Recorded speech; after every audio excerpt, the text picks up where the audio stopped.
Chapter 408. Princess Xinyang fainted without any warning.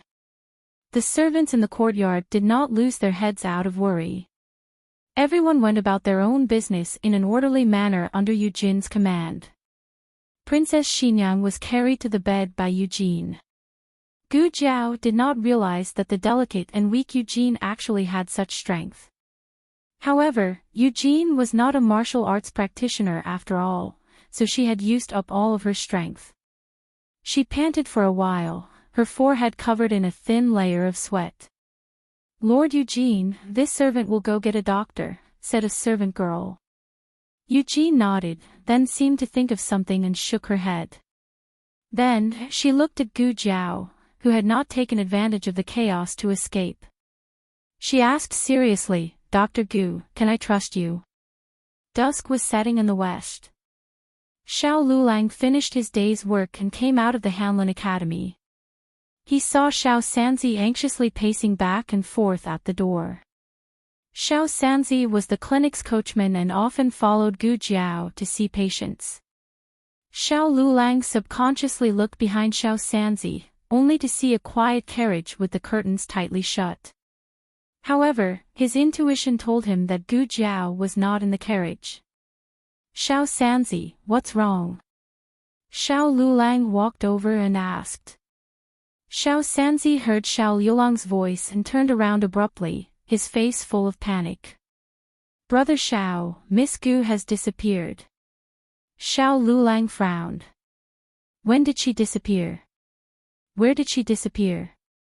Xiao Sanzi was extremely anxious. Just now," Xiao Lulang comforted him. "Don't panic, tell me slowly." Xiao Sanzi did not know that this was not right. After all, he had seen the Emperor with Miss Gu. He had to be calm. Xiao Sanzi calmed himself down and told him what had happened in front of the shop. Xiao Lulang frowned and said, "Are you saying that she suddenly disappeared?"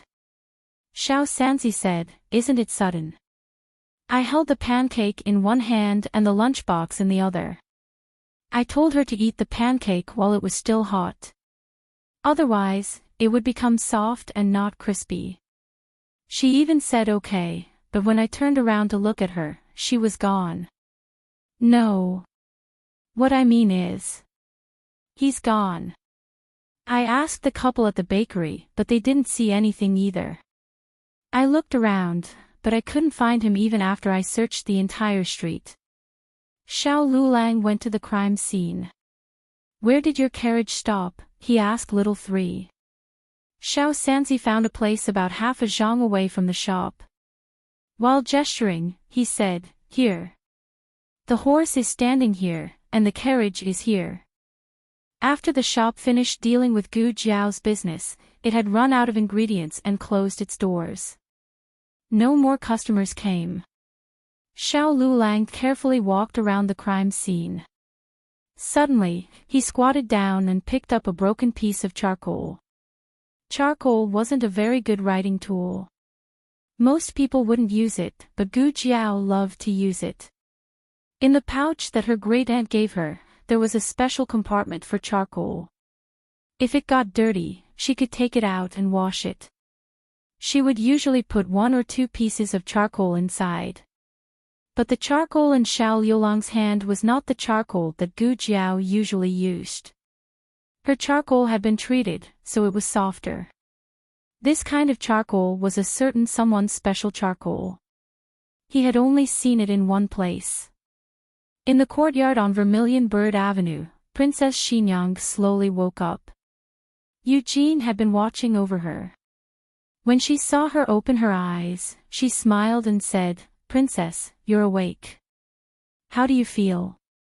It wasn't the first time that Princess Xinyang had fainted, but it was the first time that she felt so relaxed after waking up. She didn't feel dizzy or sore all over. It was as if she had just slept casually. Eugene saw her complexion and knew that she had recovered better than before. She smiled and said, "Princess fainted just now. It was Dr. Gu who treated Princess with acupuncture." As she spoke, she stood up, took a step back, and bowed. This subject acted without authorization. "Please punish me, princess." Princess Xingyang looked at her helplessly. "You know I won't punish you." Eugene revealed a smile. Princess Xingyang asked, "Where is that girl?" Eugene looked back and said, "In the courtyard." In the colorful courtyard, under a large tree with luxuriant leaves, a certain someone was forced to write again. Her face was very dark. "You're an expert, Zhao Country's Shadow Guard Long, the world's #1 expert in martial arts. Why do you want others to slap your face?" Gu Jiao said bitterly, not forgetting to break a piece of charcoal. Then she felt that this expert was even happier. She was confused. When Princess Xingyang came out accompanied by Eugene, she saw one big and one small squatting on the ground with a piece of charcoal. Just now, Eugene had been guarding beside Princess Xingyang's bed, so she didn't know that they were like this. Eugene couldn't help but laugh. "Princess," she said, "Long Yi hasn't played with anyone for a long time." "The last time was when little Marquis was young," Princess Xingyang indifferently interrupted her. "Eugene, he is dead. Don't mention him again." Eugene lowered her eyes. "Yes." Gu Jiao was in despair. Until her stomach growled, she ended today's business. Eugene asked Gu Jiao to stay for dinner, but Gu Jiao refused. She had suddenly disappeared for so long. Little Sanzi must be very anxious. Maybe Xiao Lulang also knew that she was missing. She had to go back quickly. For the sake of the Millennium Lingji, she didn't intend to ask for the consultation fee.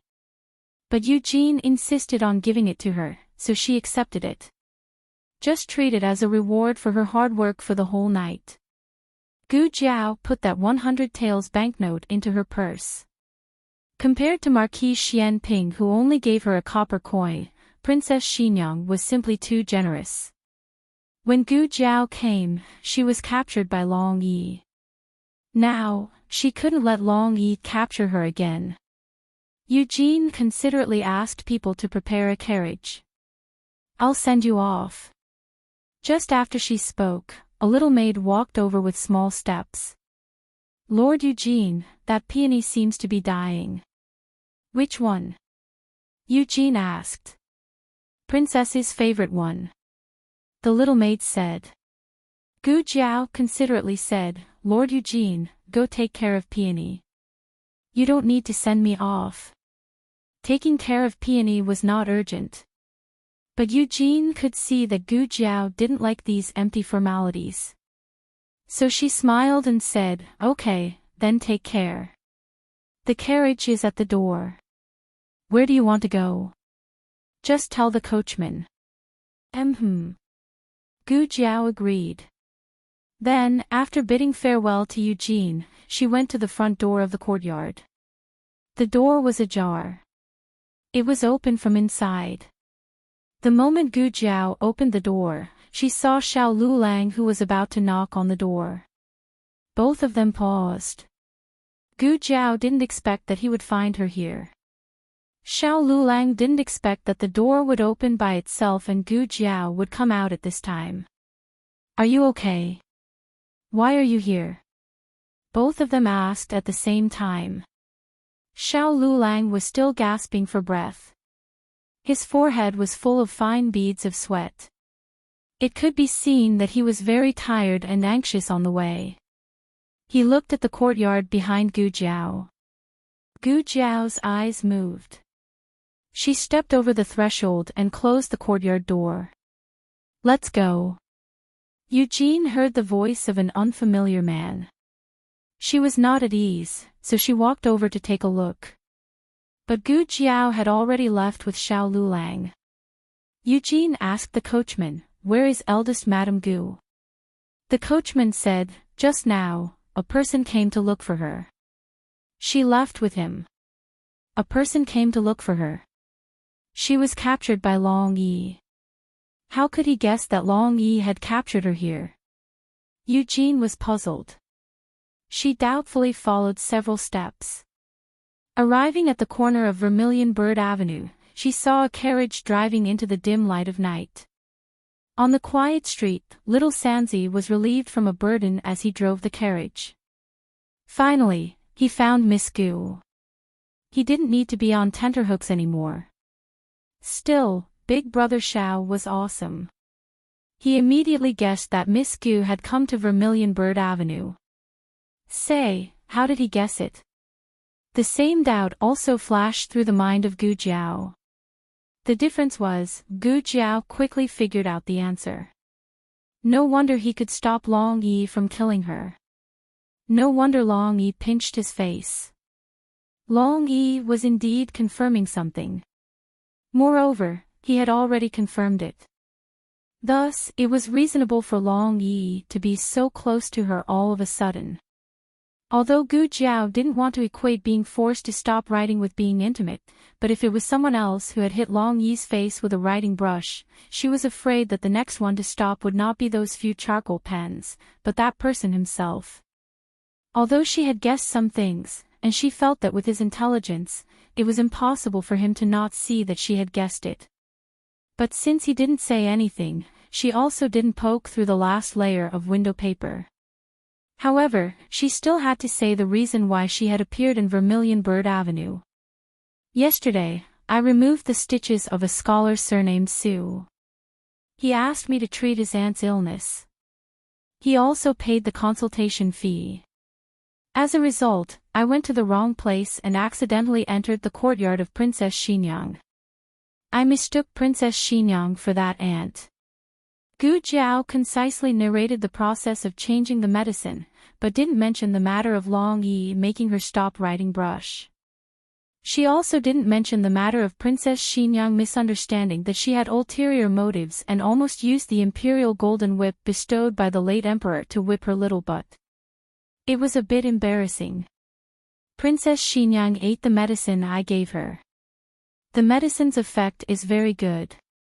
Just now, Long Yi asked me to go over to treat her illness.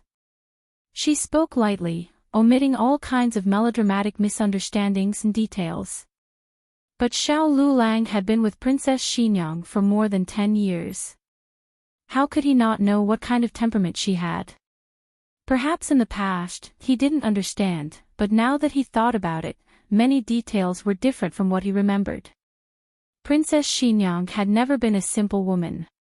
If she really wanted to ask someone to treat her illness, she would send a palanquin in a grand manner and let Long Yi take her away. Most likely, she was suspicious of her. Fortunately, all of this was a misunderstanding. He had no way to stop her from seeing Princess Xinyang because he couldn't. This wasn't something that she could see just because she wanted to. If Princess Xinyang gave the order, Long Yi would find her even if he had to dig 3 feet into the ground. But Long Yi wouldn't allow anyone to hurt her, right? Just like how he also didn't allow anyone to hurt her. When they returned home, the pancakes were already cold. Gu Jiao sighed. The pancakes were delicious, but it was a pity. It was already late at night, and everyone in the family was asleep. The two of them washed up and returned to their room. Little Jing Kong was lying on his back on the bed, snoring heartily. Xiao Lulang looked at him and somehow thought of himself when he was a child. He also thought of the former princess mansion. Memories flashed through his mind frame by frame like pictures. The memories that he thought he had long forgotten were actually so clear at night. Xiao Lulang closed his eyes and tried to squeeze these memories out of his mind, but he found that the more he tried, the more the memories surged. Mother, little Jing Kong suddenly opened his mouth in a daze. Was this little guy dreaming that he had a mother? Xiao Liulang's thoughts were interrupted. He pulled down little Jing Kong's clothes and covered his little belly. Little Jing Kong turned over and snuggled into his arms. He was mumbling something in his sleep. Xiao Lulang raised his slender, jade-like finger and poked his little head to the side. Little Jing Kong rolled over and rolled back after a while. Xiao Lulang poked him again. He rolled again. In the end, he stopped snuggling into Xiao Lulang's arms. His little foot came out of nowhere and directly kicked Xiao Lulang's face. Xiao Lulang, after being tormented by little Jing Kong, Xiao Lulang didn't have time to think about anything else. The strange memories in his mind also disappeared. He had a good sleep in the latter half of the night. The next day, before dawn, he went to Hanlin Academy. He arrived earlier than Kong Mu. Kong Mu looked at him strangely. Xiao Xiuzhua didn't go back last night, right? He went back, Xiao Lulang said. After the roll call, Xiao Lulang went to his office. Kong Mu couldn't help but mutter, "It's so early." He quarreled with his wife and was chased out by her. The results of the 6 ministries examination were out. A large number of officials had entered the list of those who needed to take the makeup examination. Hanlin Academy took on the responsibility of giving lectures to the officials taking the makeup examination. Among the officials taking the makeup examination, a large number of them didn't take the imperial examination. They were officials from their families who obtained their positions through meritorious deeds of the previous generation. One could imagine how good their examination skills were. It wasn't that none of the officials were well-read. However, if a person had real talent and knowledge, he or she didn't need his or her family's help. He or she could become an official himself. For example, the former young chancellor and the current editor Zhuang. After all, those who knew they could become officials and still studied diligently were in the minority.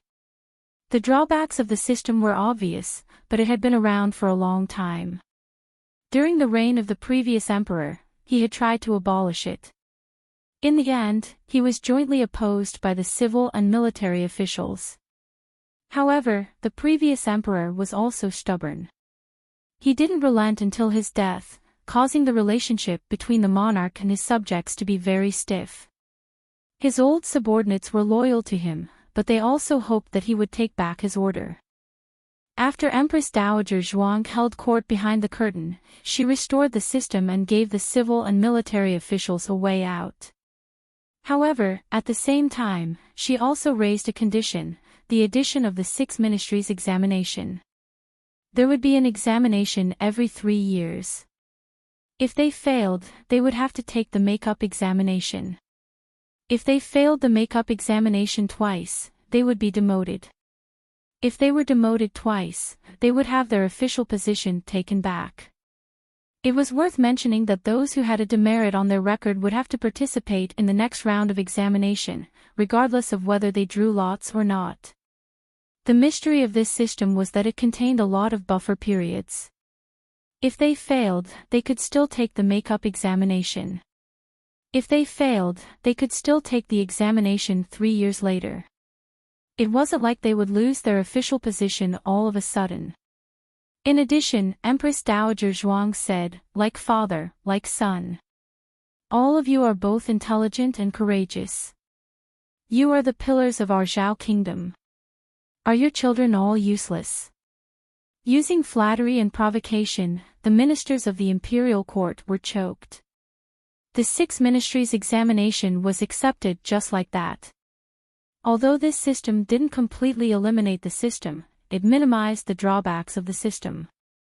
Today, the Hanlin official who was scheduled to lecture at the tribute institution was Xiao Lulang. The tribute institution arranged a carriage to pick him up. The carriage hadn't arrived yet. Xiao Lulang took a kettle to the backyard to get water. Ning Ziyuan happened to be washing his brush at the ink pool. When he saw him, he smiled and greeted him, "Lulang. You're early." "You're early too," Xiao Lulang said. Ning Ziyuan sighed, "I was afraid of being late, so I left early. Your house isn't far." As the two were talking, Scholar Han came over. Ning Ziyuan was surprised, "Wow, I didn't expect Master Han to be so early too." The two of them bowed to Scholar Han. Scholar Han nodded and looked at Xiao Lulang. "Are you going to lecture at the tribute institution today?" Yes, Xiao Lulang said.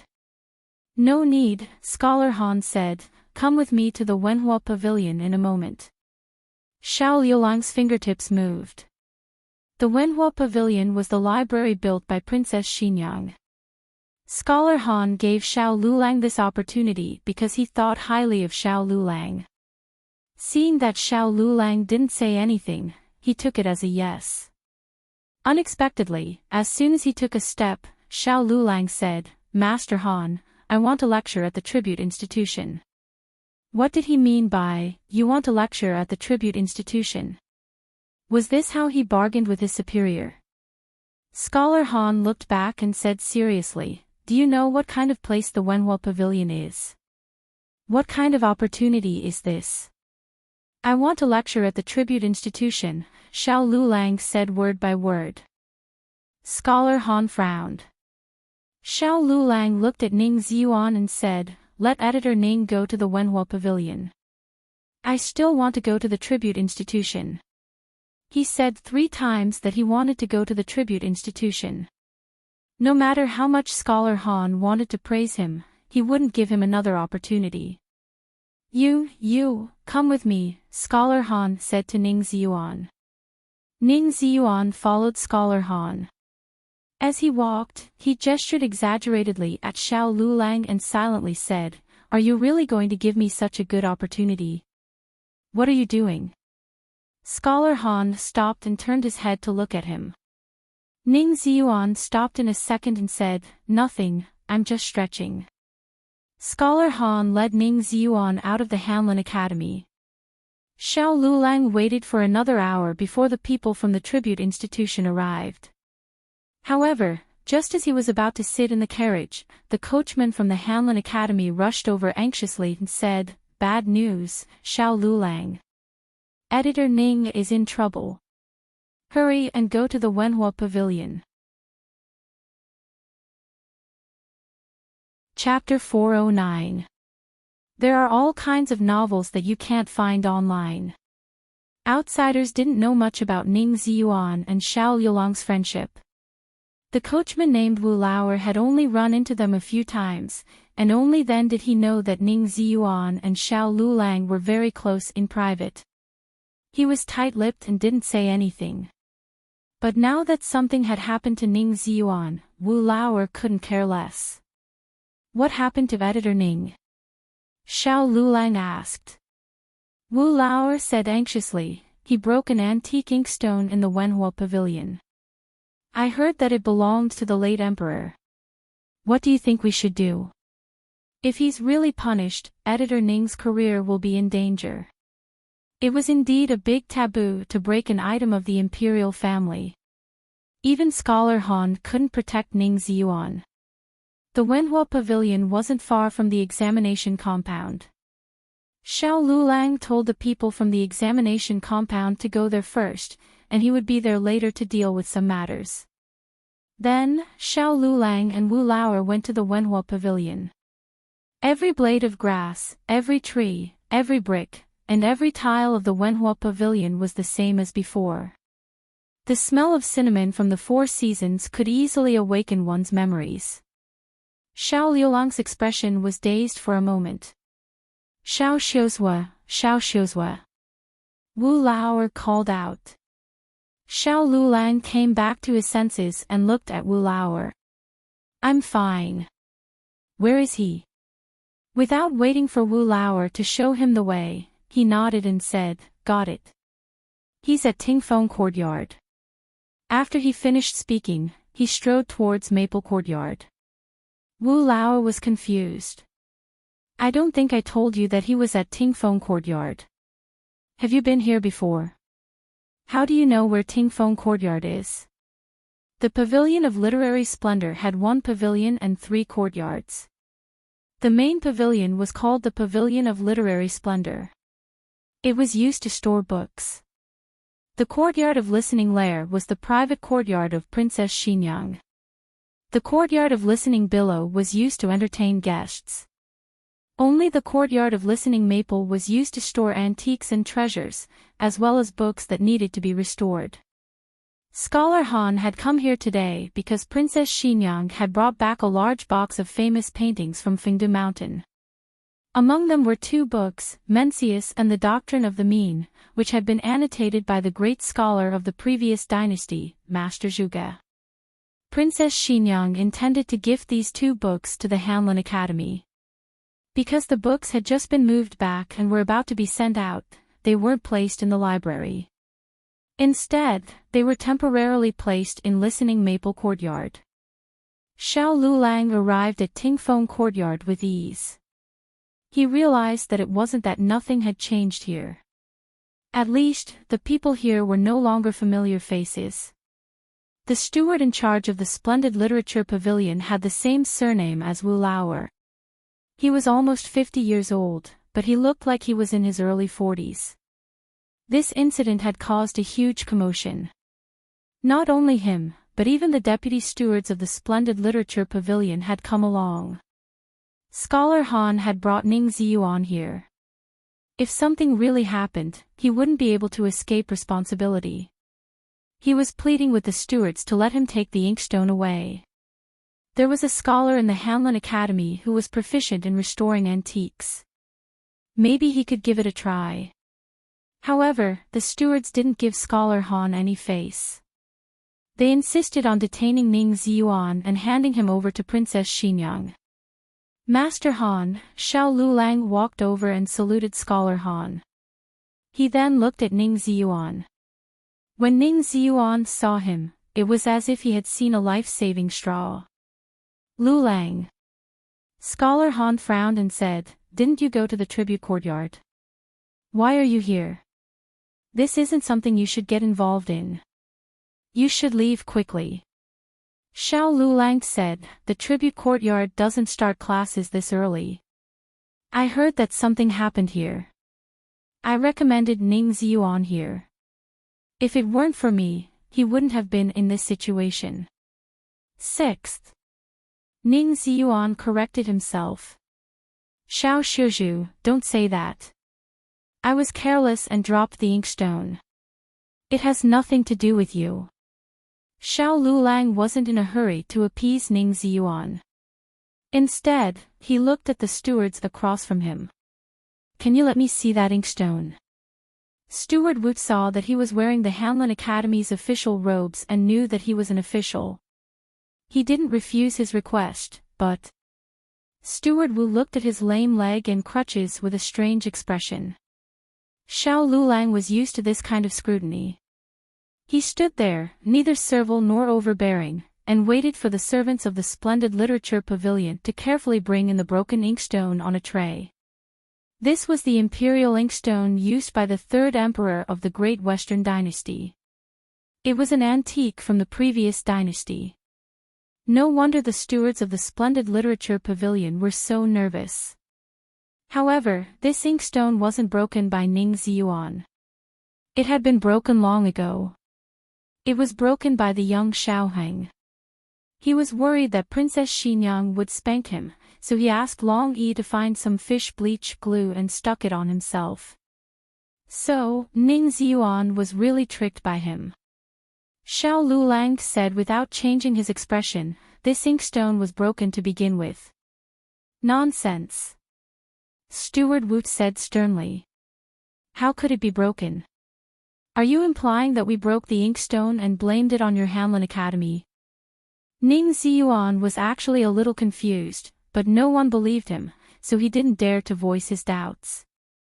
Now that Xiao Lulang spoke, he became a little more confident. "I also don't think I broke it. There's a wooden floor below, and this thing isn't placed high. Who knows how it broke in half with a light knock?" Scholar Han looked at Xiao Lulang. "What evidence do you have?" Although he didn't want Ning Ziyuan to be guilty, he couldn't let someone else take the blame just to get Ning Ziyuan off the hook. Princess Xinyang wasn't a good-tempered person, and the consequences of slandering her servant were severe. Xiao Lulang showed the inkstone to Scholar Han. "This crack is quite old, and there are traces of it being glued together. If the stewards don't believe me, you can invite Dr. Nya from our Hanlon Academy and the Chancellor of the Directorate of Imperial Studies. They will know once they take a look. Dr. Nya was the 5 Classics doctor who was proficient in restoring antiques. The old Chancellor didn't need to be mentioned. Not only could he identify antiques, but he could also fake them. When Scholar Han heard this, he immediately sent people to Hanlon Academy and the Imperial College to invite experts. After careful inspection, they confirmed that Xiao Lulang wasn't lying. This inkstone was indeed broken for many years. However, the stewards still had a skeptical look on their faces. Scholar Han smiled faintly.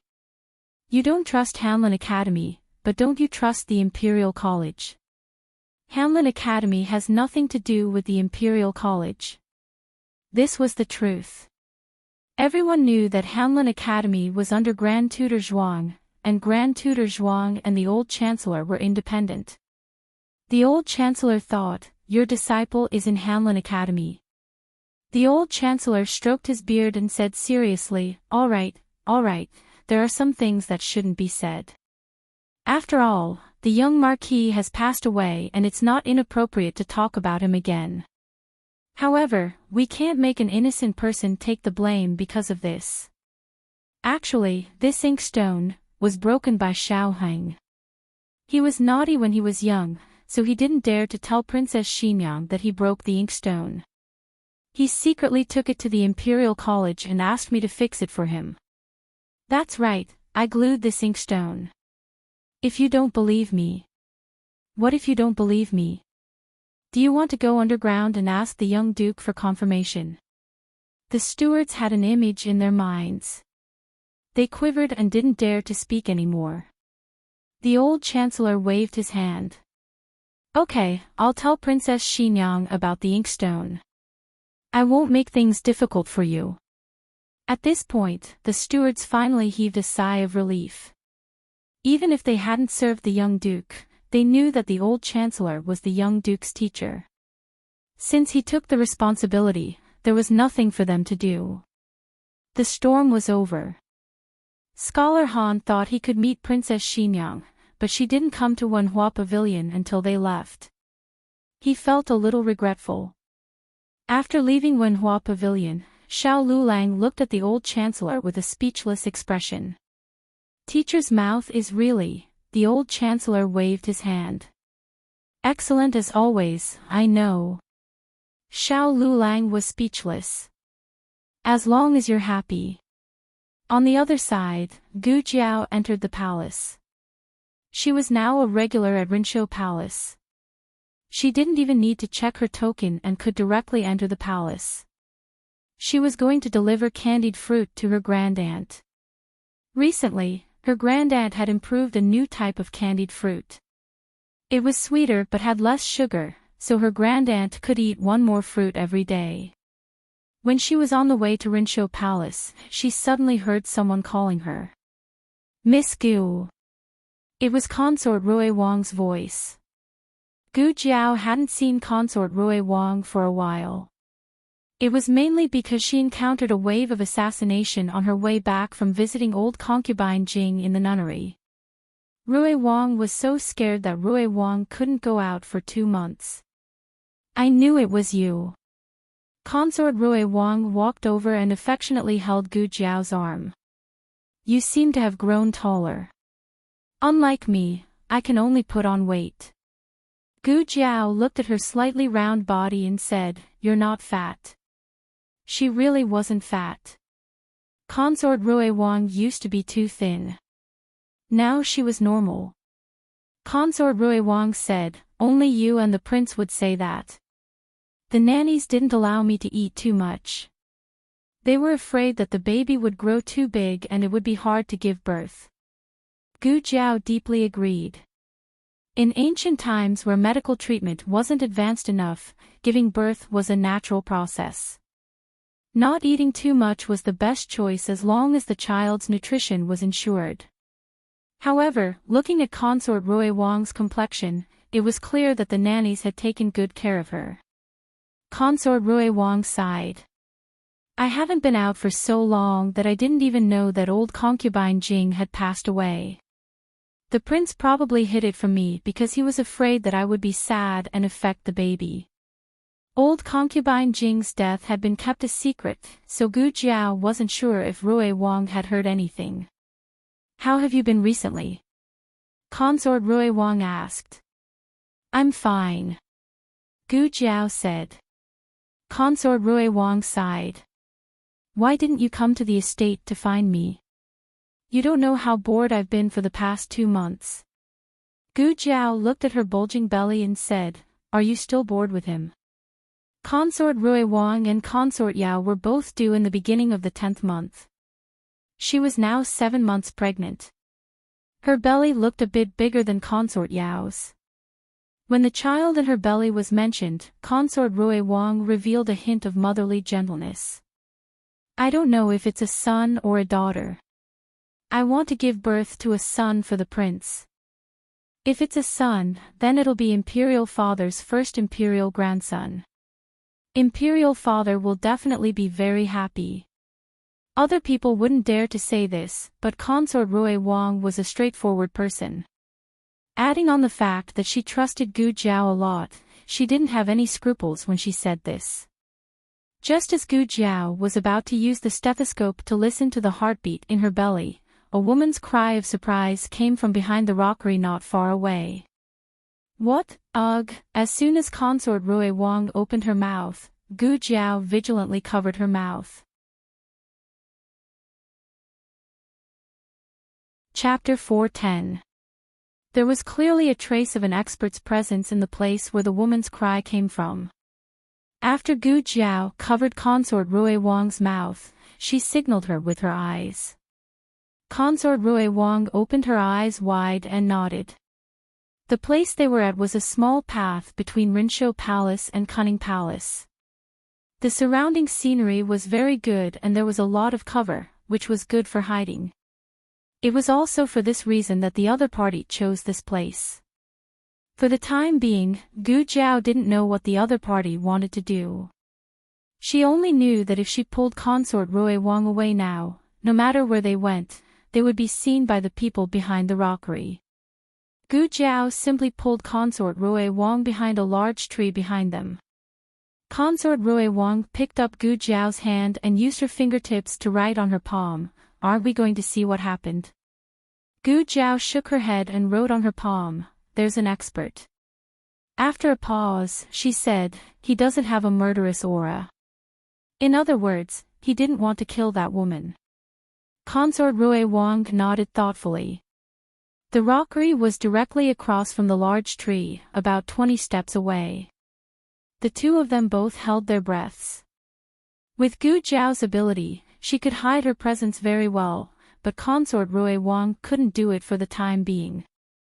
She could only try to slow her breathing as much as possible. However, that woman's breathing was probably too fast and nervous, so she suppressed Consort Rui Wang's and didn't let the expert notice. The conversation behind the rockery could be faintly heard.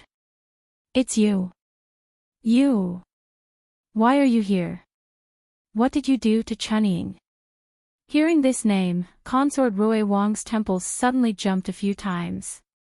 Gu Jiao looked at her with confusion. She picked up Gu Jiao's hand and wrote on her palm, Chunying is the Crown Prince Consort's personal female official. Gu Jiao raised her eyebrows. So the woman who spoke was, both the woman and the expert lowered their voices, which sounded different from their usual voices. Therefore, it was difficult to tell if it was the person she had guessed in her heart. But there was no hurry.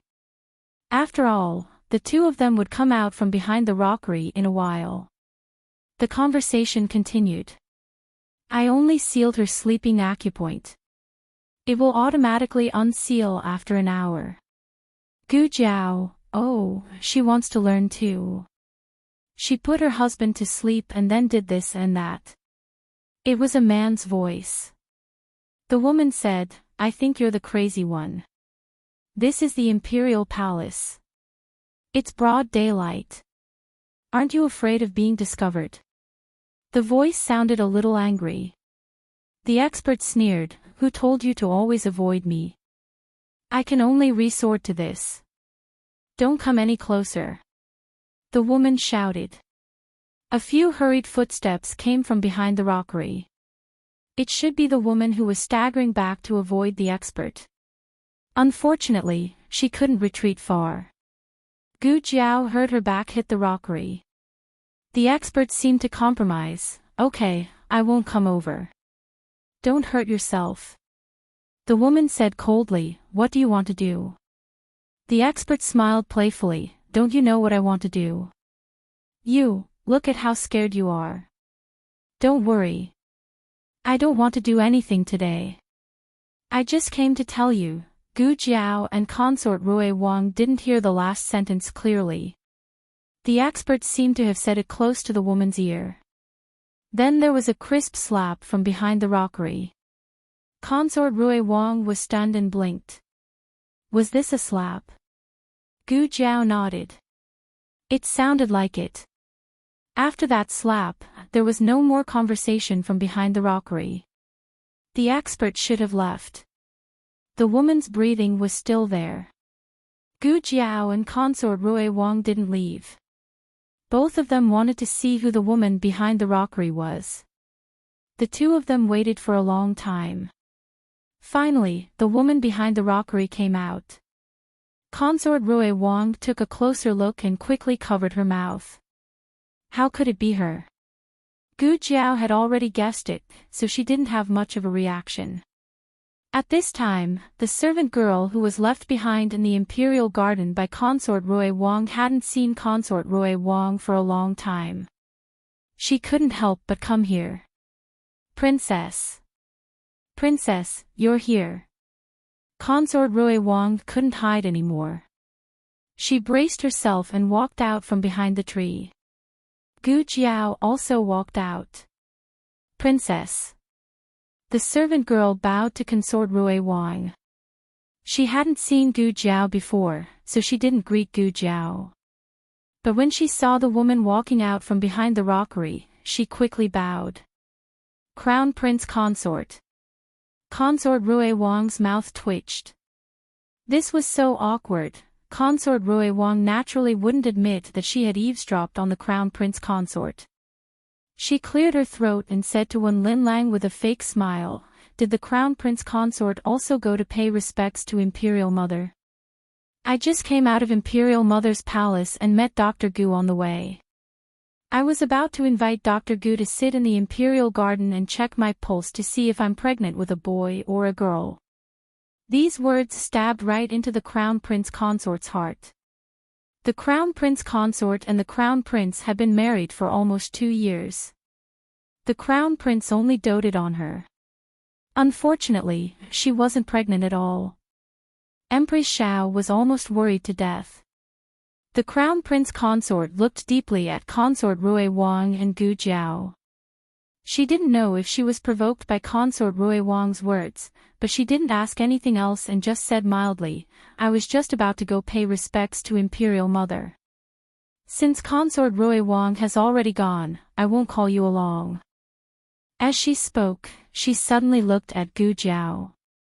Dr. Gu looks more like someone from the Imperial Palace than Consort Rui Wang.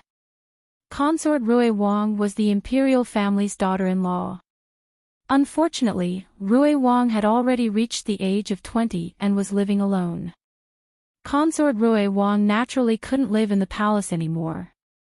However, Gu Jiao could come and go as she pleased. She could live whenever she wanted. Gu Jiao said unconcernedly, "I can't help it. Someone dotes on me."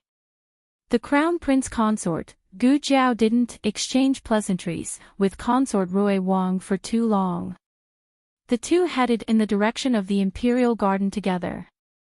Consort Rui Wang turned her head to look at the servant following behind her in the distance and said in a small voice, "Say, who do you think that man is?"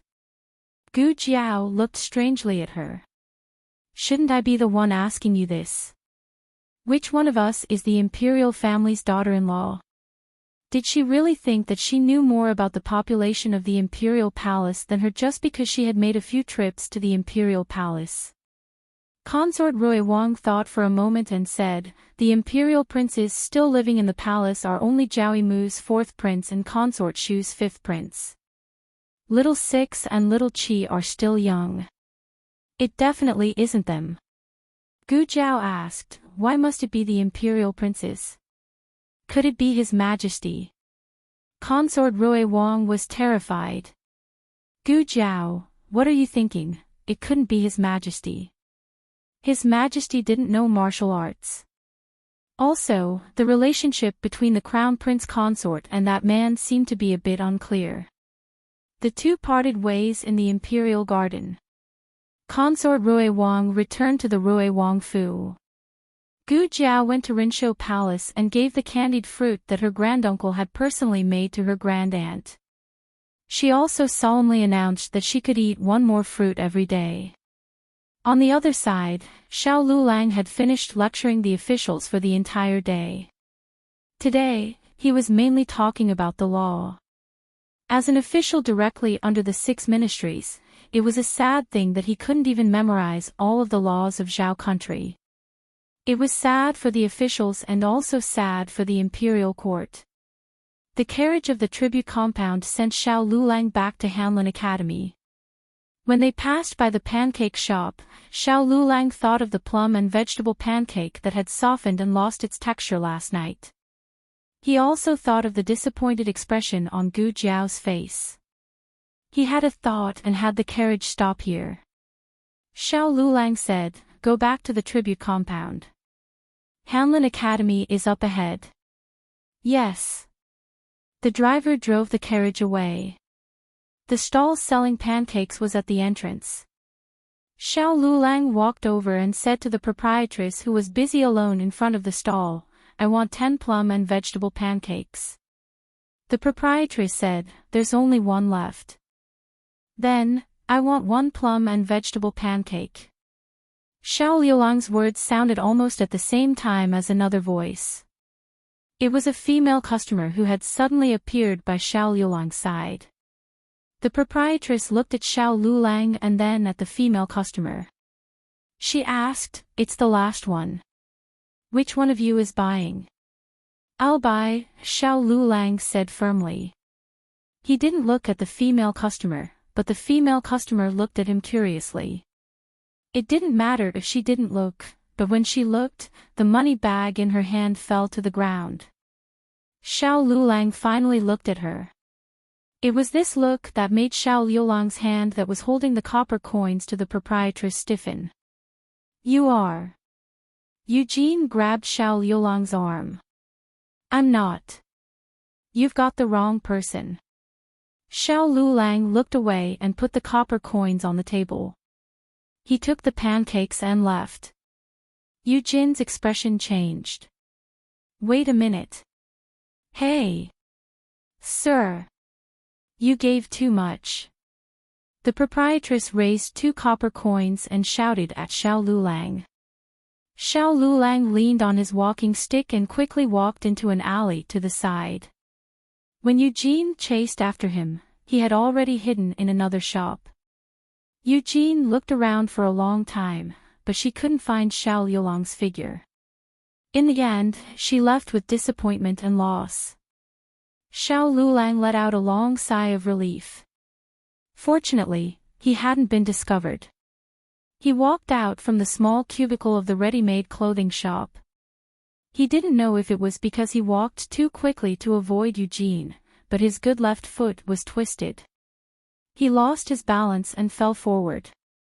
Coincidentally, a customer opposite him had finished picking out cloth and was walking over. Xiao Lulang was caught off guard and bumped into her shoulder.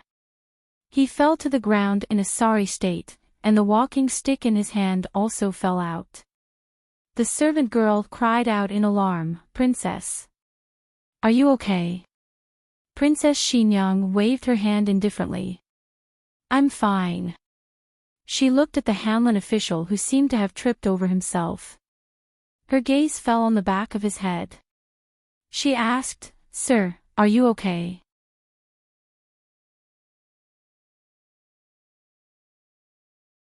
Chapter 411. Xiao Liulang's body stiffened. How long had it been since he'd heard this voice? It felt like a lifetime had passed. He fell to the ground with his back to Princess Xinyang. Even so, he could feel her gaze on him. He didn't dare to turn his head, nor did he dare to turn his back. He tried to restrain his body from trembling and said calmly, "I'm fine." "You?" Princess Xinyang heard him say he was fine, but out of the corner of her eye, she caught a glimpse of the cane that had fallen. It didn't look like a cane, but more like a walking stick. It was suitable for people who couldn't walk but couldn't walk at all. Princess Xinyang wasn't sure if he had been born with a disability or had just been injured recently. Either way, it didn't seem like he was fine. She said, "I think I tripped you just now. Can you still get up? I'll call a doctor for you. Come, help this man up." As soon as she finished speaking, the servant girl who had been supporting her stepped forward and reached out to help Xiao Lulang. Xiao Lulang hurriedly raised his sleeve to stop her. "Don't come over." The servant girl was startled. She looked back at Princess Xinyang in confusion. Xiao Lulang composed himself and said, "I'm not used to people touching me."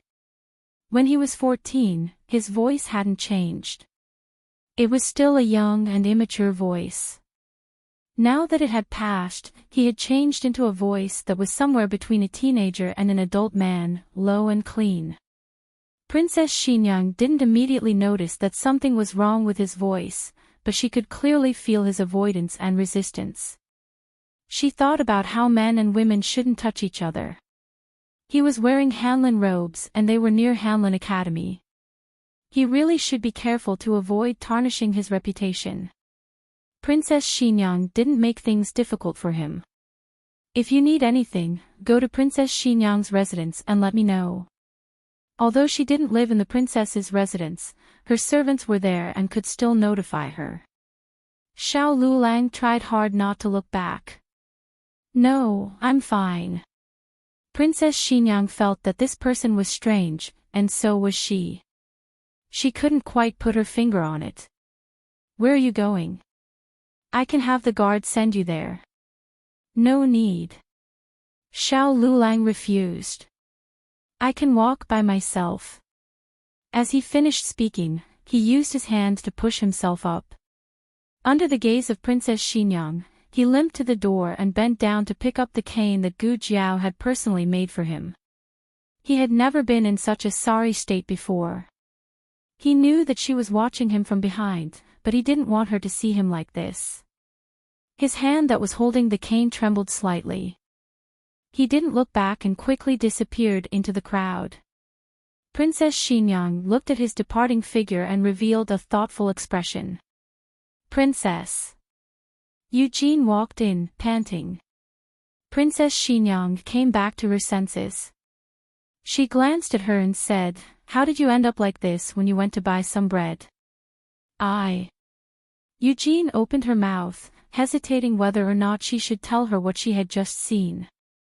Princess Xinyang said, "Just say what you want to say. When did you become so wishy-washy?" Eugene looked at her and gathered her courage to say, "Princess, just now. I think I saw the young duke." Princess Xinyang's expression changed slightly, but she recovered her usual calmness in an instant. "Eugene, how many times do I have to tell you? He's dead." Xiao Lulang ran back to Hanlin Academy in one breath. Ning Ziyuan had just come out of Hanlin Academy. Seeing that he seemed to have lost his soul, he pulled him aside and asked in confusion, "Lulang, what's wrong with you? Didn't you go to the examination hall to give a lecture? Did someone bully you?" "I knew it. Those makeup examiners at the examination hall were all shady officials. They're a bunch of prickly people. How about this, I'll go in your place next time. I'm fine.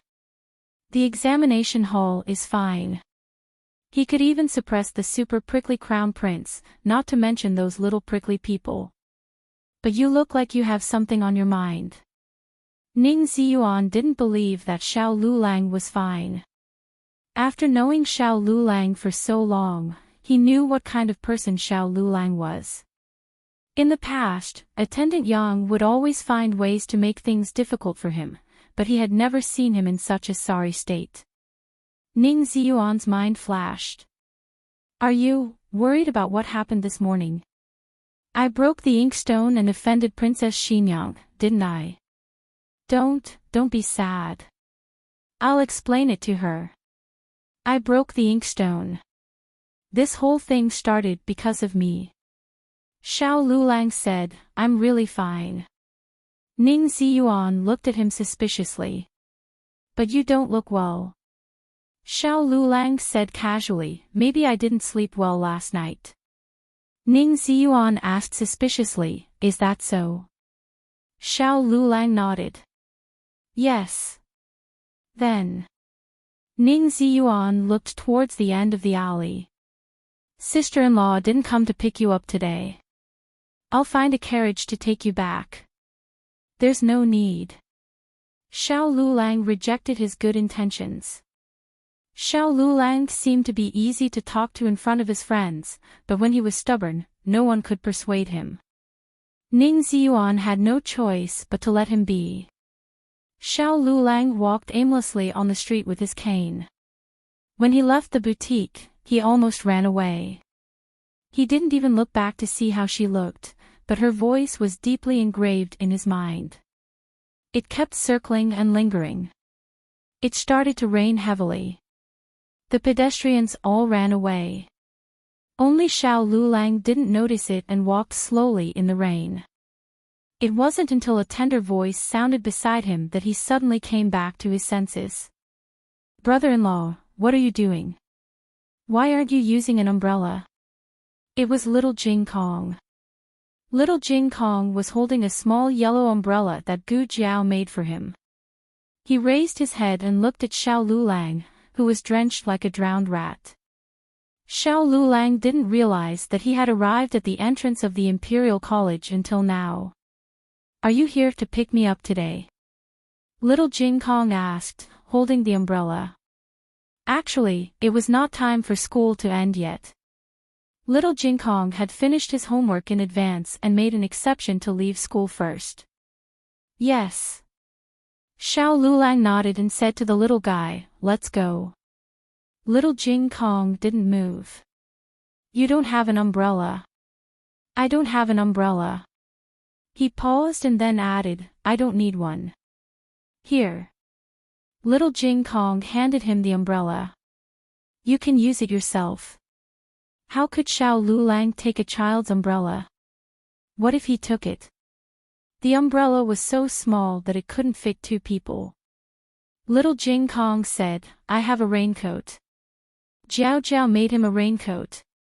There was even a big red flower that he drew on it. Little Jing Kong handed the umbrella to Xiao Lulang.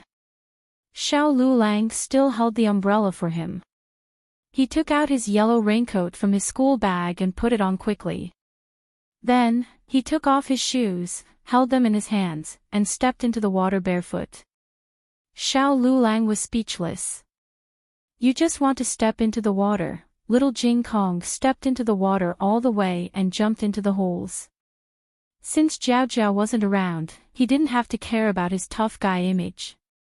He stepped into the water happily, like a little frog that fell into a pond. It turned out that going home with a bad brother-in-law could be so fun. When he reached the entrance, he said generously, okay, I'll allow you to pick me up on rainy days. Xiao Lulang, as if I want to pick you up. Lu Quan next door was about to pick up little Jing Kong. He was slightly surprised when he saw the two people at the door. You're back. Hello, Uncle Lu. Little Jing Kong greeted him politely. The little guy was wearing the raincoat that Gu Jiao Jiao made for him, and he was wearing a small raincoat hat. He liked things that were golden, but Gu Jiao Jiao didn't have any golden dyes, so she made yellow. The raincoat itself was beautiful, but after he drew so many ugly big red flowers, it became a little indescribable. It was supported by the face. It was too ugly and cute. Xiao Lulang, the Hanlin Academy official, looked a little funny holding a childish yellow umbrella. Lu Quan laughed and said, "It's good that you're back. I'll go and pick up Master. Goodbye, Uncle Lu." Little Jing Kong waved at him politely. Lu Quan said to Xiao Lulang, "Lulang, quickly change your clothes. You're all wet." Xiao Lulang nodded. The two of them entered the courtyard. None of the family members were home. Gu Jiao had gone to see a doctor and had not returned. Yao Shi had been invited to Granny Zhou's home. Although they were not far from each other and were both in by Shui Tong, with such heavy rains suddenly falling, Granny Zhou was worried that Yao Shi would fall. Granny Zhou had Yao Shi wait until the rain stopped before leaving. Yuya, and senior servant Fang were also there. As for Gu Yan and Gu Shaoshen, needless to say, they went to learn martial arts. Little Jing Kong couldn't step on the water alone, so he ran to the backyard and let Little 8, Little 9, and the 7 chicks out to step on the water. The 9 mythological beasts in the house said that they didn't want to step on the water. Xiao Lulang went back to the west room to change into dry clothes, then went to the study to take out the Yen Kingdom's arithmetic book and continued to study and calculate the ancestral rate. Little Jing Kong stepped on the water for a while, then walked into the study quietly. He came to the desk, held his little belly, and said awkwardly, "I'm hungry." Xiao Lulang glanced at him, "Are you sure you want to eat the food I made?" Little Jing Kong choked and stammered, then I'd better not. Bad brother-in-law's food was too disgusting, so he could stay hungry for a while. Little Jing Kong's stomach kept growling. Even after eating the candied fruits and snacks, he still wasn't full. After all, he was a child with a big appetite. Otherwise, he wouldn't have fought with the other little monks for food. Xiao Lulang went to the kitchen and cooked a bowl of vegetable and egg noodles for him. Looking at the black noodles on the table, little Jing Kong refused in his heart. Xiao Lulang handed him a pair of chopsticks, "Eat." Little Jing Kong sat on the small horizontal chair in front of him. He didn't take the chopsticks immediately, but looked at Xiao Lulang seriously. "I just want to ask you, can you eat this bowl of noodles by yourself?" Xiao Lulang said calmly, "I'm not the one whose stomach is growling now." Little Jing Kong lowered his head. Bad brother-in-law's words were so reasonable that he couldn't refute him. In the end, hunger prevailed. Alas! Little Jing Kong sighed, took the chopsticks with his little hand, and started to eat in resignation. It was almost dinner time, but Xiao Lulang wasn't hungry. However, he didn't let little Jing Kong sit in the central room and eat alone. He directly moved little Jing Kong and the chair to the study. He ate his own food and counted his own food. Little Jing Kong was halfway through eating when he suddenly looked at Xiao Lulang bitterly. "Can I ask you a question?" "Go ahead." Xiao Lulang didn't raise his head and continued to do the math problem in his hand. Little Jing Kong was full of curiosity. "How do you make every meal taste worse than the last?" Xiao Lulang looked at him and said shamelessly, "Work hard and cook well." Little Jing Kong knew that he couldn't learn this skill, because the sweet potatoes he roasted when he was 3 years old were already better than the food made by his bad brother-in-law. Little Jing Kong developed a good habit of not wasting food when he was in the temple. No matter how bad the food tasted, he would grit his teeth and finish it. "Are you full?" Xiao Lulang looked at the black and empty bowl in front of him and asked. Little Jing Kong pursed his lips and looked dignified. "Your food tastes so bad. Do you expect me to eat a second bowl?" "Okay, congratulations, your wish is fulfilled." Well, he couldn't do anything if he wasn't full. Xiao Lulang knew that the little monk's stomach wouldn't be full so easily. He also steamed some vegetable jerky, corn on the cob, and sweet potatoes for him in the pot. They should be cooked by now. He took away the empty bowl in front of little Jing Kong and went to the kitchen to bring out the steamed vegetable jerky, corn, and sweet potatoes. Little Jing Kong crossed his arms and turned his face away. I don't want this plate. He had beautiful tableware. Xiao Lulang said indifferently, you don't want it. Eat it or not, I won't spoil you. Little Jing Kong unwillingly picked up the chopsticks and said, a child without jiao jiao is a blade of grass. Xiao Lulang, taking care of a child required a lot of energy. Xiao Lulang felt tired after a while, but this kind of tiredness seemed to be different from normal tiredness. He felt a little dizzy. After eating, little Jing Kong went to the backyard to wash the bowls. The cupboard was too high for him to reach, so he had to tiptoe to put the clean bowls and chopsticks on the stove. He also took a wet rag and planned to wipe his small table. But when he entered the study room, he felt that something was wrong. Ha! Bad brother-in-law is sleeping on the table. It's not dark yet. Little Jing Kong walked over, tilted his head and called Xiao Lulang, brother-in-law, brother-in-law. No response. Little Jing Kong thought for a while. Ahang, there was still no response. Little Jing Kong let out a strange cry of surprise. He took out his little hand, which had just grabbed a wet rag, and touched Xiao Liulang's forehead. Yeah. It's so hot. Xiao Lulang fell ill without any warning. His whole body was hot, and his brain turned into paste. He started to have a dream again and again. In the dream, he returned to the princess manor. Today, Zhuang Xianji came to teach Wen Linlang. It was supposed to be at the Wen family, but the Wen family was too far away, so it was changed to the princess manor. Wen Linlang was his fiancée, so he accompanied her to the class. After Zhuang Xianji finished teaching, it was a break. Wen Linlang complained, Ahang, Mr. Zhuang's class is too difficult. Let's go out and play, okay? He nodded as he could see his mother outside. The two went to the back of the mountain. Wen Linlang found a rabbit. Ahang, this little rabbit is injured. Let's bring it home, okay? The rabbit raised by his mother died not long ago, and his mother was sad for a long time. Ahang, I want to eat dates. Can you go to the tree and pick them for me? His mother also liked to eat dates, so he climbed up to pick them. Ahang, can you go and buy osmanthus cake for me? His mother also liked osmanthus cake, so he sat in the carriage and went to buy it. When he carried the rabbit, a bag of dates and a box of osmanthus cake, he excitedly went to find Princess Axayan Yang. What he saw, however, was an indifferent and world-weary face. Ahang. She waved to him and smiled. He slowly walked over. Mother, are you not feeling well? She looked at him meaningfully. Ahang, do you like mother? I do.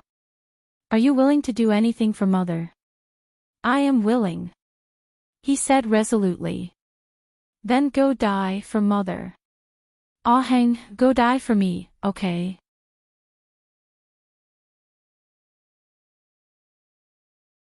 Chapter 4:12. The rain poured down. Vermilion Bird Avenue was shrouded in rain and fog. Princess Xinyang sat in front of the window, quietly watching the heavy rain in the courtyard. She was wearing pajamas, as if she had just crawled out of bed. Yujin came out of the greenhouse, closed the umbrella, and brushed the rain off it. She handed it to a servant girl beside her, then turned to enter the room. She said to Princess Xinyang, that peony is alive. It can't be like this anymore. If this happens a few more times, even the Luo Jin Xian won't be able to save it. Princess Xinyang didn't speak. She just silently admired the rain. The rain is blowing in. Yujin walked over, took away the stick supporting the window, and let it down. After this rain, it should get cold. Coincidentally, it's the Mid-Autumn Festival. With no more rain to watch, Princess Xinyang lowered her gaze. but still didn't speak. Yujin looked at her deeply. Princess, is there something on your mind? I just had a dream. Princess Xinyang said, I dreamed of that child. Yujin's eyes moved. She asked tentatively, the young duke. Yes. Princess Xinyang readily admitted. She pinched her left sleeve with her right hand. He shouted that he wanted to kill me. Yujin's expression changed slightly. Princess. Princess Xinyang smiled faintly. Yujin wanted to say something, but hesitated. She sighed. It's getting late. Princess should rest early. When Xiao Lulang woke up, it was already midnight. He lay on the soft bed. After a while, he remembered that he seemed to have fallen asleep on the table. But how did he end up on the bed? And it didn't seem to be his bed. Awake? Gu Jiao's voice sounded in his ear. The rain outside had lessened. The torrential rain turned into a patter of autumn rain. It was as if the surroundings were suddenly filled with the coolness of autumn. A dim oil lamp was left on the candlestick. Xiao Lulang turned his head to look at Gu Jiao, who was lying beside him. Her expression and voice were not drowsy at all. It was obvious that she had not slept. Under her gentle gaze, the lingering palpitations in his heart gradually calmed down. What about me? The moment he opened his mouth, he realized that his hoarse voice didn't sound like his at all. His throat also felt swollen and painful. Gu Jiao said, You were caught in the rain today and fell ill. Before your family came back, you had a high fever. Jing Kong was taking care of you. Xiao Lulang was slightly stunned. He takes care of me. Does that little monk know how to take care of people? Gu Jiao bent her lips and pointed at the antipyretic patch on his forehead. He put this on you. When little Jing Kong had a high fever, Gu Jiao put this patch on him. There was also a box at home. She didn't expect him to remember it. He even took it out and put it on Xiao Lulang. Xiao Lulang touched the cold and soft object on his forehead and felt a chill in hindsight. Needless to say, he guessed that it was from her small medicine box. He had seen the three of them put it on. Xiao Lulang had a high tolerance for strange objects in the small medicine box. On the contrary, he was quite surprised that little Jing Kong could take care of him. The little guy who knows how to take care of people? He murmured. Gu Jiao bent her lips. Not only that, he also fed you water, but you don't remember. At that time, it was raining heavily. There was no one at home. He put on a light raincoat and went to the clinic to invite Dr. Song to his home. He went so far. Xiao Lulang was even more surprised. The little guy always made trouble at home. From time to time, he would sing a different tune, making everyone in a mess. It was easy to misunderstand him as a naughty and ignorant child. But in fact, he was far stronger and more sensible than children his age. Gu Jiao looked at him. Why are you so surprised? Xiao Lulang said truthfully, I just didn't expect him to care about me so much. Gu Jiao said, compared to me, he is more worried about you. He said that you don't know how to take care of yourself. You don't even bring an umbrella in the rain. You are worse than a child like him. Xiao Lulang explained, when I went out, I didn't expect it to rain. He went out too early. The sky was still dark, so he couldn't see the sky at all. When little Jing Kong went out, the sky was already rising. He had recently learned in the Imperial College, don't go out in the morning, but travel thousands of miles in the evening. He brought an umbrella and a raincoat with him. He was really a worry-free child. Gu Jiao smiled and said, Jing Kong also said, I know my brother-in-law went out early, but why didn't he buy an umbrella on the way? Why did he have to come back in the rain? So stupid. The corner of Xiao Liulang's mouth twitched. Well, she imitated his disdainful tone perfectly. Gu Jiao continued, he also asked me if I didn't give you any pocket money, so you couldn't even afford an umbrella. Xiao Liulang was speechless. How could a 4-year-old little monk come up with so many things in his mind?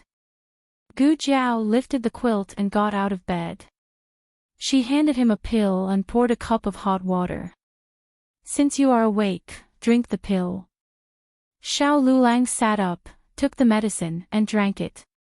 He also finished the water. Then, he finally realized that something was wrong. Why am I lying on your bed? Gu Jiao blinked and said seriously, I didn't carry you here. Xiao Liulang was speechless. Go to sleep. Gu Jiao put down the teacup and decisively lay down on the bed and pretended to be dead. Xiao Liulang also lay down, but he didn't sleep. Instead, he looked at her without blinking. Gu Jiao could feel his gaze even with her eyes closed. She opened her eyes and said, yes, I forgot to turn off the light. As she spoke, she went to turn off the oil lamp and lay down again. The room was suddenly plunged into darkness and an eerie silence. Xiao Liulang could hear her uneven breathing. He still looked at her in the dark and said, if one day you find out that I am not who you think I am, will you be disappointed? Why should I be disappointed? Gu Jiao turned her head to look at him. Also, if you are not who I think you are, what do you think you are? Is your face fake? She raised her hand and pinched his face. No, he said. Gu Jiao's fingertips moved down and touched his chest. Is this fake? Xiao Liulang took a deep breath. No. What about this? Her little hand poked his abs again. Wherever her fingertips touched, it was soft and numb, making him feel as if he was on fire. Xiao Liulang quickly grabbed her restless little hand. He was worried that if he didn't stop her, her hand would move down and she might poke something she shouldn't. It's also real. He said in a hoarse voice, don't touch it. Gu Jiao, oh. Xiao Liulang. Why does she sound so regretful? Xiao Liulang didn't let go of her hand, but he didn't use too much force. She could pull her hand out if she wanted. Gu Jiao did not do so. She turned her body to face him, as if she could really see him in the pitch-black darkness. Their breaths intertwined in the night. Suddenly, she hooked his finger and asked, since you're real from head to toe, I won't be disappointed. But what if the identity is fake? What if I'm not the person you think I am? Xiao Liulang composed himself and used a great deal of courage to make himself speak. Have you ever thought that maybe I'm not the real? It was hard to say. Actually, Gu Jiao didn't mind. It didn't matter if he was the real Xiao Liulang or not. However, since he had brought it up to the surface, she was willing to be honest with him. Gu Jiao looked at him. Not the real what? Xiao Liulang tightened her hand. Not the real, achoo. There was a sudden sneeze behind him. Xiao Liulang's body shook. He turned around and looked at the other side of him. The night was too dark, so he couldn't see anything. However, he reached out his hand and touched it. Sure enough, he touched a yawning squishy ball. Why is he here? Xiao Liulang was so scared that he broke out in a cold sweat. Fortunately, he didn't do anything to Gu Jiao. Otherwise, oh, Gu Jiao said. He was worried about you, so he followed me. He probably wanted to pee, so he drank a bowl of snow pear soup before going to bed. As Gu Jiao spoke, she found a match on the bedside table and lit the oil lamp. Sure enough, little Jing Kong covered his little butt in a daze. He was dreaming. He dreamt that he was looking for a toilet. He finally found it. Let me do it, Xiao Liulang said.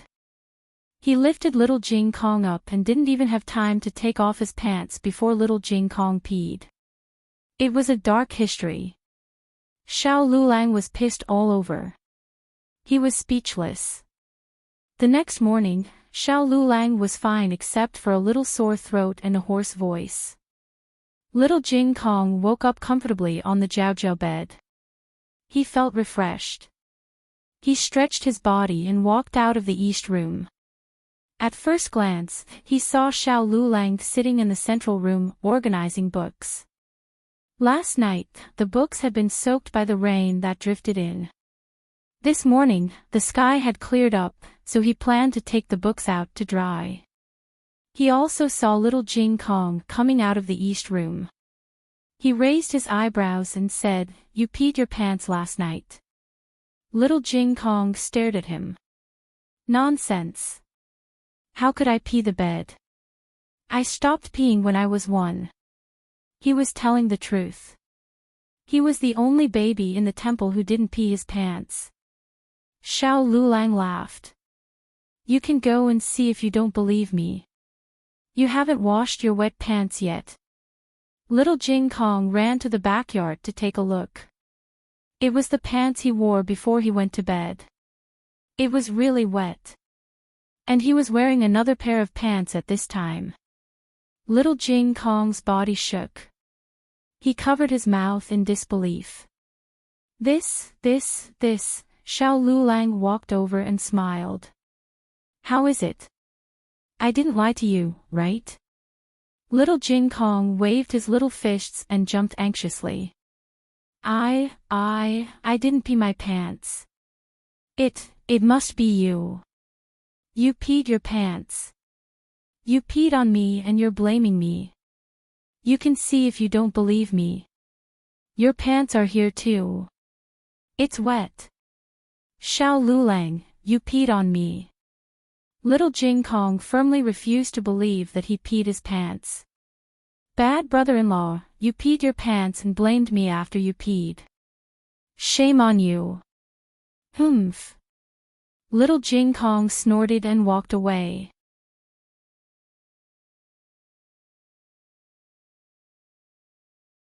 Chapter 413. There are all the novels with connotations that can't be found on the internet here. A while ago, Princess Ning went back to her parents' home to accompany her seriously ill mother. She didn't return to the prince's mansion until her mother got better. Because of this, Gu Jiao's visit to the prince's mansion to feel her pulse was delayed.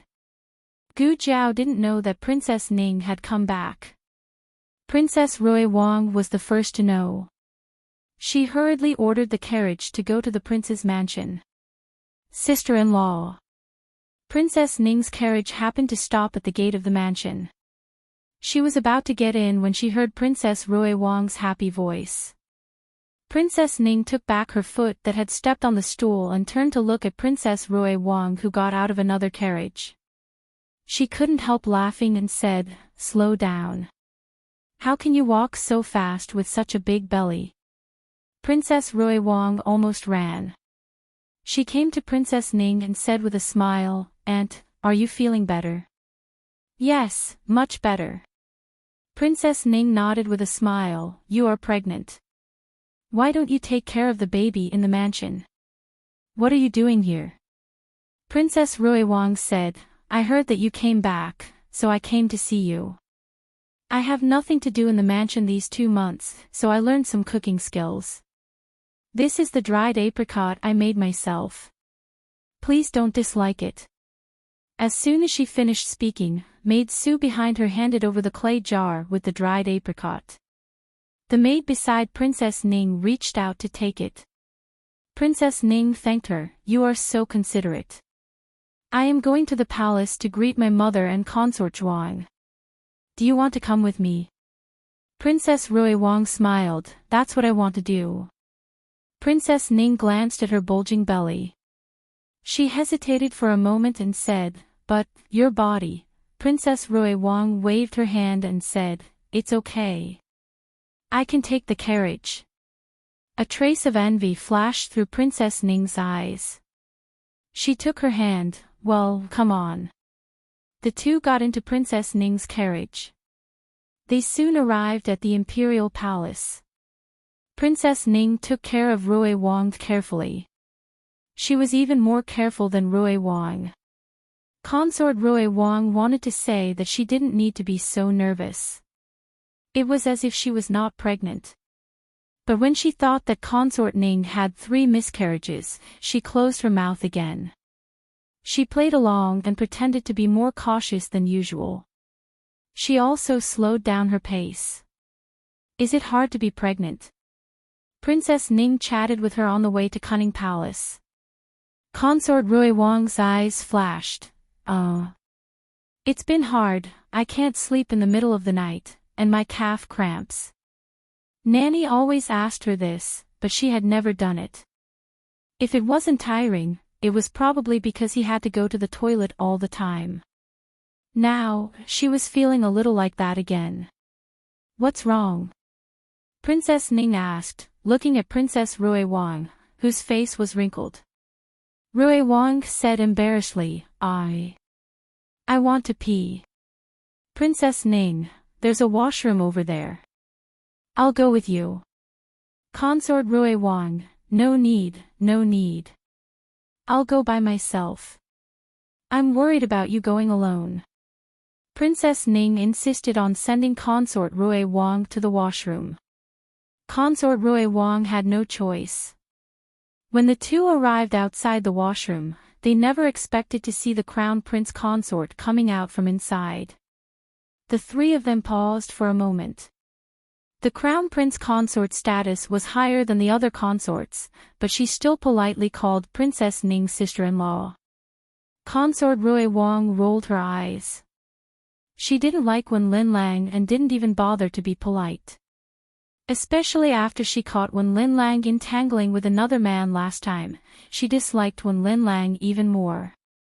Everyone knew that Prince Ning and the Crown Prince didn't get along, so Princess Ning clearly kept a certain distance from the Crown Prince Consort.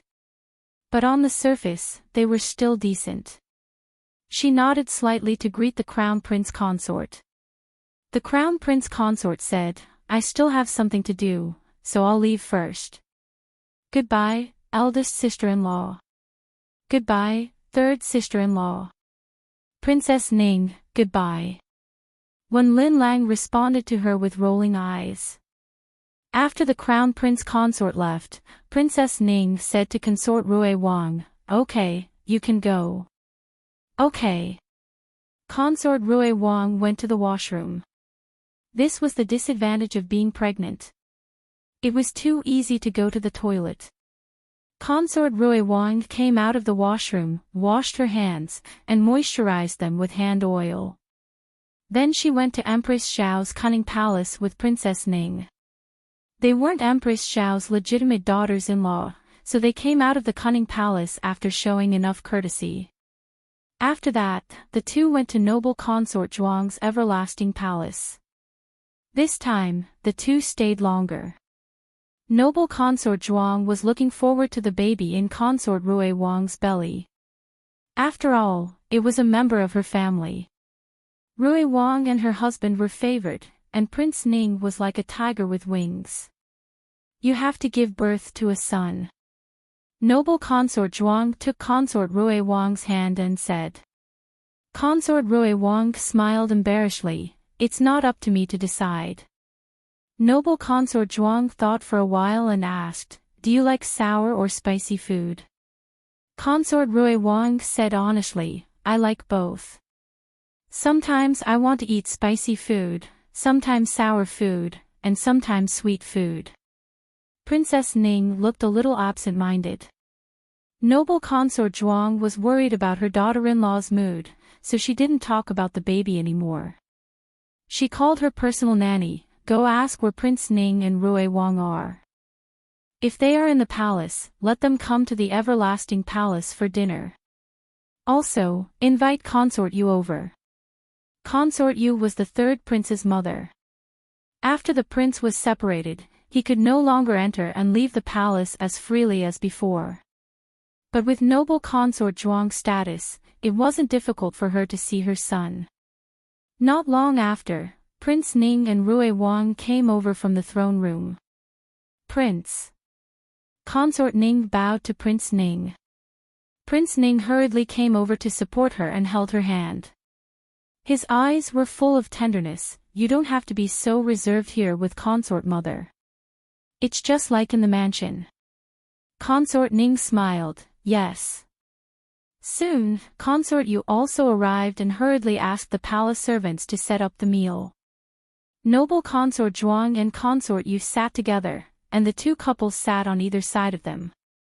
Prince Ning and his wife's manners were very elegant and generous, and they treated each other with respect. Rui Wang and his wife were also very serious on the surface, but in private, Rui Wang rubbed his legs against his wife's legs. Consort Rui Wang glared at him. Eat your food. Rui Wang peeled a shrimp for his wife and put it in Consort Rui Wang's bowl. Only then did he realize that everyone's eyes were on him.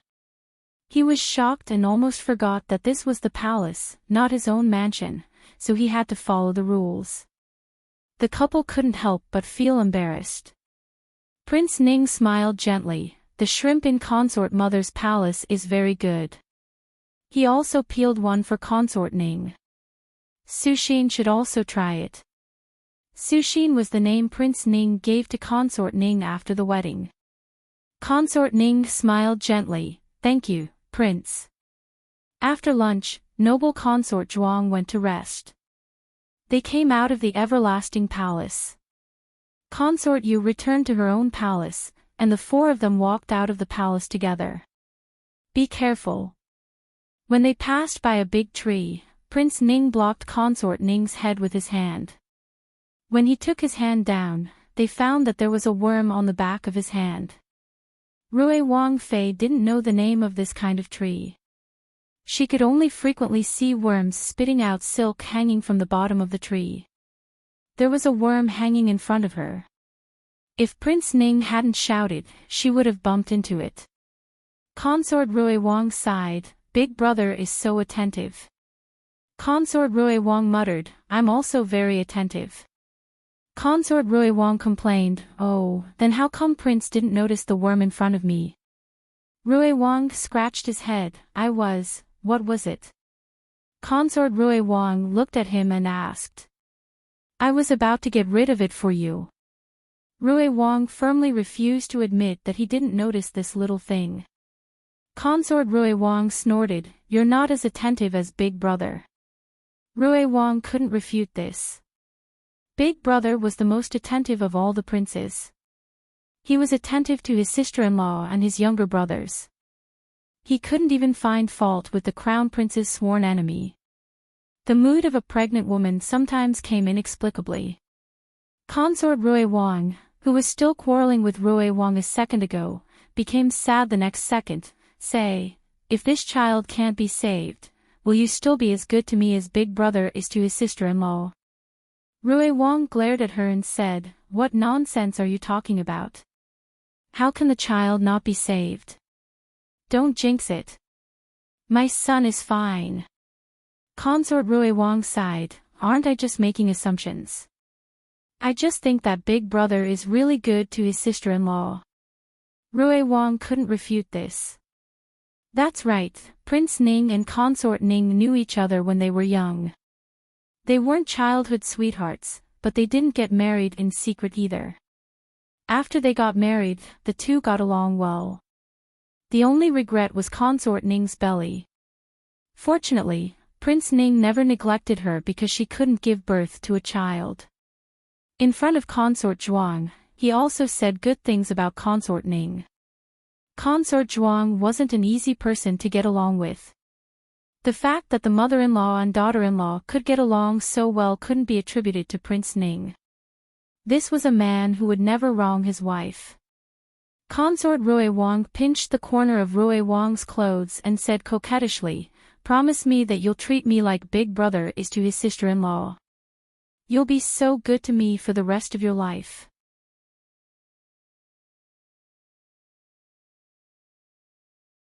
Chapter 4:14. Rui Wang pinched her face. Silly, what's so difficult about this? You are my wife. If I don't treat you well, who should I treat well? Ahem. Prince Ning cleared his throat. Let's go. Consort Rui Wang hurriedly withdrew her hand. Rui Wang also scratched his head embarrassedly. After that, the two seemed to avoid each other deliberately. They wished they could get out of the carriage. However, Prince Ning ignored the gazes of others and held Consort Ning's hand in public. The folk customs and customs of this dynasty were more open than those of the previous dynasty, but they were rarely so intimate outside. Consort Ning was a little uncomfortable. Prince Ning's smile was so gentle that it was hard to refuse. The four of them went out of the imperial palace. The carriages of the two manors had been waiting outside for a long time. Consort Rui Wang naturally went back with Rui Wang. Prince Ning should also go back to Prince Ning's mansion with Consort Ning. Unexpectedly, Prince Ning held Consort Ning's hand and said, "Father wants me to go to the imperial study in the afternoon. You go back first." Consort Ning hurriedly said, "Since you have official business, why didn't you say so earlier?" Prince Ning smiled and said, "I want to see you off, but I have to see you get on the carriage first." Consort Rui Wang was very envious. What kind of celestial love did eldest brother have for eldest sister-in-law? Consort Ning said, "Then you go to see father quickly." "I'm going back." Prince Ning smiled and said, "Okay." Consort Ning pulled back her hand and turned to get on the carriage of Prince Ning's mansion. Rui Wang said goodbye to Prince Ning. Then, eldest brother, we will go first. Prince Ning nodded. Pay attention to the thing I told you. I will ask father for a reward for you later. Rui Wang laughed heartily. Okay. What did eldest brother ask you to do? Consort Rui Wang asked in a low voice. I'll tell you later. Rui Wang pulled his wife towards Rui Wang Fu's carriage. Just as he was about to help Consort Rui Wang onto the carriage, another carriage suddenly appeared on the official road in front of the palace gates. The speed of the carriage was so fast that it didn't slow down even as it neared the entrance of the palace, almost crashing into it. Fortunately, the carriage stopped when it was only a carriage's distance away. At this moment, Ning Wang was already standing in front of the carriage. He held a sword in his hand, as if he would kill the horse if the other party didn't stop the carriage in time. The curtain of the carriage was pulled open, and a handsome man with wheat-colored skin jumped out. His facial features were resolute, and his eyes were deep. When he smiled, his eyes were especially bright. He held a folding fan in his hand, looking carefree and unrestrained. He didn't tie up his hair today, only a finger braid at the back of his head. A few strands of black hair hung down from the right side of his face, perfectly blocking one side of his face. Oh, what a coincidence! Isn't this Your Highness Ning Wang and Your Highness Rui Wang? He held the folding fan in his hand and cupped his hands in greeting. Rui Wang frowned. The sixth prince. That's right. This person was the hostage of the state of Chen, as well as the sixth prince of the state of Chen's imperial family, Yuan Tang. Yuan Tang's attire today was a bit strange. His long hair hung down, giving off a feeling that he was hugging a pipa and covering half of his face. However, he wasn't a pale-faced scholar, but a wheat-colored handsome man who exuded a masculine aura. His image was a bit hard to describe in words. Yuan Tang smiled and said, Your Highness Rui Wang, long time no see. This must be Consort Rui Wang. We met once a few years ago. Ning Wang stealthily blocked Rui Wang and his wife behind him. He said to Yuan Tang, Is the sixth prince going to ride a horse in the palace? Yuan Tang cupped his hands in greeting and said with a smile, I wouldn't dare, I wouldn't dare. I was in too much of a hurry to greet your highnesses, so I was a bit fast. Ning Wang said indifferently, We're not familiar with each other. There's no need to greet each other. Yuan Tang raised his eyebrows and smiled. Is this how your country treats its guests? Ning Wang said coldly, you're a hostage, not a guest. Yuan Tang rubbed his chest. This really hurts my self-esteem. I originally found a talking parrot outside the palace and wanted to enjoy it with your highnesses. However, it seems that your highnesses aren't interested in enjoying it with Yuan Tang. In that case, Yuan Tang will take his leave. After he finished speaking, he cupped his hands in greeting and turned to walk towards his carriage. The moment he brushed past Consort Rui Wang, the cold wind blew his beautiful hair. It was all because his appearance was too eye-catching that Consort Rui Wang subconsciously glanced at him. Ah! Consort Rui Wang cried out in alarm and the handkerchief in her hand fell to the ground. Consort Rui Wang, this is... Yuan Tang looked back in confusion. Consort Rui Wang turned around and approached Rui Wang's chest. Rui Wang hurriedly protected her in his arms and coldly glared at Yuan Tang. You scared this princess. Then, I'm sorry. Yuan Tang cupped his hands in greeting and bowed again. After Yuan Tang left, Ning Wang looked at Rui Wang and his wife with concern. What happened just now? The handkerchief on the ground had already been picked up and put away by the servants. Rui Wang patted Consort Rui Wang's shoulder to comfort her. That's right, did that guy deliberately scare you just now? Consort Rui Wang shook her head. No, I was just too surprised. Rui Wang didn't understand. What are you surprised about? It's not like you haven't seen him before. Yuan Tang was a hostage of the state of Qin and usually didn't attend the gatherings of the imperial family of the state of Zhao. However, when he first came to the state of Zhao, the emperor still held a welcoming banquet for him and the envoy of the state of Qin in order to show the bearing of the imperial family of the state of Zhao. Consort Rui Wang thought carefully and still told him that she had seen the crown princess meeting someone in private. You. Rui Wang was so shocked that he stuttered. You didn't hear wrong. Was it really the crown princess and Yuan Tang? Consort Rui Wang recalled. They deliberately lowered their voices so I couldn't tell whose voice it was. However, I heard the crown princess say, what did you do to Chunying? Chunying is the crown princess' personal female official. After that, I saw the crown princess walk out from behind the rockery, so I was certain that woman was the crown princess. Then how were you certain that man was Yuan Tang? It was King Ning who spoke. Consort Rui Wang frowned and said, I heard the crown princess slap him from behind the rockery. Just now, I saw that Yuan Tang's face was red and swollen. There were streaks that looked like finger marks, so I immediately thought of that man. This didn't sound like anything honorable. The current crown princess actually colluded with a hostage of the state of Qin. If this got out, she would be beheaded. Rui Wang said in disbelief, this Yuan Tang is too daring, and the crown princess, why would she collude with a hostage of the state of Qin? She doesn't seem like that kind of person. Consort Rui Wang snorted. What do you mean she doesn't seem like that kind of person? You men are all blind. I already told you that she isn't a decent woman. She dared to hook up with the crown prince when she was engaged to Xiaoheng.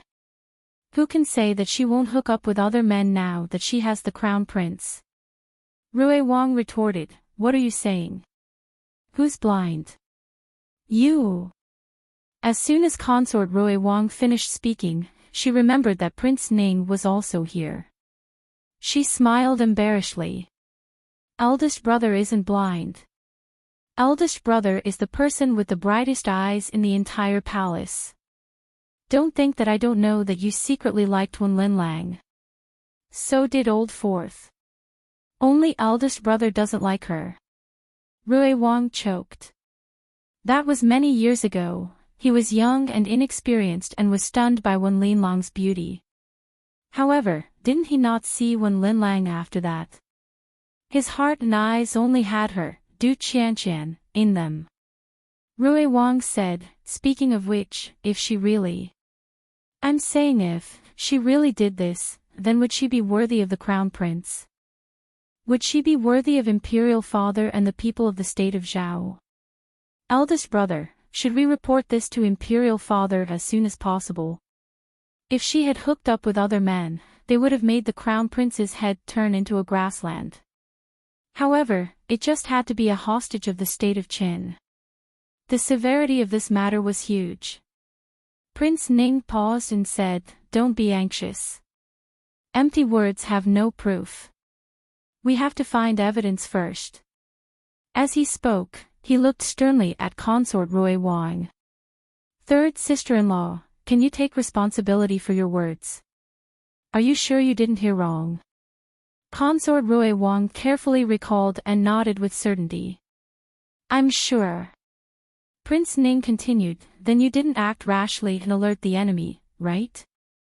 I mean, you didn't run to the crown princess to confirm, right?" Consort Rui Wang shook her head. "Of course I didn't. However, she still saw me when she came out from behind the rockery. I said that I had just arrived there. I don't know if she believed me." Prince Ning nodded. "Then, at that time, other than you, was there anyone else who heard the commotion behind the rockery?" Consort Rui Wang almost blurted out Miss Gu. However, she shook her head. "No. Originally, I wouldn't have been discovered. However, my personal maid and Miss Gu came over. The crown princess also saw them."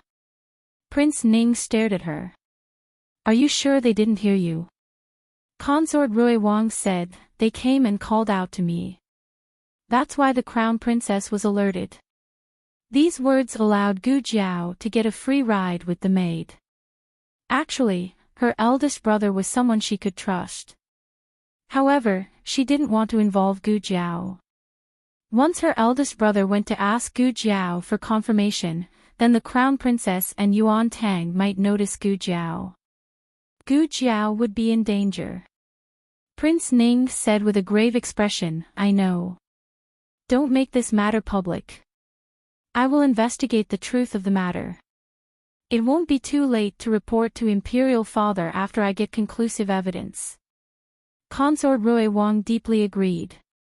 Eldest brother is right. After all, the crown princess wasn't an ordinary woman. She was the most respected Wangfei in the imperial family of Zhao country. In the future, she would be the mother of the country. It would be fine if there was evidence to accuse her. However, if there wasn't enough evidence and she was bitten, then her eldest brother's years of painstaking effort would be wasted. Thinking of something, Rui Wang said worriedly, "Then, will Qianqian be in danger?" The crown princess saw her.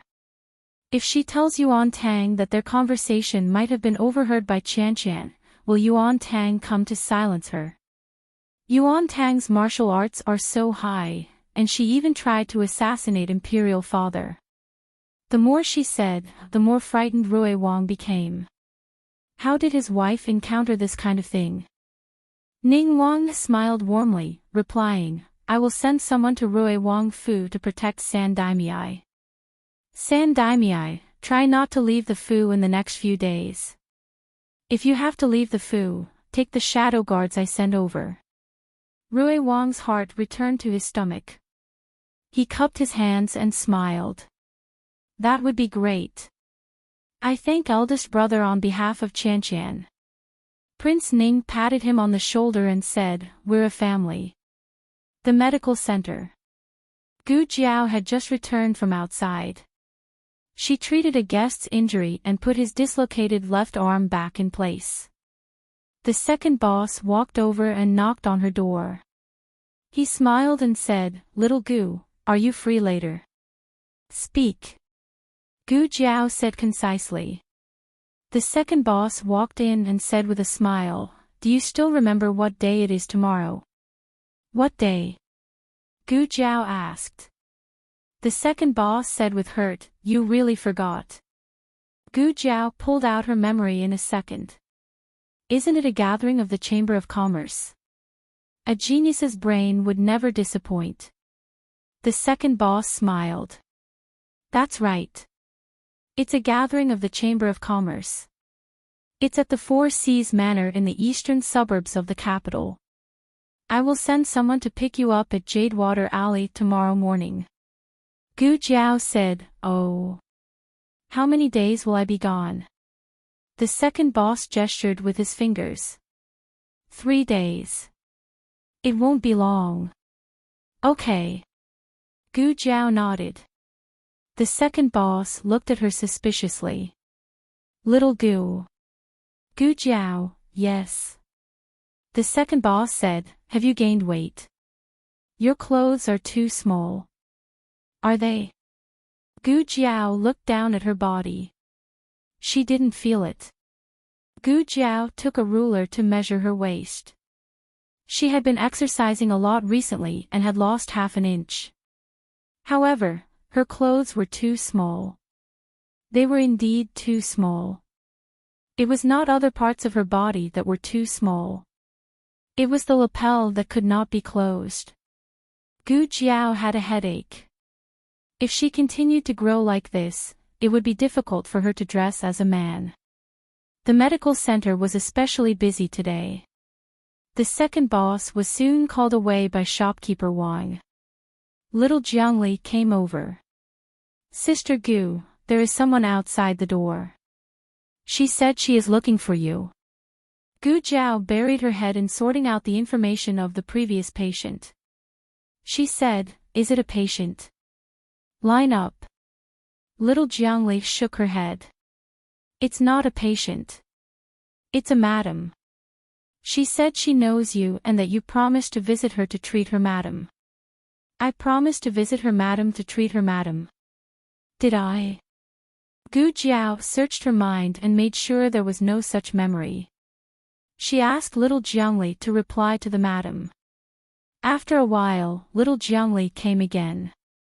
This time, she had a token in her hand. Sister Gu, the madam said you will know after you see her. Let me see. Gu Jiao reached out and took the token. The token had the emblem of the royal family of the Zhao kingdom and a big Ning character. It was someone from Prince Ning's mansion. Yes, she had promised Prince Ning that she would visit Princess Ning's house to treat her body. However, before she could go to Prince Ning's mansion, Princess Ning went back to visit her parents. Although her parents were also in the capital, it was strange to go to her parents' house to check her pulse. Gu Jiao said to little Jiangli, I have 3 more patients here. Ask the madam to wait for a while. If there are more patients, arrange them to be with Dr. Song and Dr. Liu. Got it, Sister Gu. Little Jiangli left obediently. Little Jiangli was small, but she was very considerate.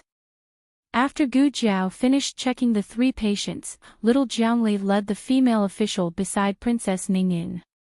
The female official greeted Gu Jiao politely, Dr. Gu. Gu Jiao asked, Did Princess Ning come back?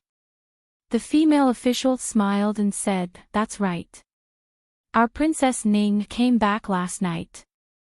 Today, she went to the palace to pay respects to the empress and imperial concubine. When she came back in the afternoon, she suddenly felt a tightness in her chest. I heard from the prince that Dr. Gu's medical skills are excellent, so I specially asked Dr. Gu to go to the mansion to check the Princess Ning's pulse.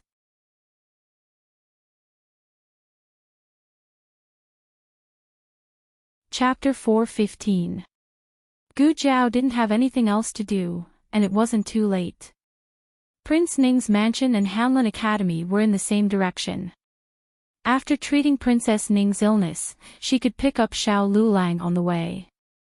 Gu Jiao said, Okay, wait for me first. I'll pack my things. The female officer smiled and said, We've prepared the carriage. After treating Princess Ning's illness, we'll take you wherever you want to go. Gu Jiao shook her head, No need to trouble yourself. I'll take the medical center's carriage. The female officer responded, We'll listen to Dr. Gu. Gu Jiao got on the carriage with a small basket on her back. The small basket contained her medicine box, some commonly used Chinese medicine, and some travel items. The basket didn't look big, but it could hold a lot of things. Xiao Sanzi drove the carriage. Their carriage followed Prince Ning's carriage, and they arrived at Prince Ning's mansion without any obstruction. It was the first time Gu Jiao entered an ancient prince's mansion. Last time, when she sent Princess Rui Wang home, she didn't go in. This time, she could take the opportunity to see what the prince's mansion looked like. Prince Ning's mansion covered a large area. There was a whole street that belonged to Prince Ning's mansion. Of course, it was just a small street, not a commercial street like Chang'an Street and Xuanwu Street.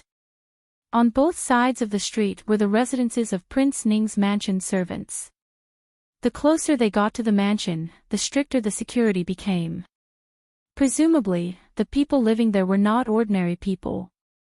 The status of doctors in Zhao country wasn't high, and the status of female doctors was even lower. It was reasonable to say that they weren't qualified to go through the main gate.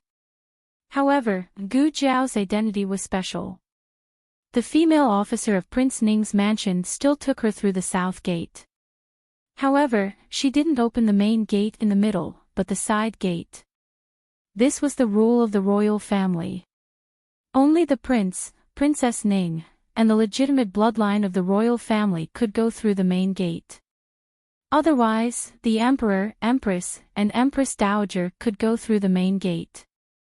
Even if Princess Zhuang came, she could only enter through the side gate. The maid told Gu Jiao that her surname was Yao. Gu Jiao made an "oh" sound in her heart. She had the same surname as Yao Shi. What a coincidence. The landscape of Prince Ning's mansion was more standard than expected, which complemented Prince Ning's temperament. But some details of the design, such as pavilions, waterside corridors, birdsong and fragrant flowers, were obviously designed by Princess Ning. Maid Yao took Gu Jiao to Princess Ning's courtyard. Recalling that Ning Wang had once said that if she, Xiong Badian, was willing, he could give her a separate courtyard, Gu Jiao was suddenly a little curious as to where Ning Wang had originally planned to settle her down. "Dr. Gu, we're here." Female official Yao said to Gu Jiao at the entrance of the courtyard.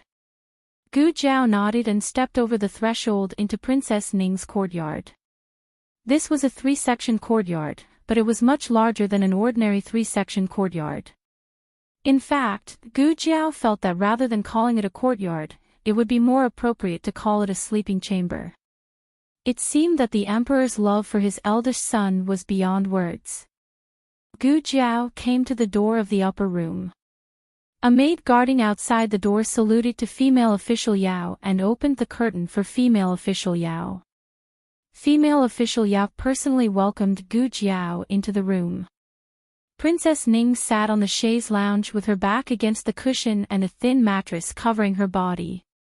She held a book in her hand and was reading it attentively. This was not the first time that Gu Jiao met Princess Ning, but that was in a dream. Princess Ning was knocked down by a white cat that scared Xiao Lulang, causing a miscarriage. Xiao Lulang was the scapegoat. The white cat was taken away with the help of Yuan Tang. It did not scare Xiao Lulang, nor did it offend Princess Ning. But Princess Ning still had a miscarriage. Consort Rui Wang said that Princess Ning had 3 miscarriages. It was not difficult to understand why her complexion was so bad, and there seemed to be a faint sadness between her eyebrows. "Princess, Dr. Gu is here." Female official Yao walked forward and reported softly. Princess Ning raised her head. She held the half-read book with one hand and stretched out the other hand. The little maid on the side seemed to have understood the meaning of this action. She hurriedly presented a bookmark with both hands. Princess Ning put the bookmark in the book and closed it. She looked at Gu Jiao and said, "You are Dr. Gu. I heard the prince mention you. Imperial grandmother likes you very much." Her eyes swept over the birthmark on Gu Jiao's face, but did not stay for too long. She did not show any surprise or mind. This was the cultivation of the legitimate daughter of an aristocratic family and the princess of a country. She would not embarrass the guest on the spot. Although Gu Jiao was a female doctor, her status was destined to be higher because of Empress Dowager Zhuang's love. Princess Ning said, "We are all family. Don't be so reserved. Sit down." Her words were also very particular. She did not give a seat, nor did she speak in a tone of charity. She spoke as if she was treating a real guest. Gu Jiao sat down beside her. Before sitting down, she took down the small basket and put it on another chair. "Princess, what are you reading?" she asked. Mentioning this, Princess Ning smiled faintly. "Some poetry books. Do you want to read?" She handed the book to Gu Jiao. Gu Jiao shook her head. "I don't understand poetry, and I don't like it." Princess Ning laughed again. "I don't like it either." Gu Jiao said, "Then why are you reading it?" Princess Ning smiled faintly. "It's boring in the mansion. I just want to pass the time." Although she said that, Gu Jiao felt that she was not just killing time. Instead, it was more like she was forcing herself to do something she did not like but had to do. Gu Jiao said to her, "Let me feel your pulse." Princess Ning reached out her hand. A maid came forward and wanted to put a handkerchief on Princess Ning's wrist. Princess Ning said, "No need." "Yes." The maid took the handkerchief and left. Gu Jiao began to feel Princess Ning's pulse. The room quieted down. Princess Ning's pulse was as Gu Jiao expected. Gu Jiao asked, "How is your sleep? Is it difficult to fall asleep?" Princess Ning smiled bitterly. "A little bit." Gu Jiao looked directly at Maid Yao beside Princess Ning. "How long do you usually fall asleep after going to bed?" Maid Yao looked at Princess Ning. Seeing that Princess Ning did not stop her, she said honestly, "At least an hour, at most. She may not sleep all night." Gu Jiao nodded thoughtfully and said, "How's your appetite?" "Not very good." Maid Yao replied, "I can't eat it. When I finally eat it, it's hard to digest." Gu Jiao nodded and took back her hand. She said to Princess Ning, "Judging from your pulse, you have a weak spleen and stomach. It's not a difficult disease. With your condition, you can get better in 1 or 2 months. Have you seen a doctor?" Princess Ning said, "Yes, I have. It's the same as you said. She will be fine after taking medicine. If she stops taking medicine, she will relapse." So the crux of the problem was not the spleen deficiency, but the heart disease. Gu Jiao said to Princess Ning, "Please ask others to leave." Princess Ning did not hesitate. "You can leave." Only the two of them were left in the room.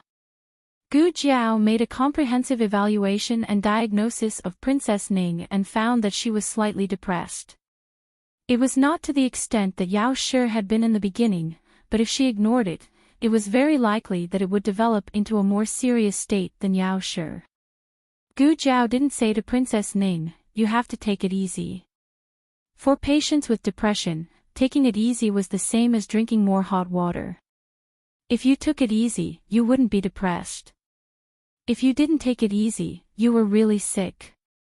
Gu Jiao opened the small medicine box. Since Yao Shi recovered, there was no antidepressant in the small medicine box. Today, it appeared again. Gu Jiao took out 2 boxes of antidepressants. She opened them and put them in a porcelain bottle. She handed it to her. "One in the morning and one in the evening. Try to take it before you go to bed." Princess Ning took it and asked, "Is this the medicine for spleen deficiency?" Gu Jiao said, "No, it's the medicine that can let you sleep well. You can continue to take the medicine for spleen deficiency." Princess Ning sighed. I don't want to take the previous one. It's too bitter. Gu Jiao thought for a moment and said, that's fine. I'll have someone send a few bottles of pills to Princess Ning later.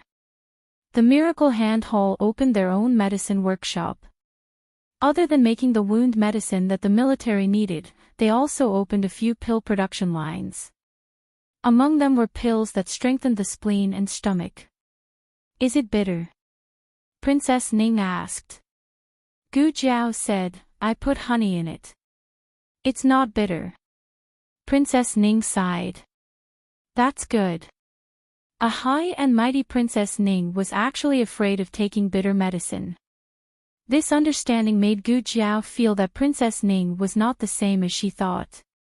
After this, Gu Jiao reminded Princess Ning of some things to pay attention to in her daily life.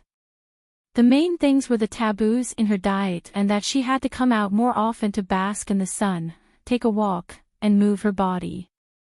After doing all this, Gu Jiao planned to leave. I'll have someone send the medicine to Princess Ning in a moment. Princess Ning said, don't bother. I'll send someone to get it. That's fine. Gu Jiao did not refuse. Princess Ning wanted to pay Gu Jiao's consultation fee. Gu Jiao said, His Highness Prince Ning will pay. Princess Ning was stunned and smiled. Okay. This was the first real smile that Gu Jiao saw when she entered the room. Did she only smile like this when Prince Ning was mentioned? Gu Jiao packed her things and Meiyao walked her out. As soon as the two arrived at the gate of Prince Ning's mansion, they unexpectedly met Prince Ning, who was getting out of the carriage. Your Highness. Female official Yao hurriedly bowed in greeting. Prince Ning nodded slightly and looked at Gu Jiao. He showed a gentle smile. It's Dr. Gu. I didn't expect you to come. Meiyao said. Princess Ning had a bit of chest tightness in the afternoon. I remembered that Your Highness said Dr. Gu's medical skills were excellent, so I went to the Miracle Hall to invite Dr. Gu over. Prince Ning nodded approvingly. You did well. You can leave. I want to talk to Dr. Gu about Princess Ning's illness. Then I'll go to the Miracle Hall to get the medicine, Meiyao said. Meiyao got on the carriage. Prince Ning pointed at the mansion. If Dr. Gu is not in a hurry, why don't you go to the reception pavilion? Gu Jiao said, I'm in a hurry. If Your Highness has something to say, please say it quickly. Also, since we've met, I'll have to trouble Your Highness to pay the consultation fee. Okay. Prince Ning took out a 50-tael banknote from his pocket. 100 taels, Gu Jiao said. The Princess of Xinyang gave 100 taels, directly breaking the upper limit of her consultation fee. Prince Ning paused. For a moment, he inexplicably felt that Gu Jiao's exorbitant demand was familiar, as if he had seen it somewhere before. Gu Jiao crossed her arms and said, I said before, the consultation fee isn't cheap.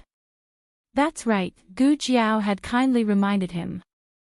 Prince Ning hadn't haggled at the time, so it was even more impossible for him to haggle after she finished treating Princess Ning's illness. But Prince Ning hadn't expected that the price she said wasn't cheap would be this high. Prince Ning's heart felt stifled.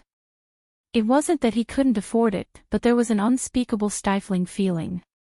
In the end, Prince Ning still paid the 100-tael banknote. Gu Jiao took the banknote. What does Your Highness want to ask? Speak. Spending money really was different.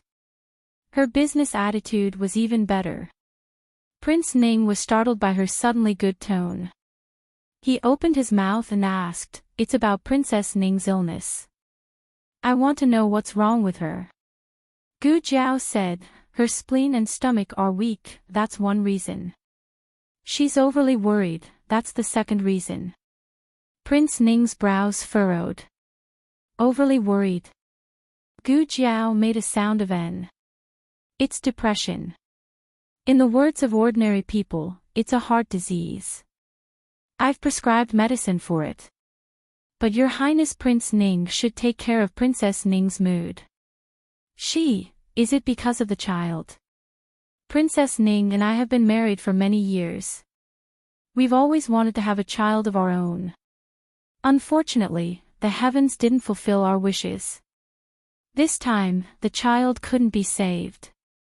He used the word again.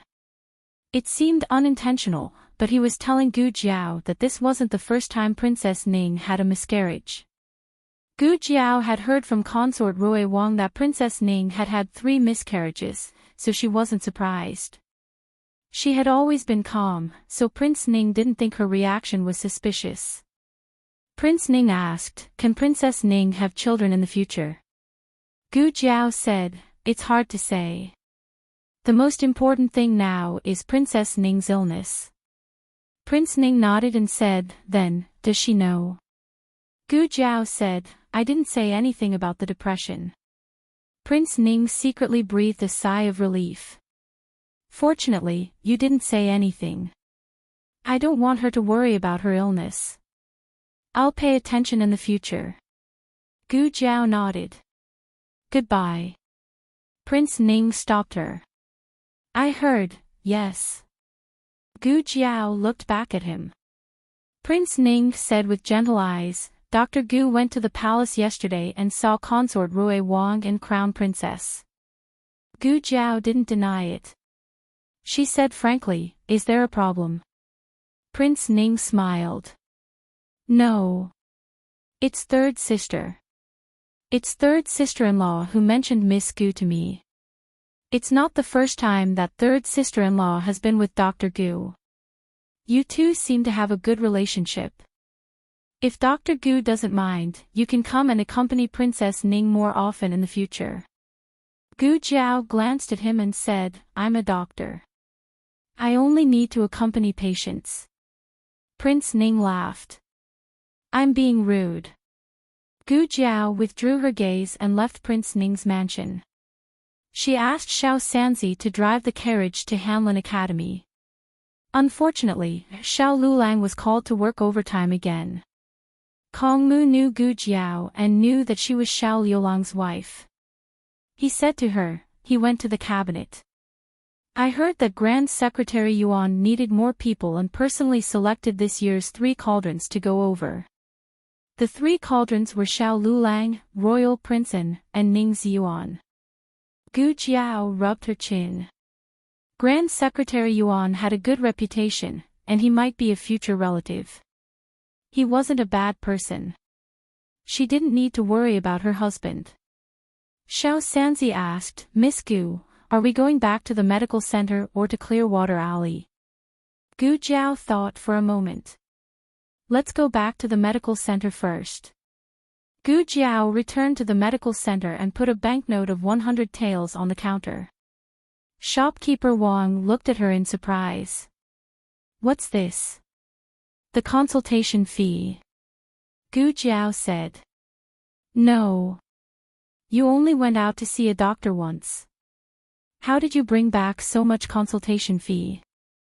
Shopkeeper Wang said.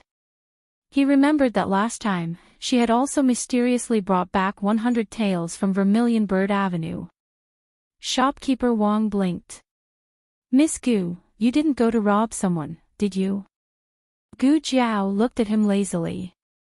"Who are you looking down on?" Shopkeeper Wang smiled embarrassedly. You're right. Miss Gu is a gentleman. Why would you rob someone?" Before he could finish speaking, he heard Gu Jiao say, "What's so good about robbing 100 taels? If you want to do something, you should do something big." Shopkeeper Wang was speechless. Gu Jiao didn't stay in the medical center for long before consort Rui Wang came over. Gu Jiao didn't see any patients today. Consort Rui Wang went to her courtyard with ease. Gu Jiao was drying medicinal herbs. Consort Rui Wang walked over and happily called out to Miss Gu. "Consort Rui Wang." Gu Jiao greeted her in surprise. Consort Rui Wang gasped. "You left too quickly. If you were half an hour later, we would have met at Prince Ning's mansion. Gu Zhao asked, "You went to Prince Ning's mansion?" Consort Rui Wang said with a serious expression, "I heard that Princess Ning wasn't feeling well, so I went to see her." "That's strange. She was fine when she went to the palace in the morning. Why did her chest feel tight and uncomfortable when she went back? What's wrong with her?" So Princess Ning was fine in the morning but felt uncomfortable in the afternoon. Did something happen to her? People with depression couldn't stand being stimulated. However, it wasn't only stimulated that would cause the illness. Sometimes, the patient's mood would suddenly become low, and they couldn't control it at all. Gu Zhao wouldn't talk about the patient's condition with people other than the patient's family. She chose her words carefully and said, "Her spleen and stomach are weak. She hasn't completely recovered after the miscarriage. Her body needs to be carefully nursed back to health. She may feel a little uncomfortable in her heart." Consort Rui Wang sighed. "Sigh, sister-in-law is so pitiful.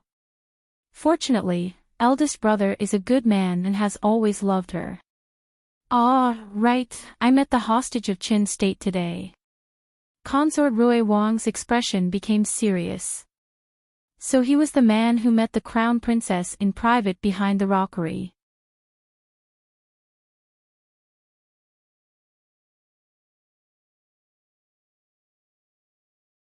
Chapter 4:16. The novel will be updated more quickly. There are all kinds of novels that can't be found on the internet. After coming out of the medical center, Gu Zhao got in Xiao Sanzi's carriage and went to Lu Yixing's house. Lu Yixing's house was as poor as usual, but Lu Yixing wasn't sitting in the yard as usual. Only the mute boy named Afnu and another old nanny were working in the front yard. One was weaving baskets, and the other was scrubbing. The two of them recognized Gu Zhao. Gu Zhao said, "I'm looking for Lu Yixing. Is he here?" The old nanny was hard of hearing and couldn't hear. Afnu pointed to a room inside. "Thank you." Gu Zhao thanked her and stepped into the central room. Then she turned and walked into the other room that Afnu pointed to. This was a study room, which was also Lu Yixing's bedroom. It was about the same size as the west room in Xiao Lulang and Little Jing Kong.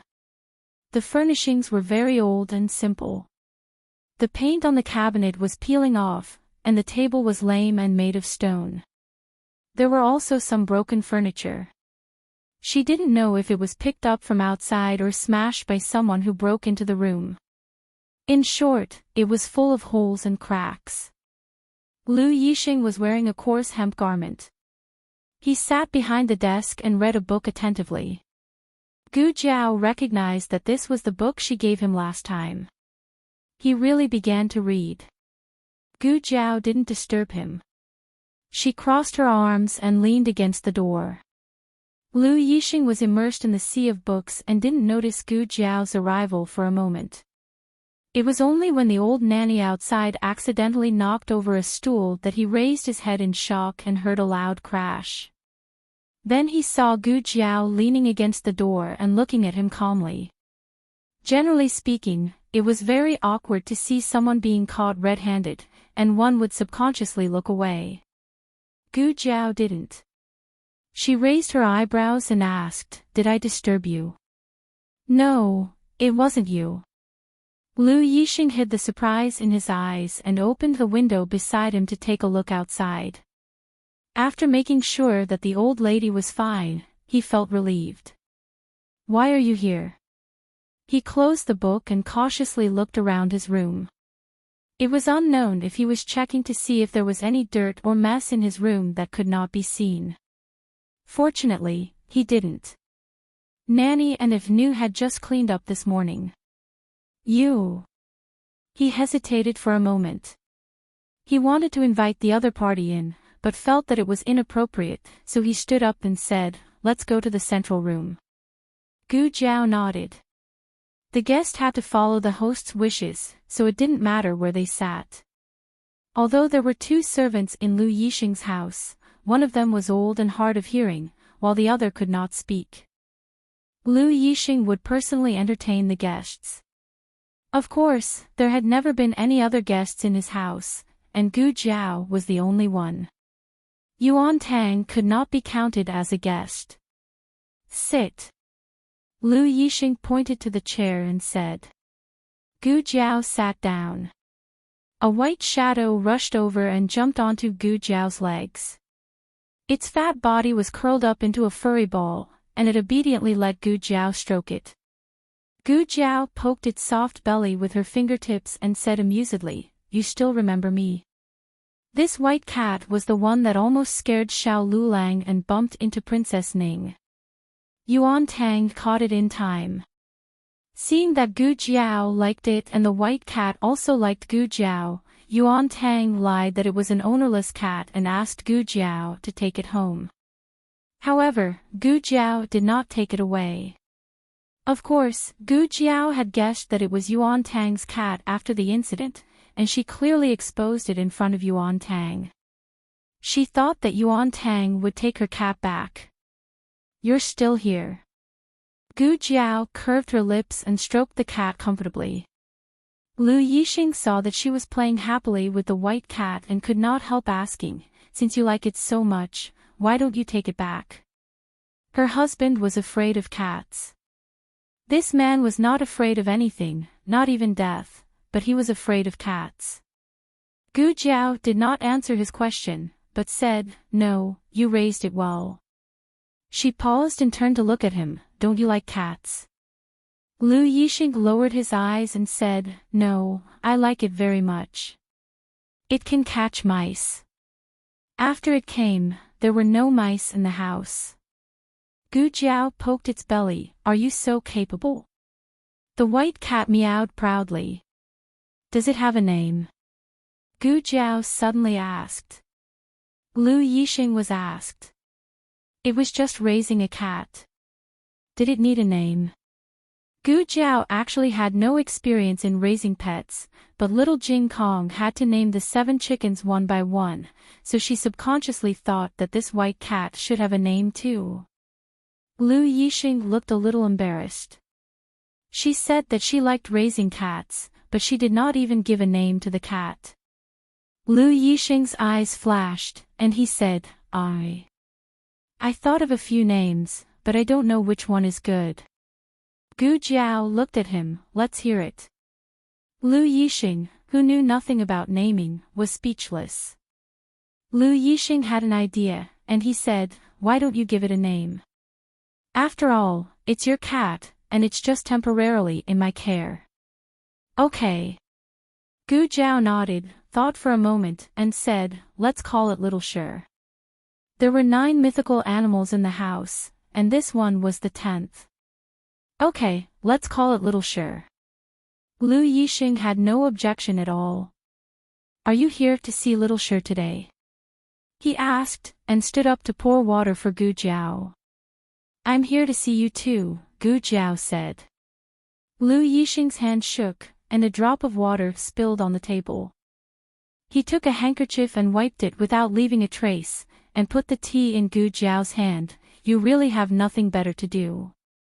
Gu Jiao took down the small basket and took out a few thick books from it. "Here." Last time, she gave Lu Yixing the 4 books. This time, she gave him the 5 classics and 2 arithmetic books. They were all annotated, and were very suitable for self-taught scholars. "You." Lu Yixing wanted to say something, but hesitated. Gu Jiao could almost imagine what he was going to say. "I know you can't afford these books, but I'm not giving them to you for free. These are Little Sure's food expenses. Little Sure is so fat, and it's obvious that he can eat a lot." The white cat meowed bitterly. Lu Yixing sighed. "You'll regret it if you lose the bet." He would never be conferred the title of Marquis or Minister in this lifetime. Lu Yixing hesitated for a moment, but in the end, he accepted the books. However, he secretly remembered the value of these books, and he would return them to her one day. Lu Yixing stroked the covers of the books and said, I'm borrowing these books from you. I'll return them to you when I earn some money. It's up to you. Gu Jiao said nonchalantly. It was just a few books, and she didn't lack money. However, she didn't refuse him on the spot because she wanted to take care of his incomparably strong self-esteem. At this time, Gu Jiao didn't know that one day, many years later, Lu Yixing really did return the money for these books, but he didn't use money. One book, one city. A total of 11 cities, and he returned her half of the country. If there's anything you don't understand, you can ask me, Gu Jiao said confidently when she saw Lu Yixing flipping through the 2 arithmetic books. Ah, okay. Lu Yixing humbly asked for advice, and took out a pile of 8-part essay drafts from his room. Gu Jiao said without changing her expression. Or, you don't have to ask me. Lu Yixing, Gu Jiao stroked the cat for a while, and in the end, she wanted to sniff the cat, but she restrained herself. Actually, I came here today for another matter. She was so busy stroking the cat that she almost forgot about the important matter. What's the matter? Lu Yixing asked. It's about Yuan Tang, Gu Jiao said. As soon as she finished speaking, Yuan Tang's voice sounded from the other room. What does it have to do with this prince? Gu Jiao frowned strangely. Lu Yixing explained, he came here just now, and he's sleeping in the woodshed. Gu Jiao looked at Yuan Tang with a puzzled expression. You don't want to sleep in the imperial palace, but instead sleep in the woodshed. What's wrong with you? Yuan Tang covered his face with a folding fan and yawned. He strode over and sat down across from Gu Jiao. As long as I'm close to cousin, what's wrong with sleeping in the woodshed? Lu Yixing said to Gu Jiao, I thought he wouldn't wake up, so I didn't tell you. He didn't expect Gu Jiao to suddenly mention Yuan Tang. If he had known, he would have reminded her. After all, it was quite embarrassing to be caught talking about someone behind their back.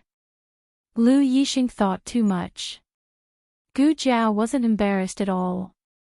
Gu Jiao made a sound and said to Yuan Tang, you came at the right time. Yuan Tang smiled. What's wrong? Do you miss this prince? Lu Yixing's eyes turned cold. Yuan Tang hurriedly said to him, don't be angry, it's just a joke. I only have cousin in my heart, there's no room for anyone else. Lu Yixing was obviously used to his shamelessness and glib tongue. He coldly turned around and ignored him.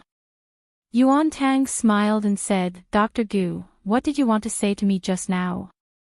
Gu Jiao didn't say anything.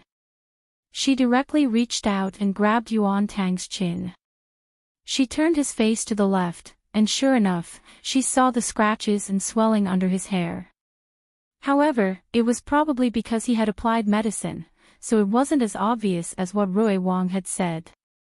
However, she could still see the marks. Yuan Tang didn't resist. He playfully looked at Lu Yixing and said, Cousin, she was the one who took liberties with me. I didn't take the initiative to seduce her. Shut your mouth. Lu Yixing said unhappily. Gu Jiao asked, how did you get the wounds on your face? Lu Yixing raised his eyebrows and said, you care about me that much? Lu Yixing coldly said, don't talk nonsense. Yuan Tang helplessly shrugged. He used his folding fan to point at the big white cat on Gu Jiao's lap and said, how else could it be? It scratched me. Gu Jiao looked at the white cat on her lap and asked, you scratched me? The white cat closed its eyes and pretended to be dead. Lu Yixing said, it scratched me. I saw it. Gu Jiao asked, when did it scratch you? Lu Yixing said, last night, he climbed over the wall to enter the house. The white cat thought it was a thief, so it scratched him with its claws. She didn't expect this little thing to be so fierce. Yuan Tang looked at the white cat with hidden bitterness and said, it's only been a few days, and you've already forgotten who was the one who raised you. Lu Yixing wouldn't lie to her. According to Gu Jiao's observation, the marks on Yuan Tang's face didn't look like finger marks. They looked more like scratches and scratches caused by sharp claws. Of course, she couldn't rule out another possibility. The slap didn't leave too big of a mark, and the swelling immediately went down with ice. Yuan Tang looked at Gu Jiao, who was deep in thought, and said, "Hey, why are you looking at me like that? Are all of you people from Zhao so strange today? First, Consort Rui Wang saw me and screamed in shock because of my injured face. Then, you held my face and touched me." Lu Yixing was annoyed to death and said, "Who touched you? If you continue to talk without thinking, don't come again." Yuan Tang immediately cowered and said, Okay. I won't say it. It wasn't Yuan Tang. The direction of this matter was a bit strange. Although it had nothing to do with her who Wen Lin Lang met privately with, she had exposed the other party's secret. If the other party found out, it was very likely that it would be disadvantageous to her and Consort Rui Wang. Therefore, it was better to find that person as soon as possible. Gu Jiao looked at Yuan Tang without blinking and asked, "Do you know the Crown Princess?" Yuan Tang said, "Which country's Crown Princess are you talking about?" Gu Jiao said, "The Crown Princess of Zhao Country." Yuan Tang raised his eyebrows meaningfully and said, "Oh, that Zhao Du's young marquis's fiancée. I know her." "What about it?" "She's his ex-fiancée. They don't have anything to do with each other anymore." Gu Jiao corrected Yuan Tang and asked, "Did you go to see her yesterday?" Because he was asked, Yuan Tang didn't pay attention to why she corrected him. Yuan Tang spread his hands and said, "Why would I go see her? I'm not familiar with her." "Wait, why do you ask? Are you suspecting that I have some kind of unclear relationship with her?" This Yuan Tang wasn't stupid. Yuan Tang laughed. After laughing, he raised his finger and said solemnly, "Cousin is here, so I might as well be frank. I did assassinate your Zhao country's emperor, but I have absolutely no relationship with your Zhao country's crown princess. I swear to God. If I'm lying, I won't be able to bring cousin back to Qin country for the rest of my life." "What kind of oath was this?" Lu Yixing said indifferently, "If you're lying, I won't let you be the Qin country's crown prince." Yuan Tang looked hurt. "That's too vicious. Are you still my cousin?" Yuan Tang didn't look like he was lying. However, in terms of motive, martial arts, criminal record, and other aspects, Yuan Tang was the most suspicious. Just as Gu Jiao was about to ask him for his alibi from yesterday morning, a strange noise came from outside the room. Gu Jiao's ears twitched. She picked up the teacup in her hand and threw it outside the door. With a clang, an arrow was knocked to the ground by the teacup. The mute slave in the yard stood up, grabbed the old mama who didn't hear anything, and carried her into the room. The moment the two entered the room, Yuan Tang got up and closed the door to the central room. He also bolted the door. Almost at the same time, the sound of an entire row of arrows hitting the door rang out. One of the arrows even broke through the door halfway and almost pierced Yuan Tang's stomach. Yuan Tang looked at the arrow that almost cut his stomach open and the corner of his mouth twitched. "No way, cousin, what have you been doing recently? In the past, those people from Zhao country only came to your house to mess around. Now they want to kill you." As soon as Yuan Tang finished speaking, another arrow flew through the air. This time, it came from the back door. The back door couldn't be closed because there was no back door. However, the person this arrow was aimed at wasn't Lu Yixing. For a moment, Gu Jiao thought that the arrow was aimed at her. Until, the arrow accurately pierced Yuan Tang's folding fan. If the fan hadn't blocked it fast enough, he would have been cut open. Yuan Tang was stunned. What's going on? Is it aimed at me? Several more arrows came from behind, all aimed at Yuan Tang. Gu Jiao looked deeply in the direction of the back door. Her eyes moved. Okay, you're eliminated as a suspect. Yuan Tang dodged the arrows and ran around the room. What do you mean? Obviously, someone wanted Yuan Tang to be the scapegoat so that Yuan Tang wouldn't be able to testify.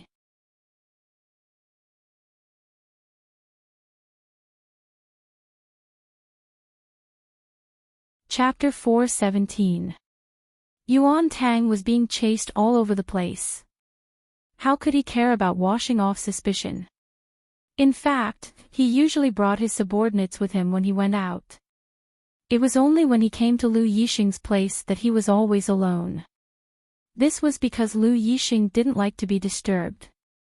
He didn't even want to see him, let alone his subordinates. Who would have thought that after so many times without incident, he would suffer a setback today? The assassins came in a menacing manner, and each one of them was powerful. He almost couldn't handle them. At first, the assassins only wanted to kill him, but after missing, they no longer cared about whether there were other people in the room. Several arrows almost hit Gu Jiao and Lu Yixing. In order not to implicate the two of them, Yuan Tang gritted his teeth. I'm leaving first. As Yuan Tang left, the surrounding assassins gradually disappeared. It seemed that they were chasing after Yuan Tang. Lu Yixing's expression became very ugly. Gu Jiao didn't know if he was recalling something, or if he was simply worried about Yuan Tang's situation. Yuan Tang's situation was indeed not good. This time, the other party seemed to be determined to kill him at all costs. No matter where Yuan Tang fled, he could feel the group of people chasing after him. His martial arts were not on par with the Dragon Shadow Guards, but he was at least one of the top 10 experts in the state of Qin. He was confident that he wouldn't lose to this group of assassins in a one-on-one fight. However, there was a saying that went, outnumbered. The direction back to the palace was completely blocked. It was obvious that the assassins didn't want him to return to the palace to call for reinforcements. How despicable. Don't let this prince find out who did it, or else this prince will skin you alive. Yuan Tang had no choice but to escape in another direction. He didn't know how long he was chased until night fell, until he left the lights of the homes far behind him, until his internal energy was exhausted and he couldn't escape anymore. He was cornered in an empty street corner. As the Mid-Autumn Festival approached, the full moon hung high in the sky. The cold moonlight shone on Yuan Tang's sweaty cheeks, and his eyes emitted a sharp and cold light. Who are you? Who sent you to kill this prince? He asked coldly. However, no one answered. The dozen or so black-clothed assassins only clenched their long swords and charged at him without a word. Yuan Tang's folding fan turned and activated a mechanism. Countless blades appeared and blocked the swords that were coming at his head. At this moment, a sword attack came from the side of his body. Yuan Tang's left fingertips caught the sword just in time. However, everything was not over yet. A wave of terrifying attacks came from behind him. Yuan Tang's brows twitched. I can't hide anymore. In the blink of an eye, there was a loud bang and the black-clothed assassin that attacked him from behind let out a pitiful cry. Everyone was shocked by this sudden change. People were always filled with curiosity and fear towards the unknown. Because they didn't know how powerful it was, they didn't dare risk their lives. The other assassins froze for a moment. Using this time, Gu Jiao threw out a few more black flame beads, forcing back the other assassins that wanted to kill Yuan Tang. Yuan Tang came back to his senses and used his internal energy to push back the 4 assassins around him. After pushing them back, he collapsed. Gu Jiao quickly moved forward and held his arm. Yuan Tang knew that he couldn't show any weakness at this critical moment, otherwise they would chase after him. Yuan Tang stabilized his mind and did his best to not collapse. He stared at the murderous assassins and whispered to Gu Jiao, "Thank you. I owe you my life today." Gu Jiao glanced at him indifferently. "Is your life valuable?" Yuan Tang said, "I'm the future crown prince of the Qin kingdom. Do you think it's valuable?" Gu Jiao, "Oh. What did you use just now? Why was it so powerful?" "A hidden weapon." Yuan Tang. "I know it's a hidden weapon, but can you tell me what kind of hidden weapon it is?" "Forget it, now is not the time to talk about this. The most important thing is to quickly take care of this group of assassins."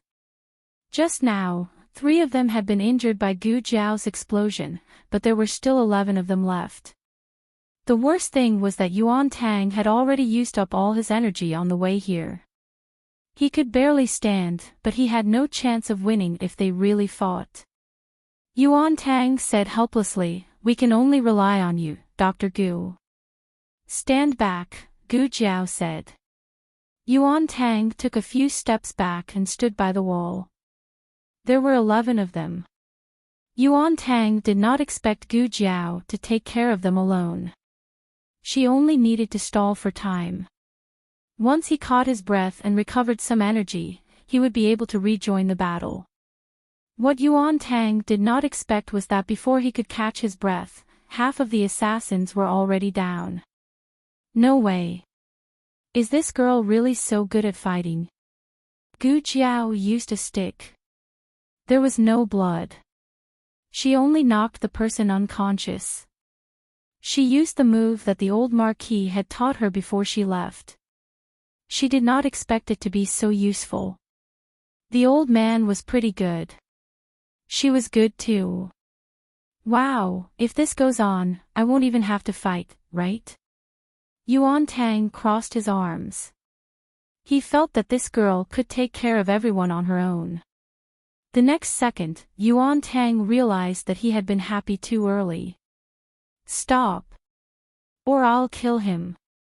With a harsh shout, a masked man in black walked out with a sword pressed against Lu Yixing's neck.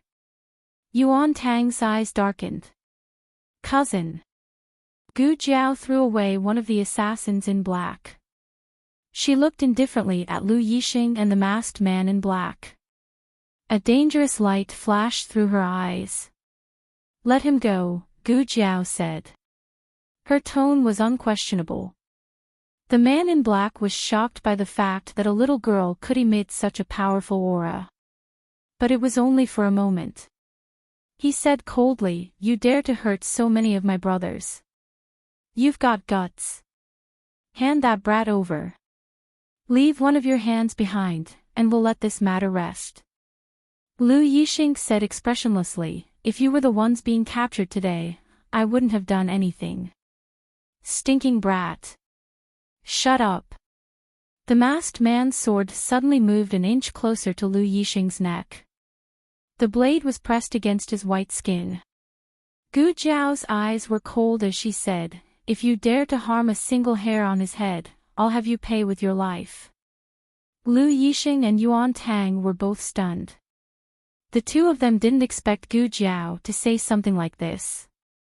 Lu Yixing's eyes flashed with a complicated look. He looked at Gu Jiao. Gu Jiao also looked at him. Lu Yixing closed his eyes without hesitation. At the same time, Gu Jiao shook her arm and a dagger slipped into her sleeve. No one saw how Gu Jiao moved. By the time they reacted, she had already thrown the dagger. The masked man saw that the dagger was about to hit his forehead. He hurriedly waved his sword to block it. The dagger was blocked, but Lu Yixing took the opportunity to run away. Damn it! He gritted his teeth. Yuan Tang couldn't come back to his senses. What just happened? Did that girl suddenly attack, or did she give his cousin some kind of signal? Otherwise, why would his cousin close his eyes? Speaking of which, wasn't his cousin afraid that the girl would make a mistake? Yuan Tang was jealous. Even his cousin didn't trust him that much. Lu Yixing quickly walked towards the two of them. The masked man was about to swing his sword at Lu Yixing's back, but Gu Jiao's black flame pearl blew him back several steps. He obviously knew how powerful this thing was. Several of his brothers had been injured by it. Gu Jiao also quickly walked over to help Lu Yixing. "Are you okay?"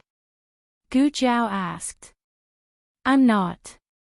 Lu Yixing didn't finish his words. He suddenly reached out and pulled Gu Jiao into his embrace. His other hand blocked the back of Gu Jiao's head. A sword slashed down and Lu Yixing's little finger flew out. "Cousin!" Yuan Tang cried out involuntarily. Hot blood splashed onto Gu Jiao's neck. She grabbed Lu Yixing's right hand and saw the bloody wound on his little finger. Her eyes instantly turned cold. At this moment, everyone felt that Gu Jiao's aura had changed.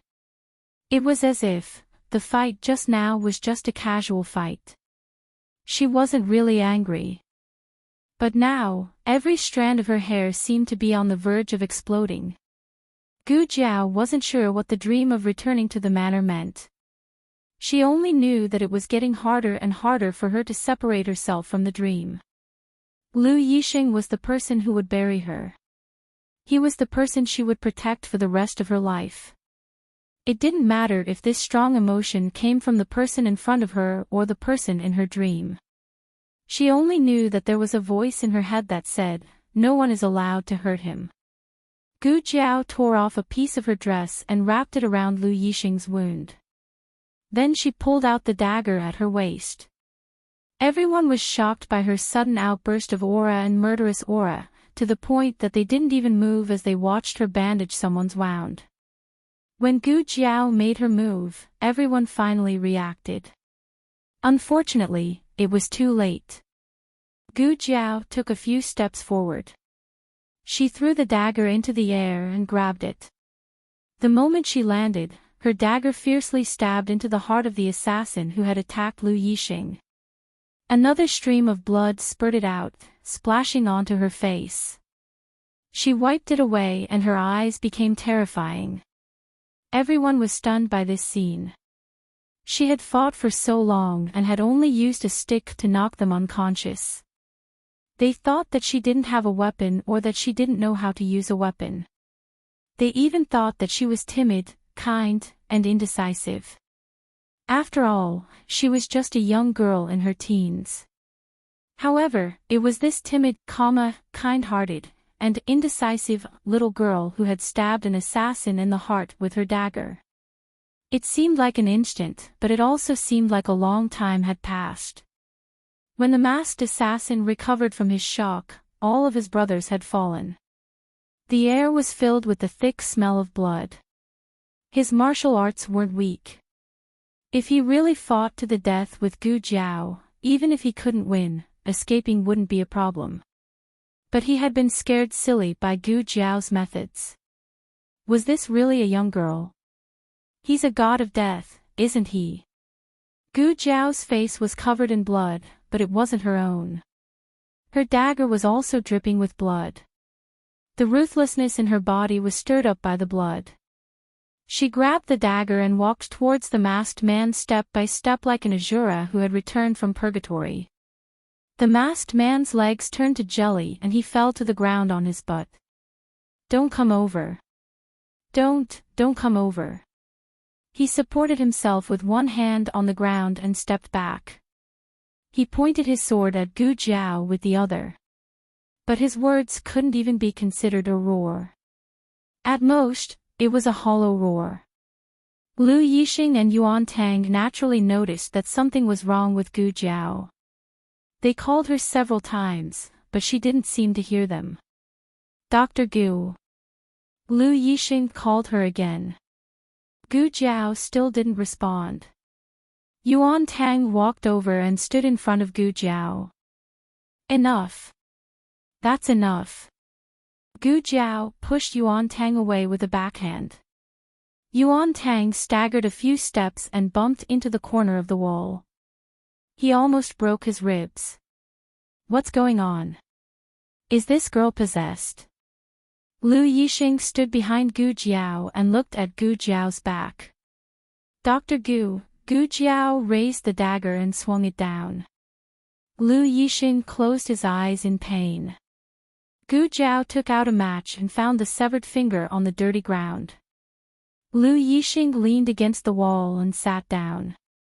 She knelt in front of Lu Yixing and opened the small medicine box. She took out the disinfectant and surgical instruments, washed her hands and put on gloves. Gu Jiao cleaned Lu Yixing's wound, injected anesthetics, and stitched up the severed finger. During the stitching process, she didn't say a word. Lu Yixing didn't ask either. Yuan Tang, on the other hand, looked at her small medicine box and the things she took out from it with a very strange gaze. Hey, what are these? Will it really heal if you reconnect it like this? What did you just do to my cousin? Why doesn't it hurt? Hey, say something. You're very scary, okay? Yuan Tang waved his finger in front of Gu Jiao's eyes. Gu Jiao didn't respond. She didn't deliberately ignore him, but she really didn't seem to see him. Yuan Tang looked at Lu Yixing strangely. Cousin, Lu Yixing gave him a look that told him to shut up. Yuan Tang shut his mouth resentfully, but he couldn't help looking at Gu Jiao. Was this girl really bewitched? Why couldn't she hear or see him? Gu Jiao's surgery was very meticulous. After the last stitch, she cut off the thread and wrapped it with gauze. The next second, she blacked out and fainted. Gu Jiao actually lost consciousness a long time ago. She completed the surgery for Lu Yixing based on her obsession. After the surgery, she didn't need to hold on anymore. She couldn't hold on anymore. Seeing Gu Jiao fall to the dirty ground, Lu Yixing almost instinctively reached out and supported Gu Jiao's swaying little body with his arm. He gently pulled back his arm and Gu Jiao fell into his arms. The girl's fragrance mixed with the strong smell of blood penetrated the tip of his nose. He had never been so close to anyone. His body stiffened. However, before he could get used to the existence of the young girl in his arms, a robust figure descended from the sky and snatched Gu Jiao from his arms. Who is it? Yuan Tang suddenly blocked in front of Lu Yixing. He reached out to snatch Gu Jiao back, but he couldn't even touch the other party's clothes. Who are you? Lu Yixing supported himself against the wall and coldly stood up. Just when the two of them thought that the other party was another assassin who came to assassinate them, the other party suddenly hit the southeast roof with his palm. Miserable screams came from the roof, followed by more than 10 figures falling down. Yuan Tang's complexion changed. When did so many assassins appear in the dark? If it wasn't for this person, he feared that the three of them would have met with misfortune. Who was this masked man in the end? Was he an enemy or a friend? If he was an enemy, why did he help them? If he was a friend, why did he kidnap Gu Jiao?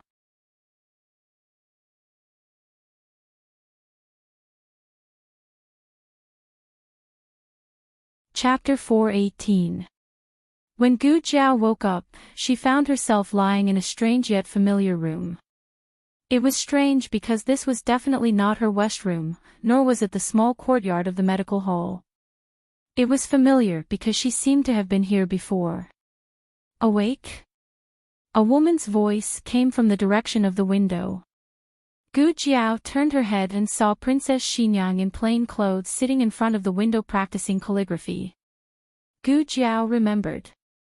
This was Princess Xinyang's room. So, she was now in that house on Vermilion Bird Street. But why was she here? She didn't have the slightest impression. Princess Xinyang finished practicing her calligraphy and put it aside with satisfaction. She took another one and continued to practice. Long it picked you up and put you on my bed. Her tone was full of disgust. She used the word picked up. It seemed Long Yi acted on his own initiative and was not sent by Princess Xinyang. Gu Jiao didn't ask how Long Yi found her. Asking was useless. She said, "Then you cannot let him put you." Humph. Princess Xinyang coldly snorted, "I actually want to." Gu Jiao lowered her head and looked at her clothes. She had already changed her clothes, so she didn't know whose they were. Princess Xinyang indifferently said, "Eugen's clothes, do you think I would give you my clothes to wear?"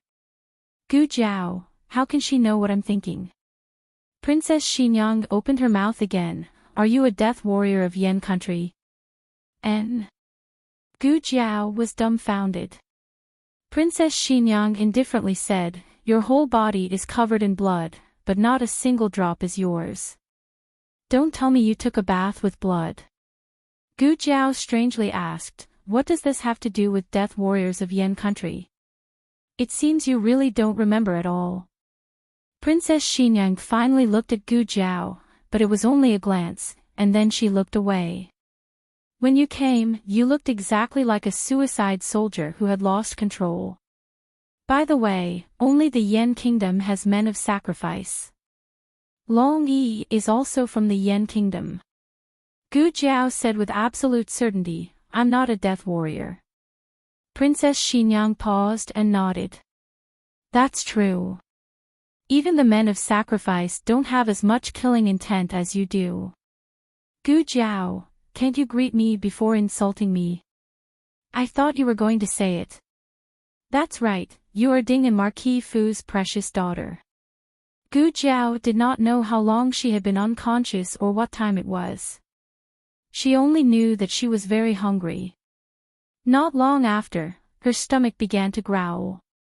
After Princess Xinyang finished writing the last word, she put down the brush. She still didn't look at Gu Jiao. Instead, she looked at her newly written notebook. "Are you eating alone or with me? What are we eating together?"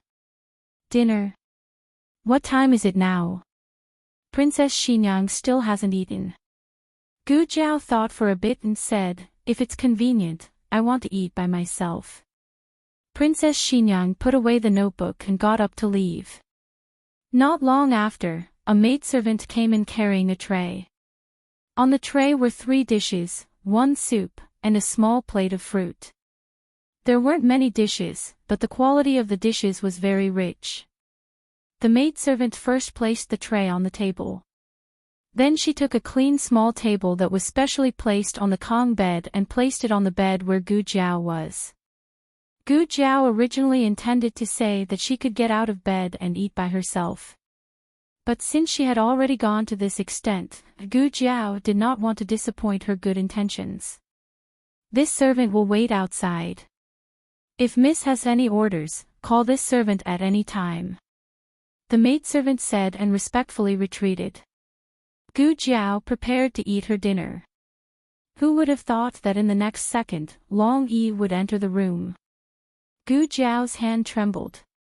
The chopsticks that she had just picked up fell out of shock. It couldn't be that he came to find her again. Gu Jiao trembled with fear and stared for a long time, but seeing that Long Yi didn't take out his charcoal pencil, she secretly sighed in relief. It didn't seem like it. Then what did he come to find her for? Gu Jiao looked at Long Yi. Long Yi's hands were behind his back. His eyes were fixedly staring at the food in front of Gu Jiao, as if he was very much looking forward to it. Gu Jiao's eyes spun. "Do you also want to eat?" Long Yi didn't move. "Guessed wrong." Gu Jiao thought for a bit. "Are you reminding me to eat quickly?" Long Yi's aura still didn't change. "Guessed wrong again." Shadow Guard Long didn't know how to speak. She had to guess everything. Gu Jiao couldn't guess what Long Yi wanted to do this time. She mused for a long time, then said strangely, "You shouldn't be thinking of feeding me, right?" Long Yi's eyes were ready to move. Gu Jiao looked at the hands behind his back. She didn't think too much. Wasn't it just being fed? Seeing that he had saved her, she would allow it. Okay. Gu Jiao put down her chopsticks, you feed me. She had never been fed by a shadow guard long before. It could be considered a unique experience in 2 lifetimes. Long Yi happily took out the cutlery hidden behind his back. Gu Jiao stared and almost fell. People used a spoon to feed, why did you use a spatula? Are you serious? Next door, Princess Xinyang was eating. Gu Jiao walked in without a change in her expression. I thought about it. Eating alone isn't very polite. It's better if I eat with the princess. Princess Xinyang didn't say yes or no, so Gu Jiao took it as a tacit agreement. She sat down across from Princess Xinyang. There was originally another set of cutlery on the table, but Gu Jiao didn't sit on the chair corresponding to that set of cutlery. Instead, she chose to sit beside it. After she sat down, she didn't take the cutlery. Eugene's eyes flashed. You also sit down and eat. Princess Xinyang said to Eugene. Yes. Eugene gave Gu Jiao another set of cutlery, then sat down on the chair corresponding to the original set of cutlery. She looked at Gu Jiao suspiciously. She wasn't sure if Gu Jiao had coincidentally seen through her plan to accompany Princess Xinyang to eat. Gu Jiao buried her head in her food, as if she didn't care about anything other than eating. Eugene's expression relaxed, and she also began to eat slowly. It wasn't that Gu Jiao didn't care about other things. She just didn't show it on her face. As she ate, she secretly observed Princess Xinyang. Princess Xinyang's movements were very gentle, and there was a sense of nobility and elegance that came from her bones. Gu Jiao almost couldn't help but think of Xiao Lulang. Xiao Lulang was the same. Even when he was in the countryside and wore patched clothes, it was still difficult to hide the elegance between his brows and his movements. Gu Jiao hadn't seen Xiao Lulang before, so she didn't feel like Xiao Lulang was a completely different person like the old chancellor.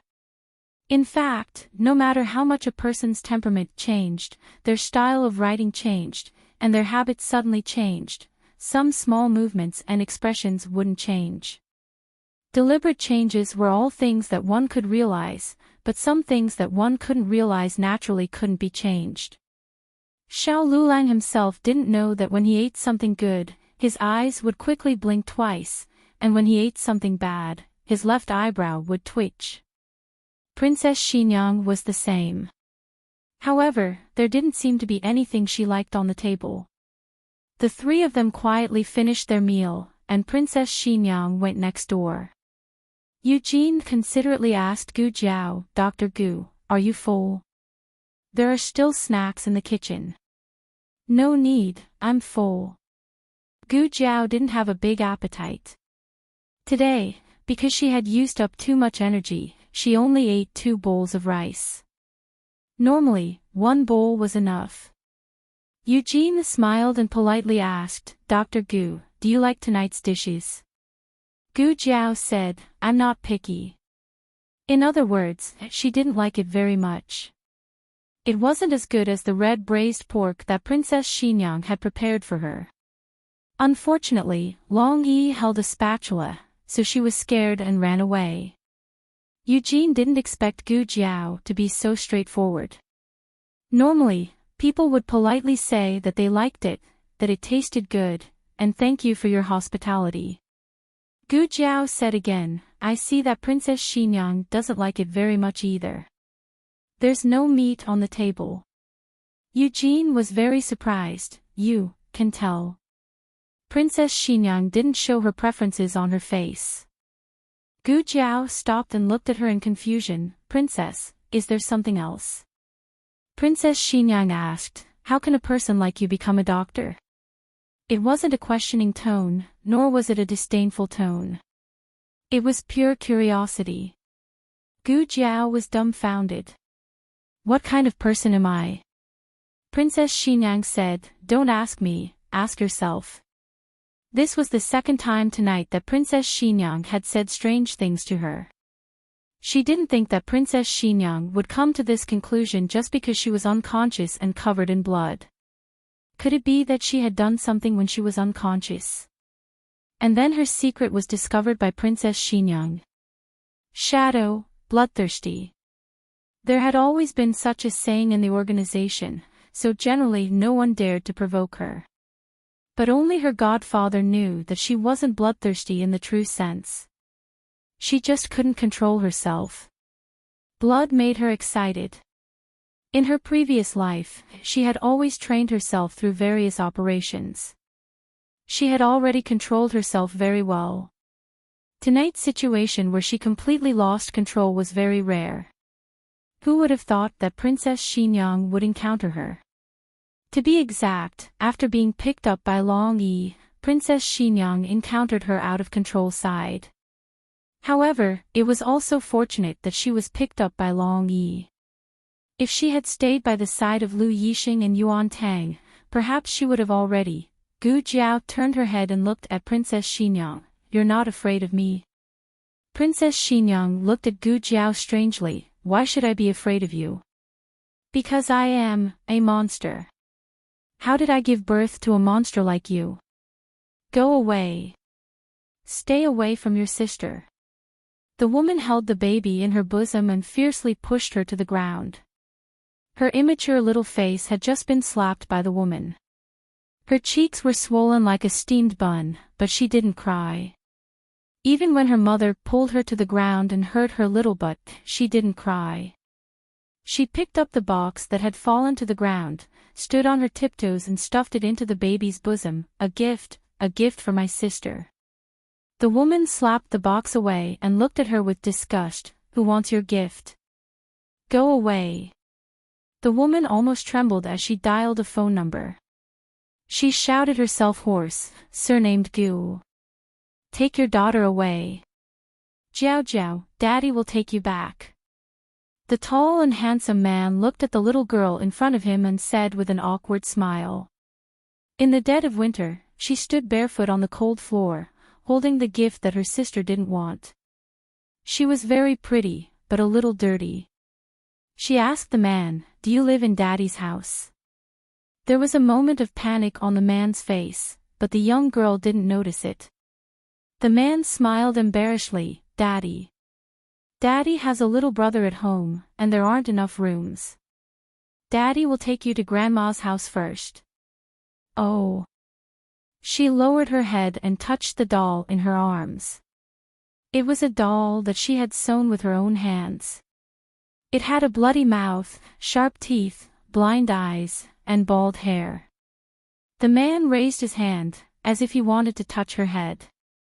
She looked up and obediently waited for the man to touch her head. She knew that her father was lying. Her father's house was very big, and there was only one brother. It was impossible that it couldn't fit. But if her father touched her, she would forgive him. If her father couldn't touch her, she could stand on her tiptoes.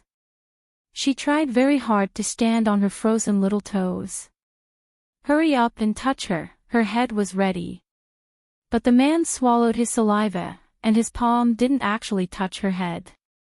He just rubbed the top of her head symbolically and quickly withdrew his hand. It was as if touching a strand of her hair would cause a plague. The man revealed a loving smile. "Daddy promises you, I'll come and pick you up after the new year."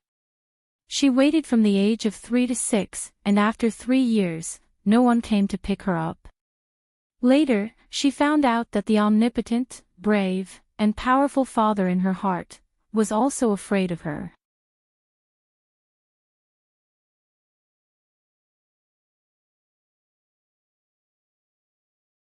Chapter 419. Night fell.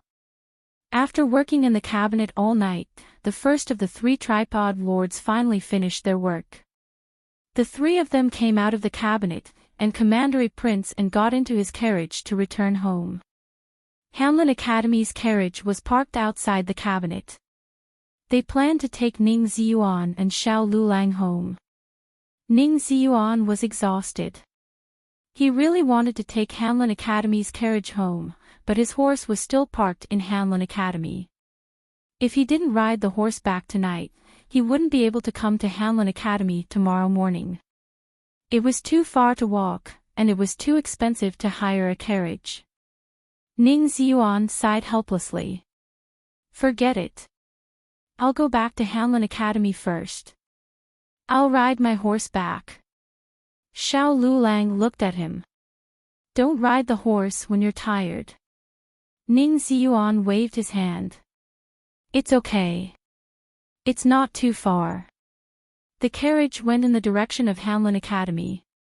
Right. Ning Ziyuan spoke again. Don't you think Grand Secretary Yuan thinks highly of you? Does he? Xiao Lulang asked. Ning Ziyuan said confidently, of course. Grand Secretary Yuan said 3 sentences to me today, and 5 sentences to Commandery Prince and added together, he didn't say more than you. Xiao Lulang didn't pay attention to this. Ning Ziyuan continued, also, I noticed that he kept looking at you. Xiao Lulang gave him a confused look. Did you do your job well today? Ning Ziyuan sighed again. You and Commandery Prince and did most of the work. To be honest, I didn't do much. Grand Secretary Yuan called them to the cabinet today mainly to help organize some memorials about the laws of the Zhao Kingdom. The Zhao Kingdom had been founded for 200 years. Some laws were set at the beginning of the country. They were in line with the national conditions at that time, but they weren't suitable now. Almost every emperor of the Zhao Kingdom would reorganize and revise the laws.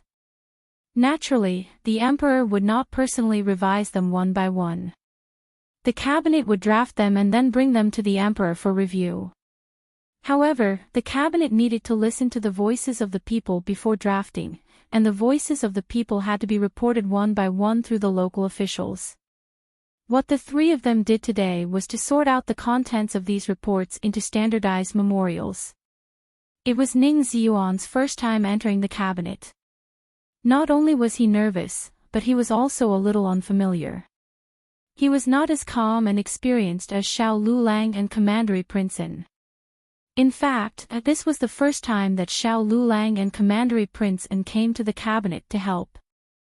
However, the 2 of them came from extraordinary backgrounds and had seen a lot.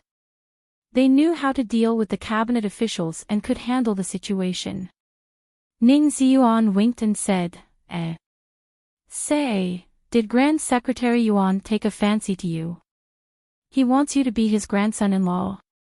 Xiao Lulang said indifferently, don't talk nonsense. Ning Ziyuan said, I'm not talking nonsense. Wasn't there a rumor that Grand Secretary Yuan's granddaughter was going to marry Royal Prince? Later on, for some reason, they did not get married and in June Wang became engaged to the daughter of Ding and Marquis. I observed carefully tonight. The way Grand Secretary Yuan looked at Royal Prince was not right. He must be angry at Royal Prince for abandoning his granddaughter after seducing her. Xiao Lulang had never been interested in the affairs of outsiders. He said indifferently, I'm married. Ning Ziyuan said, I know you're married, but does Grand Secretary Yuan know? Last time, didn't the Minister of Justice come looking for you and want to betroth his daughter to you? Xiao Lulang glanced at him. You've been very idle recently. Gossip everywhere. Xiao Lulang did not take Ning Ziyuan's words to heart. Regardless of whether or not Grand Secretary Yuan really cared about him, it was definitely not to betroth his granddaughter to him. Grand Secretary Yuan and the old Marquis were already secretly discussing marriage. Xiao Lulang returned to Jade Water Alley in the middle of the night. He was surprised to find a person standing at the door. He wore a light-colored gown and looked lonely under the cold moonlight. Xiao Lulang walked closer and recognized that he was Lu Yixing, whom he had met once before. Lu Yixing was the orphan of the Lu family. In the capital, he was like a rat that everyone wanted to beat up.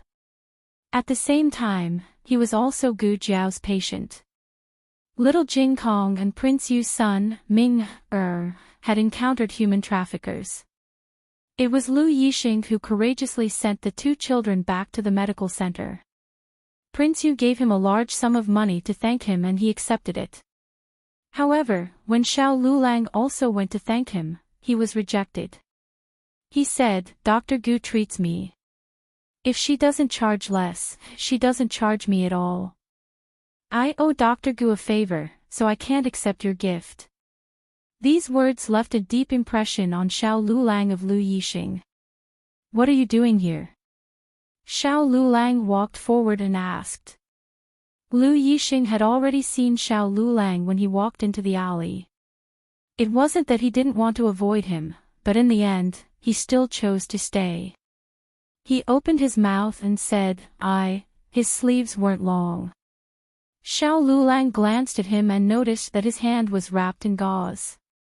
There seemed to be faint traces of blood seeping out of the gauze. Xiao Lulang said, "It's already so late. If you want to treat your injury, you can go to the miracle hole. There's a doctor on night duty there." Lu Yixing wasn't here to treat his injury. However, it was very difficult for him to explain to Xiao Lulang why he was here. He didn't want Xiao Lulang to misunderstand. Just as he was struggling with how to phrase it, another carriage stopped at the other end of the alley. Gu Jiao got off the carriage and walked towards her house. She saw two handsome men standing at the door, facing each other in a strange atmosphere. For a moment, she was stunned. This scene was a bit too pleasing to the eye. Xiao Lulang stared at her with a bit of curiosity. He thought that she had already gone to bed at this time. Who would have thought that she had just returned? Moreover, her clothes were clearly not the clothes she wore this morning, nor were they the clothes she wore at home. The curiosity in Lu Yixing's eyes was no less than Xiao Luang's. Gu Jiao was unconscious when she was kidnapped, but now she seemed to have recovered. Was it really like Yuan Tang said? That the expert didn't have any ill intentions towards Gu Jiao? Was it really someone that Gu Jiao knew? "Husband," Gu Jiao called out to Xiao Lulang. "It's so late. What are you two doing standing here? You can ask him." A certain someone whose identity was announced was finally in a better mood. He said to Lu Yixing, "Let's go in and sit." Lu Yixing said, "No, I just want to ask Dr. Gu to take a look at my injury. I'll leave in a while." Xiao Lulang didn't force him. He turned around and went into the courtyard, lighting all the lanterns in the courtyard. Gu Jiao's eyes fell on his right hand. "Your hand," Lu Yixing looked at his right hand wrapped in gauze. "I'm fine." Gu Jiao asked, "You stitched it up?" Lu Yixing looked at her in confusion. "You stitched it up? Don't you remember?" Gu Jiao thought for a while. "I seem to have some impression." Lu Yixing pursed his lips. Do you often do this? I mean, lose consciousness?" Gu Jiao shook her head. "Not often. Tonight was a special case." Lu Yixing opened his mouth, wanting to say something but hesitated. In the end, he didn't ask. He said, "I'll send your medicine box and basket to the medical center." When the expert took her away, he only took her, not the things on the ground. He first went to the medical center to inquire about her whereabouts and residence. Then, he gave the basket and medicine box to the second boss. Gu Jiao smiled. "Thank you." Gu Jiao checked his injury. She was worried that she wouldn't be able to stitch it up in that kind of situation. The fact proved that her muscle memory was too strong. The operation could be said to be perfect. Gu Jiao also told him some things to pay attention to and asked him to come to the medical center tomorrow to change his dressing. Lu Yixing suddenly looked at her deeply and asked, "What about you? Are you really okay?" "That expert.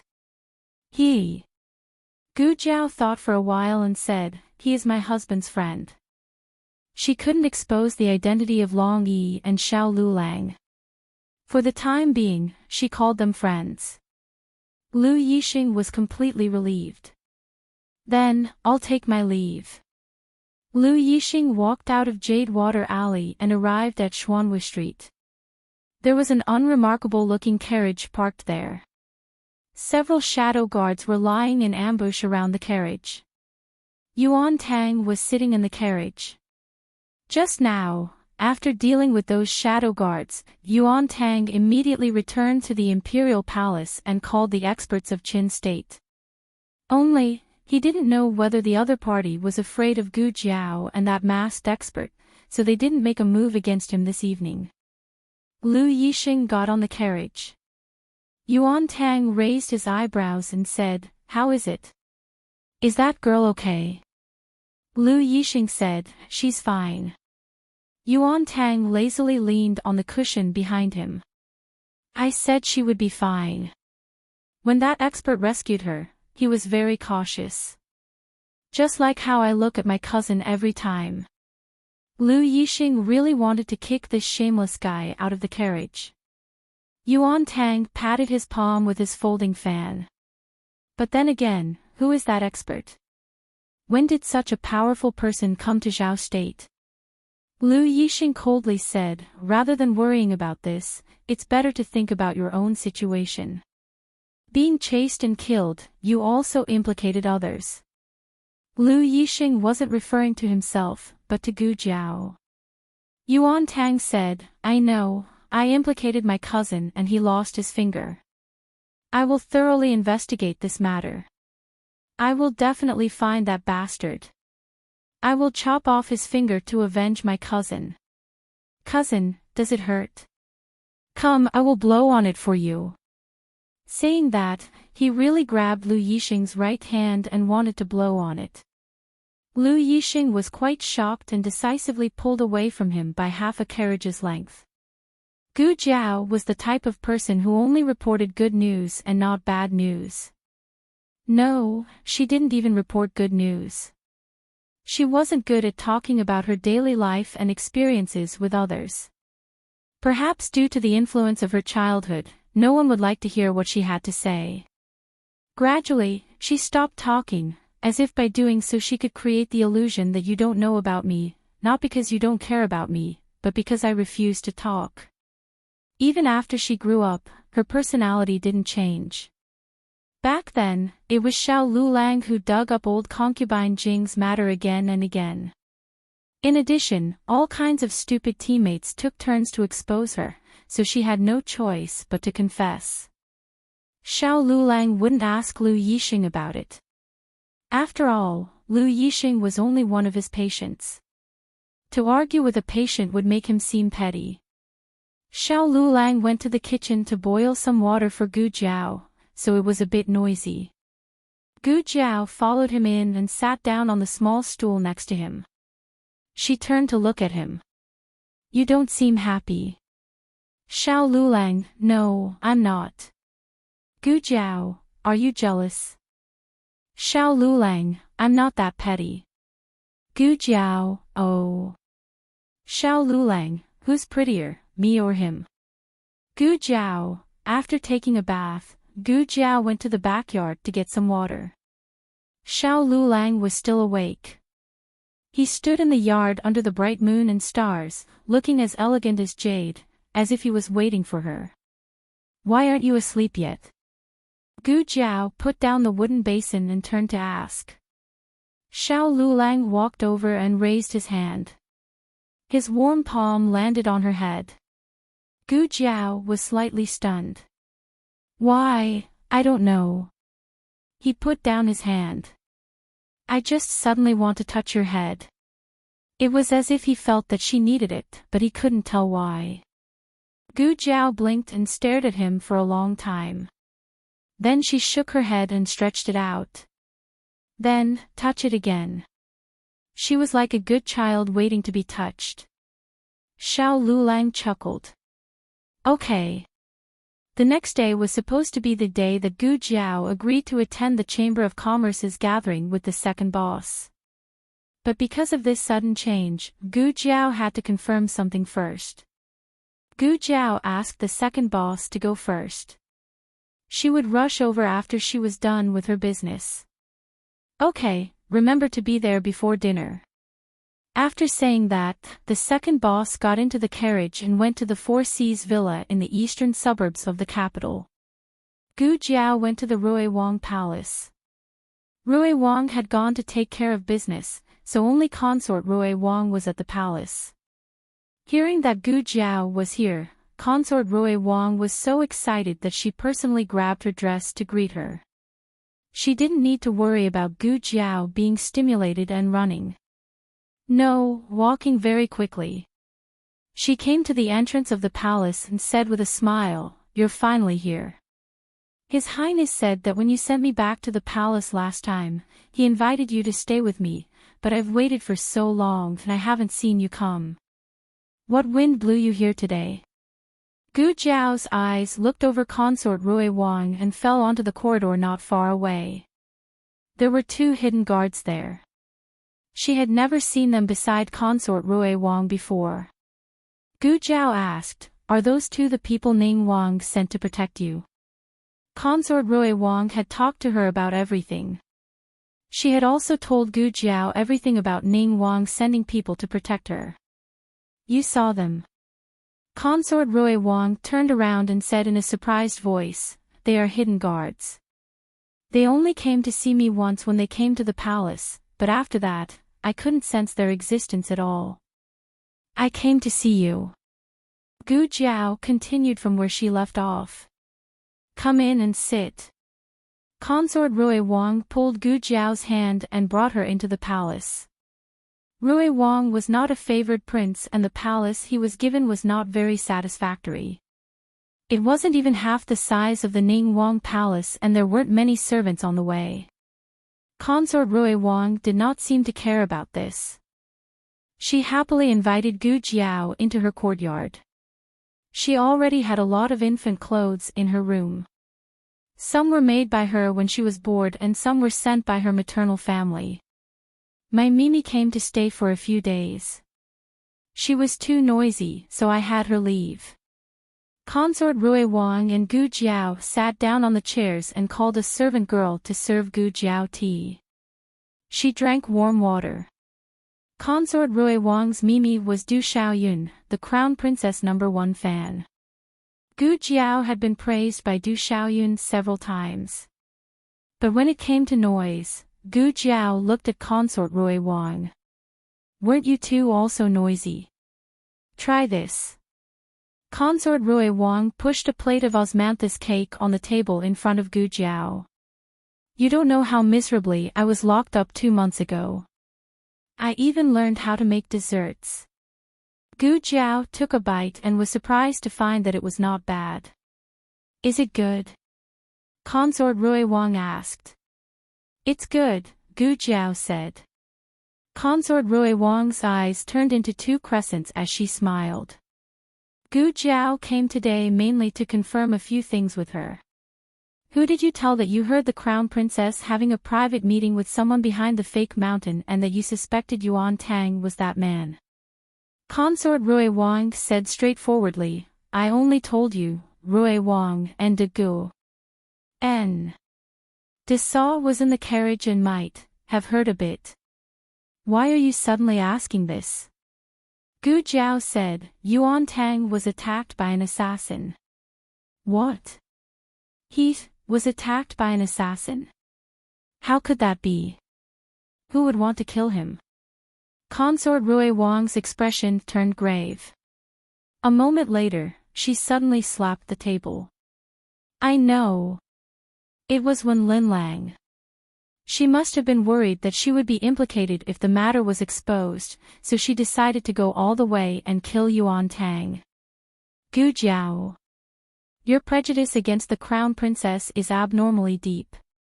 It had to be said that consort Rui Wang's guess gave Gu Jiao another train of thought. In terms of motive, the Crown Princess was suspicious.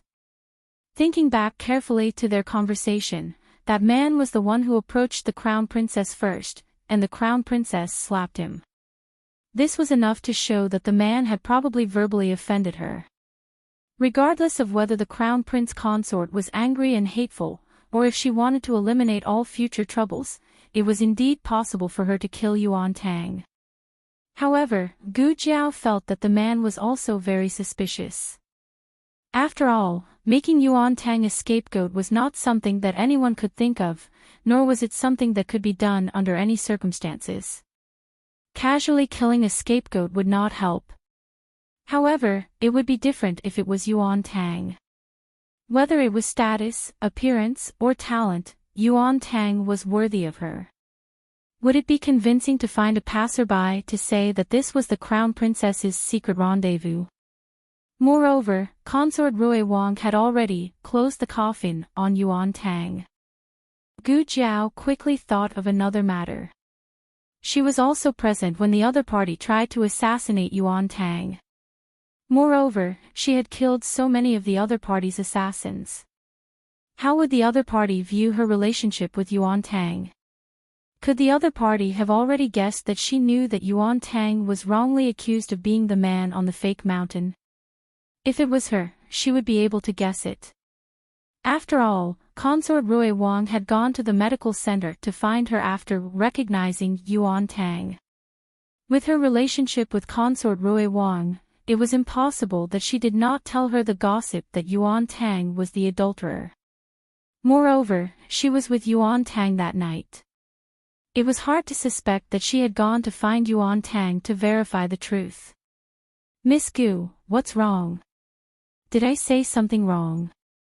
Consort Rui Wang saw that Gu Jiao was suddenly silent and could not help but feel uneasy. Actually, her personality was not too unpleasant. It was just that she was always at odds with Wen Linlang. There were too many people who liked Wen Linlang, so it was inevitable that she would not get along with her. Don't tell me you also like Wen Linlang? She asked weakly.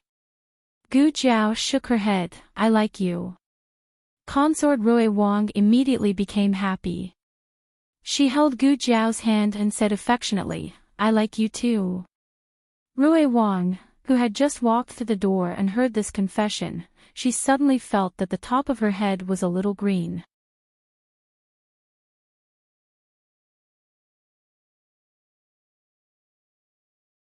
Chapter 420. Since the other party chose Yuan Tang as the scapegoat, his life wouldn't be in danger for the time being before Consort Rui Wang appeared to testify. Gu Jiao left Rui Wang's residence. She sat in the medical center's carriage. She had just taken a few steps when the carriage was stopped. It was Yuan Tang. Yuan Tang came to the side of the carriage, lifted the curtain, and said to Gu Jiao, I went back to the palace last night and thought about it all night.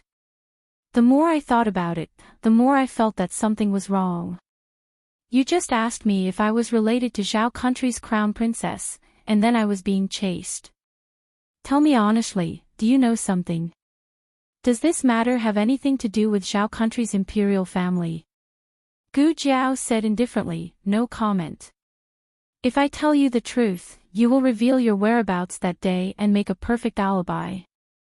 Then Consort Rui Wang will lose her value in accusing you. Consort Rui Wang will be in danger.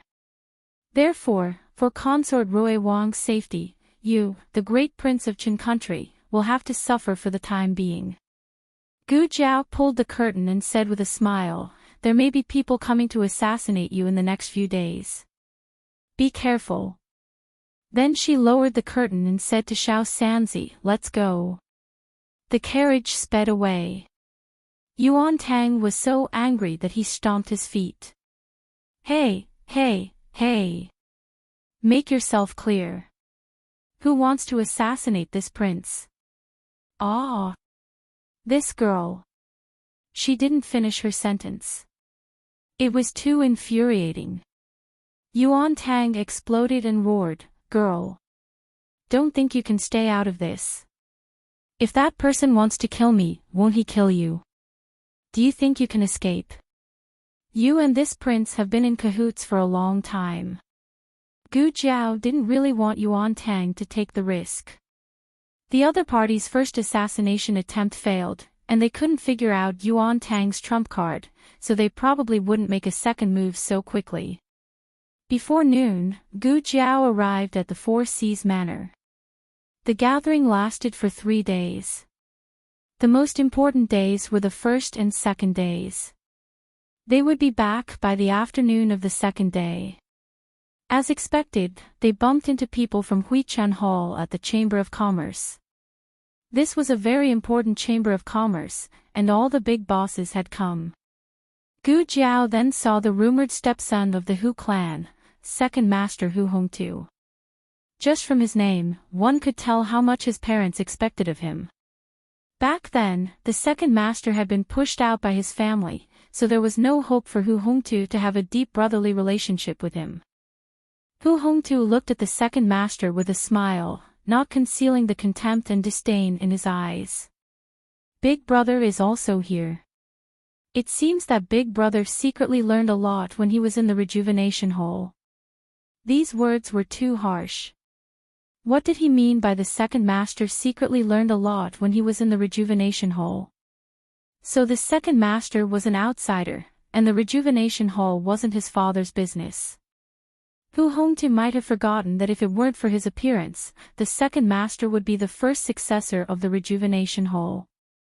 Although the rejuvenation hall was a century-old pharmacy, the second master's mother had just married into the Hu clan when the Hu clan encountered an unforeseen event. The rejuvenation hall almost couldn't operate anymore. It was the second master's mother who invested all the money from her dowry into the rejuvenation hall that brought it back to life. But in the end, this poor woman didn't get anything. She passed away from a serious illness, leaving behind her young son to be bullied by others. A person's sore spot would only be poked when they were weak. Now that he had a strong backing, he didn't fear Hu Hongtu's provocation at all. I came here based on my own ability. If we're talking about secretly learning, aren't you the one who secretly learned? I'm the legitimate son of the Hu clan. Hu Hongtu chuckled. The former legitimate son of the Hu clan. Now, you're just a stray dog. The second master coldly smiled. Is that so? Then let's wait and see. Let's see if the one who bites you to death is this stray dog. The two brothers parted on bad terms. Gu Jiao curiously admired the surrounding scenery. The second master said, I've let you see a joke. Gu Jiao said, no, it's pretty good. The more Hu Hongtu acted like a lowly person, the more ruthless they would be when they fought in the future. Gu Jiao asked, do you need my help? The second master said with an aura that could swallow mountains and rivers. No need. He's just a mere stepson. I can still crush him to death. The second master was no longer the second master of the past. He was Niu Hulu's second master. Since the second master said this, Gu Jiao didn't want to get involved in the grievances between the two brothers. She stayed in the villa for a night and followed the second master to get to know many merchants in the capital. She also displayed her superb medical skills and proved the strength of the Miracle Hand Hall to the Chamber of Commerce. The next afternoon, she returned as scheduled. She rushed back to celebrate the Mid-Autumn Festival. The Mid-Autumn Festival was the Mid-Autumn Festival in her previous life. It was a great day for the whole family to gather and admire the full moon. Last year, because of the autumn imperial examination, they couldn't celebrate the festival properly. This year, everyone was there. Feng Lin and Lin Qingye came over early in the morning. Du Ruhan also came. However, he went back after lunch. Gu Jiao didn't manage to meet Du Ruhan. Gu Jiao invited Master Lu and Master's wife Nan Xiang early in the morning. The two of them came in the afternoon and arrived at Jade Water Alley almost one after the other with Gu Jiao. Master Lu, Master's wife Nan Xiang. Little Jing Kong warmly invited the two of them into the courtyard. His eagle and 7 chicks all had big red flowers on their heads. They lined up in the courtyard to welcome them. It could be said that it was very ceremonial. Master's wife Nan liked this little guy to death. She smiled and said, "You're Jing Kong, right?" "Yes, Master's wife Nan Xiang." Little Jing Kong said cutely. The two of them chatted happily. Little Jing Kong enthusiastically introduced his chicks to Master's wife Nan Xiang. Of course, he didn't forget to introduce Gu Yan's puppy. "That's Xiao Ba. He's a little timid." Xiao Ba straightened his back. How was he timid? He was the bravest shepherd dog in the entire capital. Woof! The new big yellow dog of the Zhao family next door rushed in. Xiao Ba lost his cool in a second. He hugged the dog's head with his paws and hid behind the flock of chickens.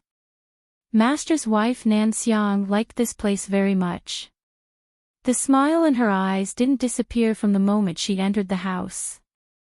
Master Lu felt very gratified when he saw Nan Xiang like this. Little Jing Kong considerately introduced the small vegetable garden at home to Master's wife Nan Xiang. He especially proudly told her that he watered the vegetables in the garden. Nan Xiang was amused by the little guy who shook his head. She couldn't wait to steal him back immediately. With little Jing Kong's introduction, Nan Xiang and Master Lu also got to know Feng Lin and Lin Qingye. Unexpectedly, the four of them got along very well. Except for Lin Qingye, who felt inferior and embarrassed because he stuttered. Nan Xiang smiled. She didn't rush to comfort him. Instead, she took off her veil. Lin Qingye and Feng Lin were stunned. Then, Lin Qingye blurted out a complete sentence, "It's okay. Actually, Master's wife Nan Xiang, you're very beautiful." Feng Lin patted Lin Qingye on the shoulder. "Oh. Xiao Lin, you don't stutter anymore." Lin Qingye, I don't stutter." Oh, he still stuttered. However, with this interruption, the last trace of uneasiness in everyone's heart disappeared. No one would laugh at Lin Qingye's stuttering, and no one would laugh at Nan Xiang's disfigured face. Xiao Lulang stepped into the courtyard at this time. He had just gone to Granny Zhou's small winery to get some wine. When Nan Xiang came last time, only Gu Jiao was at home. Xiao Lulang had never seen Nan Xiang, but he knew that Nan Xiang and Master Lu would come, so he specially prepared the wine for them. "Lulang, you're back." Feng Lin waved at Xiao Lulang. Lin Qingye quickly got up and ran over to help Xiao Lulang carry the wine jar over. Feng Lin smiled and introduced Lulang. "This is Master Lu, and this is Master's wife Nan Xiang." Xiao Lulang, "No, you really don't treat yourself as an outsider." Feng Lin said to the couple, "Master Lu, Master's wife Nan Xiang, he's Xiaoshuan's brother-in-law." Master Lu and Xiao Lulang greeted each other politely. Nan Xiang's expression was a little strange. She kept staring at Xiao Lulang's face, which made Master Lu, who was beside her, feel embarrassed. He pulled Nan Xiang's sleeve and whispered, "Why do you keep staring at him?" Nan Xiang said in a daze, I seem to have seen him somewhere." Master Lu was amused. "How could you have seen him? He's Xiaoshuan's brother-in-law. He's from the county, and you've never been to the county. However, I heard that he looks very similar to the late young Duke of Zhaodu. Did you see the young Duke of Zhaodu when you entered the palace?" Nan Xiang shook her head. "No, not in the palace, not in the capital either." Nan Xiang stared at Xiao Lulang without blinking, trying hard to recall where she had seen him. Ah. My book. My book is gone. Naughty. Little Jing Kong's cry came from the study. Little Jing Kong was good at everything, but he didn't know how to tidy up. She could always hear him looking for things all day long. Xiao Lulang didn't hear their whispered conversation. He only noticed that Nan Xiang kept staring at him, but as the host, he couldn't say anything. "Mistress Nan, Master Lu, please excuse me. He went to the study to help little Jing Kong look for things after saying goodbye. If he didn't help him find it, the little guy would be so mad that the whole family would be restless. This was the first lunar festival that they officially celebrated in the capital. The old chancellor personally cooked, and Nanny Fong and Yuya were his assistants. They cooked a table full of dishes that they were best at: lamb scorpion spicy pot, hand-grabbed mutton, sweet and sour pork tenderloin, rock sugar pork knuckle, fried lotus root, cold tofu skin, Christian carp and tofu soup, vegetarian 3 delicacies, hairy crab, and several seasonal vegetables. Of course, they didn't forget that little Jing Kong's Mid-Autumn Festival was especially vegetarian. He also had hairy crab, steamed buns made of flour and tofu skin. Let's eat in the courtyard. We can also admire the moon, Fong Lin said. Little Jing Kong was the first to agree. Fong Lin and Lin Qingye went to move the table. There were too many people, and one table wasn't enough, so they put together 2 tables. Gu Jiao didn't participate in the cooking. She was making mooncakes in the small kitchen of the son-in-law's house. Xiao Lulang was also there. He wasn't very good at cooking, but he could still chop firewood to start a fire and carry water. Xiao Lulang hadn't eaten mooncakes before, but he could see that Gu Jiao made a kind of snack with fillings. The fillings were very rich. There were 5 kernels, red bean paste, salted egg yolk, and lotus seed paste. Can you make date paste? He suddenly asked. I haven't made it before, but it should be possible. Gu Jiao said, it's just that there don't seem to be any red dates at home. I'll go buy some. Xiao Lulang stood up. Gu Jiao looked at him strangely. Sure ye, she didn't see you like date paste so much. Okay. Gu Jiao nodded. Xiao Lulang went to the nearby market to buy red dates. Under Gu Jiao's guidance, he washed, removed the seeds, and kneaded them into date paste.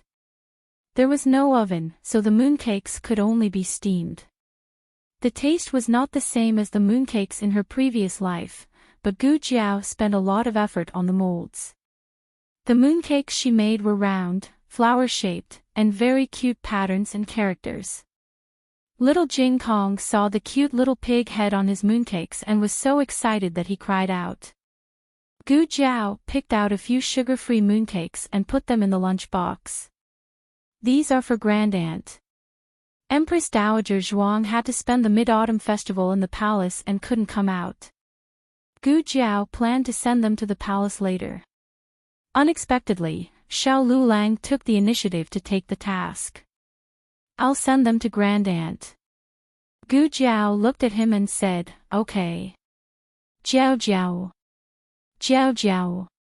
Come and see. Little Jing Kong seemed to have discovered something new and dragged Gu Jiao out. When Gu Jiao returned to the kitchen, Xiao Lulang had already left with the mooncakes. Except for the sugar-free ones, he also took the date paste ones. Vermilion Bird Avenue. The entire street was filled with the festive atmosphere. However, the courtyard behind the peach trees was especially quiet. Because it was too quiet, one could clearly hear the laughter from the other houses. The windows were wide open. Princess Xinyang and Eugene sat facing each other by the window. The table between them was filled with sumptuous dishes. Eugene opened a plump crab and smiled warmly. It's the Mid-Autumn Festival today. Princess, you don't have to eat vegetables. This crab was sent from the palace. Princess, try it. It's for you. Princess Xinyang said. Eugene sighed. The sound of children playing and adults laughing and scolding came from next door. It made their side seem even more miserable and desolate. Suddenly, someone knocked on the quiet courtyard door. Who is it? The little maid who was washing clothes in the courtyard asked. She was answered by another series of knocks on the door. Coming, coming.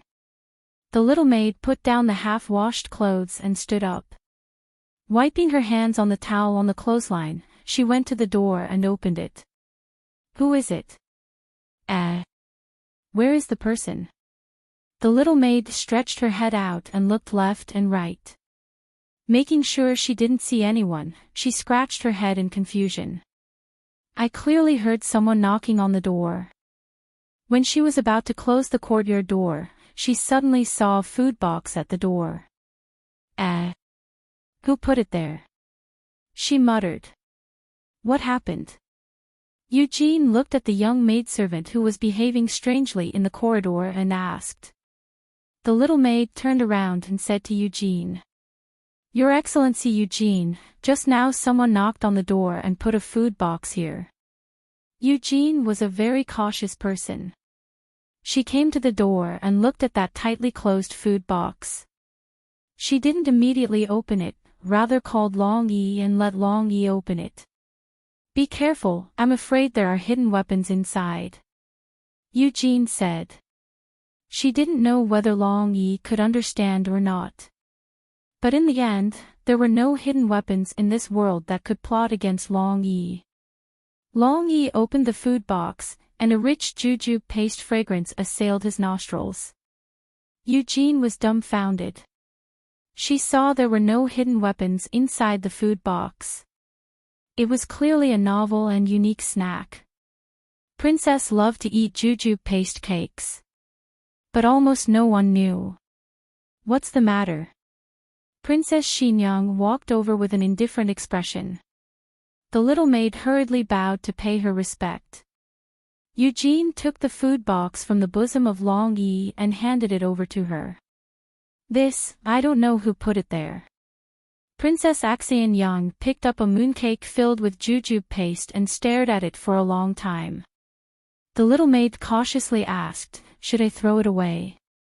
Could it be someone poisoned it?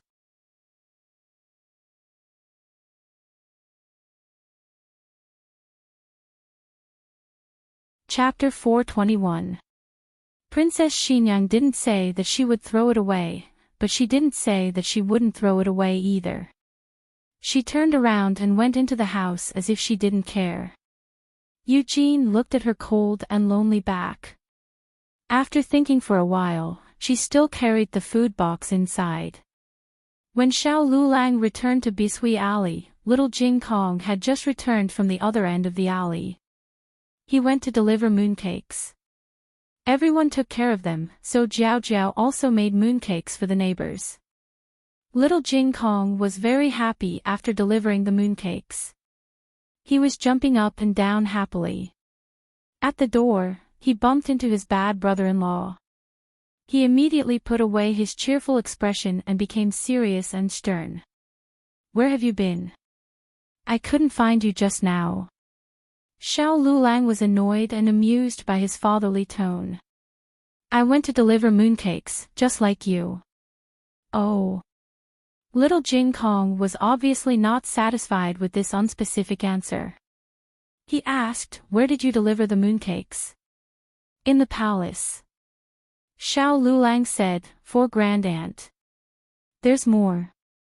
Little Jing Kong put his hands behind his back and tilted his head to look at him. Xiao Lulang said, why do you think there's more after what I said? Little Jing Kong snorted. I just think there's more. The little guy's intuition was terrifyingly powerful. Xiao Lulang composed himself and stroked his buzz cut. Let's go in. Is there more? Little Jing Kong asked.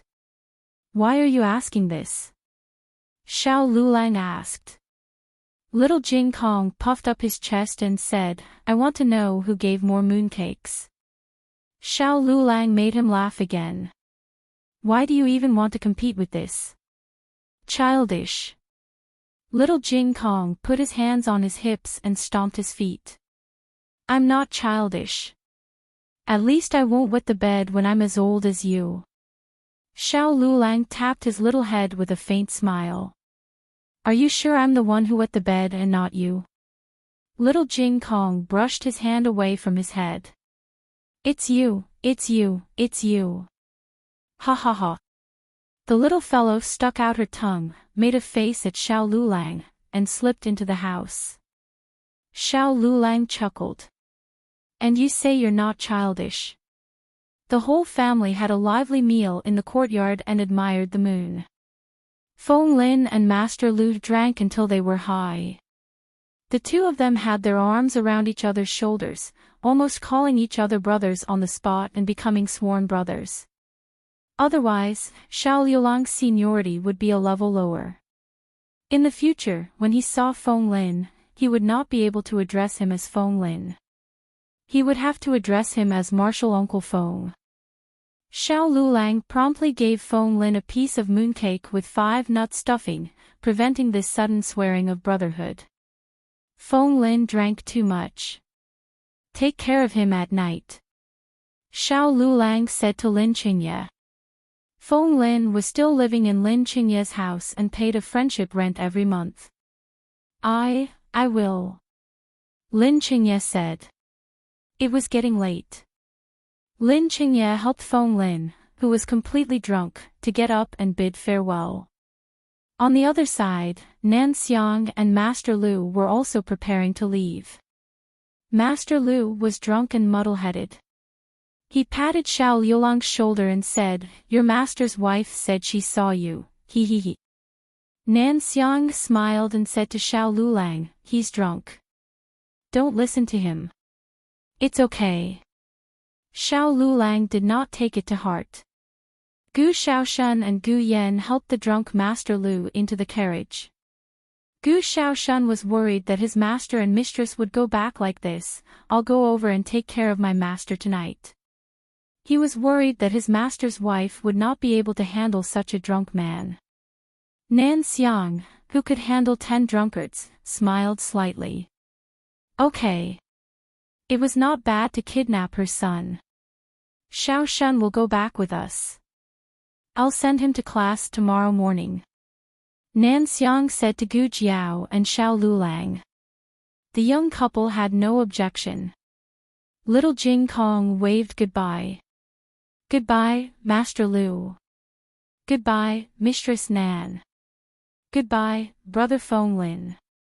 Goodbye, Brother Qingye. The whole alley was filled with his small voice saying goodbye. The next day, there were no classes at the Imperial College. Gu Jiao took little Jing Kong to the Imperial Palace to visit her great-aunt. On the way, they went to the Minister of War's mansion to pick up Su Tangtsong, who was also on holiday, and took him to the Imperial Palace. Qin Chuyu's identity as a prince had been exposed on a moonless and windy night. Now, little Jing Kong and Su Tangtsong both knew that he was the son of the Empress. In order to cover up his dishonest behavior, Qin Chuyu decisively changed the topic to little Jing Kong. The Empress Dowager is his great-aunt. He hid it for even longer than me. Little Jing Kong was admitted to the Imperial College first. At that time, he had already called the Empress Dowager his great-aunt. Qin Chuyu was a transfer student. When it came to the history of deception, little Jing Kong was indeed more experienced than Qin Chuyu. In fact, there was a difference between the nature of these two things. Qin Chuyu deliberately hid his identity, while little Jing Kong did not know his great-aunt's identity at all. However, little Jing Kong did not think about it. For the first time, little Jing Kong, who was a logical person, encountered a situation that he could not refute. Fortunately, Su Tangtsong was a magnanimous person. After a while, he covered up this matter and said, "Let's go play." Noble consort Zhuang looked at the table of spicy jerky, crispy peanuts, spicy beans. She frowned and asked, "Eunuch Qin, can the Empress Dowager eat these?" Empress Dowager Zhuang didn't eat spicy food before. This. Eunuch Qin wanted to say something but stopped. Noble consort Zhuang ordered her little palace maid, "Go get some pea cakes and chestnut cakes." The little palace maid quickly brought a few plates of pea cakes and chestnut cakes from the imperial kitchen. They were bright in color and exquisite in appearance. At first glance, one could tell that they tasted extraordinary. Noble Consort Zhuang smiled and put a piece of pea cake on the plate in front of Empress Dowager Zhuang and said, "Empress Dowager, try this." Gu Jiao picked up a piece and tasted it. Noble Consort Zhuang looked a little unhappy. "The Empress Dowager hasn't eaten yet. When is it your turn?" Gu Jiao put down the snacks and said, "It's too sweet. The Empress Dowager can't eat it." Noble Consort Zhuang's face sank. She put the chopsticks on the table and said, "It's better than these spicy things."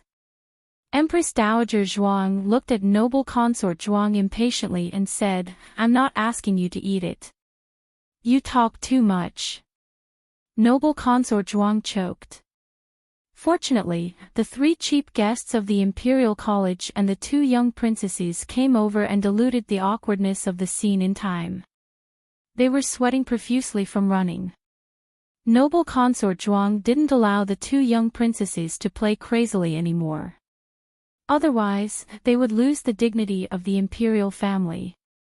Little Qi is really too much. As his brother, you should control him. Don't let him play crazily all the time. If His Majesty sees this, he will be unhappy. These words were obviously directed at Prince Ning. Prince Ning looked at Qin Chuyu, who was running around in the flowers, and smiled helplessly. Father said that little Qi is too fat. It's good for him to move around. Noble Consort Zhuang's heart was even more blocked. She wasn't like this usually. It was just that these days, her period had come and she was in a bad mood. She didn't like everyone. The 3 cheap guests of the Imperial College ran away again.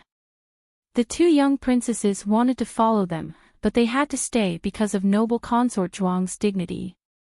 Gu Jiao originally thought that Qin Chuyu, who had completely released his nature, was a normal child of the imperial family. After seeing the 2 young princesses, she realized that he was probably an anomaly. The 2-year-old young princesses were already very sensible. They were born of Prince Ning's 2 concubines and were less than half a year apart. They were very close to Prince Ning and nestled in his arms, unwilling to come out. It was a kind of dependence from the heart. It could be seen that Prince Ning was a good father who loved his daughters. "Do you want to eat snacks?" Prince Ning asked his daughters gently. The 2 young princesses nodded in unison. Prince Ning asked them to take it themselves. One of the young princesses took a piece of pea cake, while the other took a piece of spicy dried meat. She stuck out her tongue because of the spiciness. Prince Ning's eyes were full of smiles. Gu Jiao rested her chin on one hand and calmly watched Prince Ning dote on his daughter. When he smiled, it was as if the ice and snow in the cold winter had melted. He had a high position and was born with a good appearance from the royal family. He also exuded an awe-inspiring righteousness. Gu Jiao couldn't help but think of Commandery Prince and was also a man as gentle as jade, but he was more youthful than Prince Ning. Prince Ning had the courage of a superior and the charm of a mature man. Few women wouldn't be fascinated by such a man, right? Gu Jiao looked at Princess Ning on the side. The 2 children were also close to her. They would ask her for water and wipe their faces. After acting like a spoiled child in front of Prince Ning, they went to her. Princess Ning fed them water and wiped their hands as if she was their biological mother. But they were not her biological children. Did she really not have any grudge? Gu Jiao thought of Princess Ning's illness. The most uncomfortable thing in the world was not that she minded, but that she had to pretend that she didn't mind when she minded. This would make her suffer double the pain. Empress Dowager Zhuang said to the wet nurse beside her, "Take the young princesses to play. Children shouldn't be too restrained." Yes. The wet nurses didn't dare to disobey Empress Dowager Zhuang's order. They took the 2 young princesses to play with the 3 bitches of the Imperial College. Gu Jiao didn't know if it was her illusion, but she felt that Princess Ning seemed to be relieved. When they were basking in the sun in the imperial garden, something happened. The Crown Prince and Crown Princess passed by here. Grand Aunt was here. They had to come and say hello.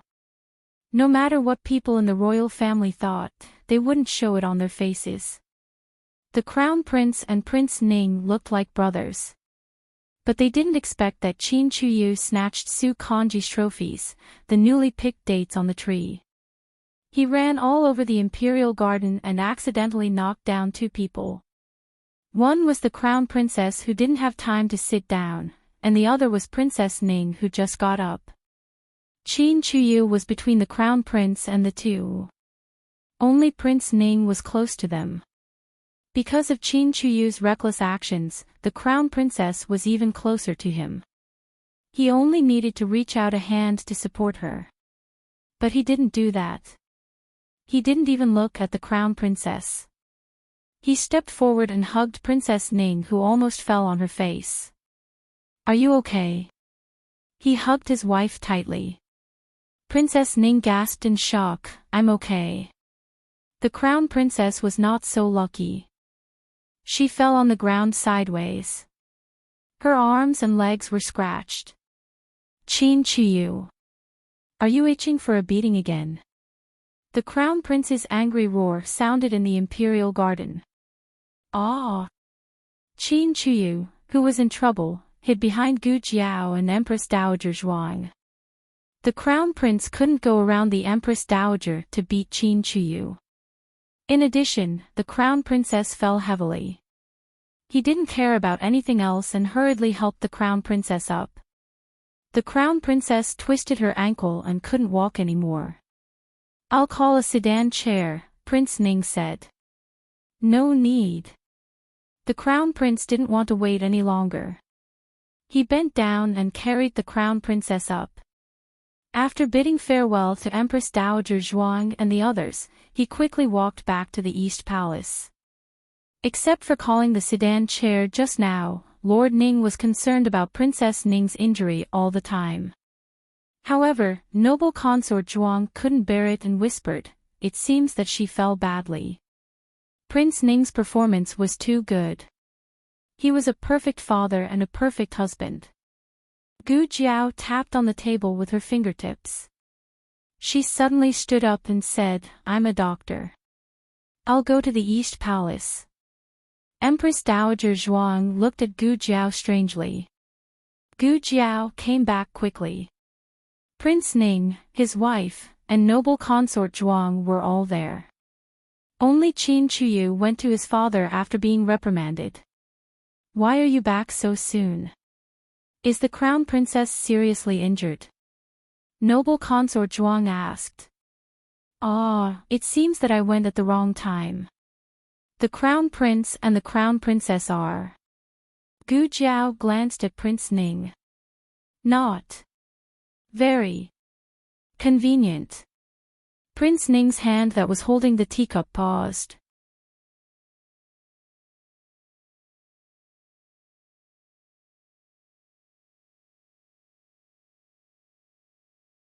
Lu Lang has no one in his heart. Some things are in the past. You don't have to take it to heart. Gu Jiao was confused by this sentence. Why did he suddenly mention Xiao Lu Lang? What did she take to heart about his past? After Gu Jiao left, eunuch Qin brought hot water to Empress Dowager Zhuang to wipe her face. Seeing that Empress Dowager Zhuang had something on her mind, he couldn't help but ask, "Empress Dowager, what's wrong with you today?" Empress Dowager Zhuang said, "Didn't you see what happened just now?" Eunuch Qin asked, "What are you talking about?" Empress Dowager Zhuang glanced at him. The Crown Princess was injured. Jiao Jiao actually took the initiative to go to the East Palace to treat her. Does she have such a good temperament? Eunuch Qin thought. How can you talk about your own child like that? How is Miss Gu not good temperament? Well, speaking of which, Miss Gu is indeed a little black-hearted. It doesn't seem like she would take the initiative to treat people in the Imperial Palace. Eunuch Qin still didn't understand. What are you worried about? Empress Dowager Zhuang sighed. I'm worried that she already knows Liu Lang's identity. She cares that Liu Lang used to have a fiancé. Ah. Eunuch Qin's face was full of realization. That's impossible, right?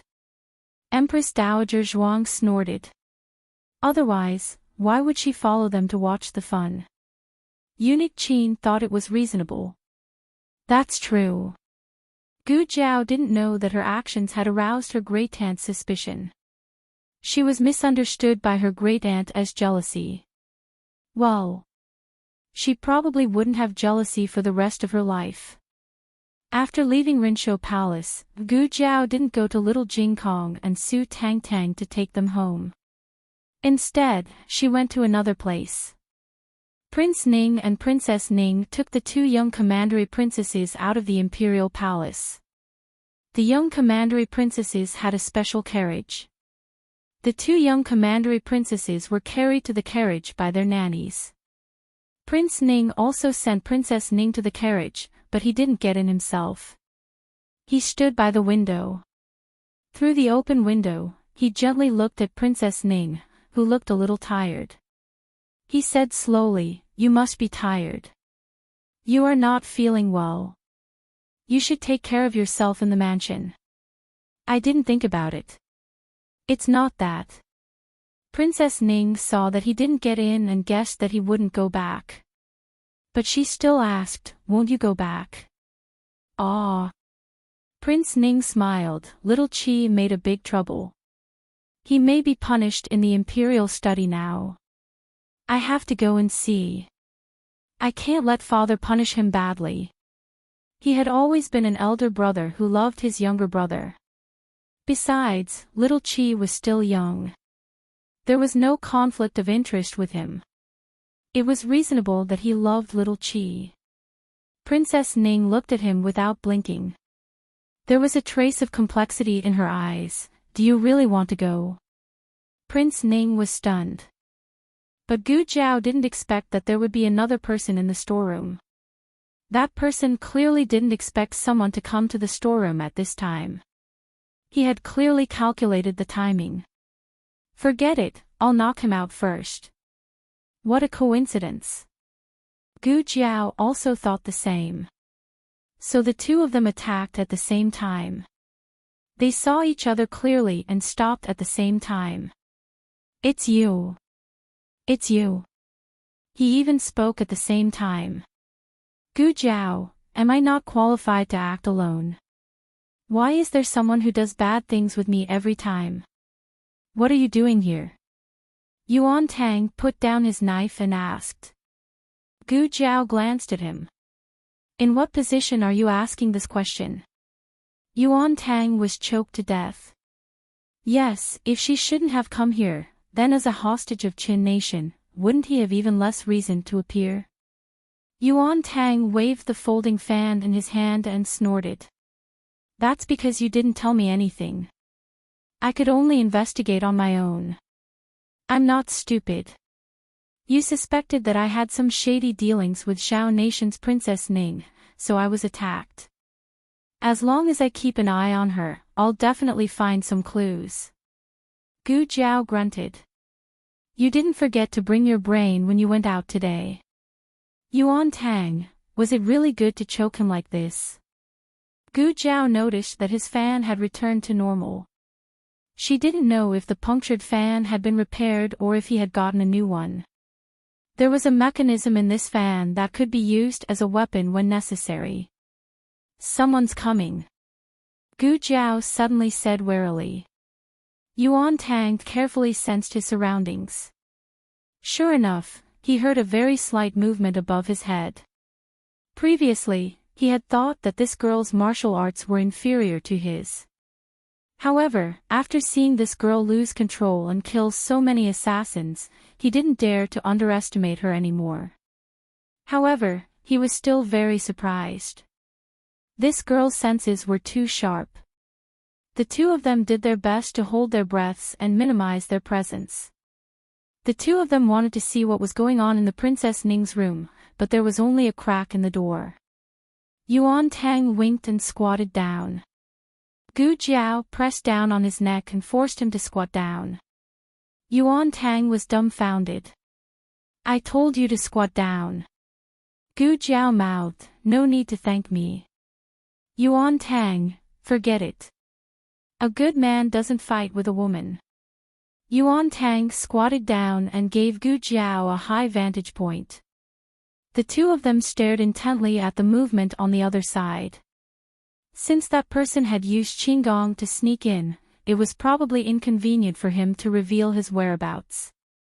The two of them looked at that window, a bit worried that the other person would close the window. Fortunately, the other person didn't seem to care about this. After all, this small window didn't face the courtyard, but only a cold storeroom. It was a tall and muscular man. His entire body exuded a noble aura. The moment they saw him, this man's body instantly gave off a suffocating and terrifying aura. It was different from Gu Jiao's terrifying aura when she lost control. Yuan Tang thought that this man seemed to carry an evil, domineering, and possessive aura.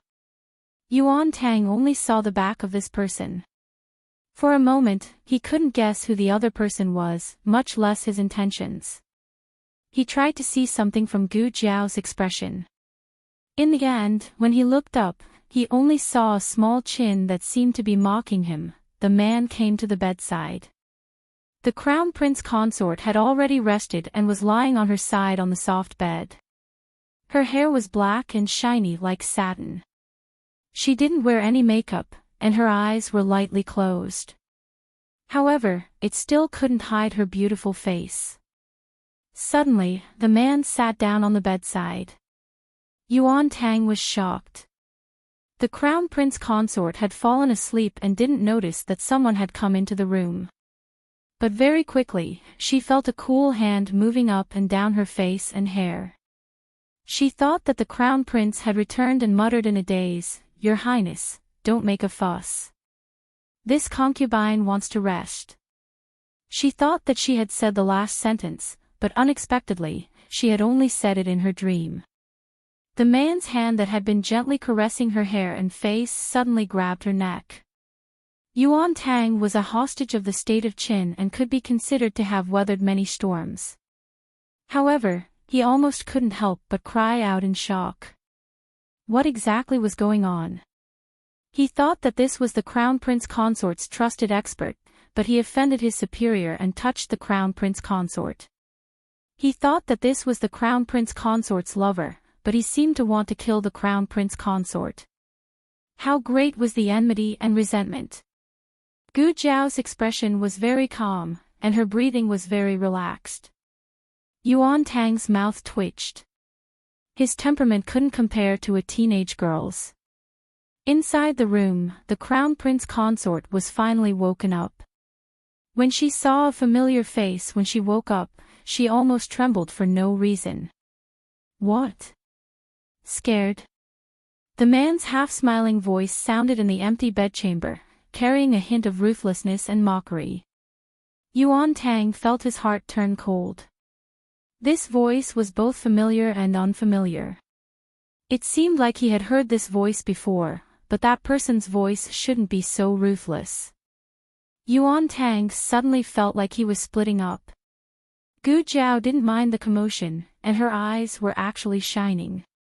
Yuan Tang, are you serious? The man increased the force of his hand, and the Crown Prince consort's face turned red. She used a lot of strength to squeeze out the words from her throat. This is the Eastern Palace. Do you want to die? The man's tone was playful and ruthless. It's you who wants to die, Wen Lin Lang, it's you who wants to die. I don't understand what you are saying. The Crown Prince consort was almost unable to breathe. The man didn't have the slightest intention of being soft-hearted.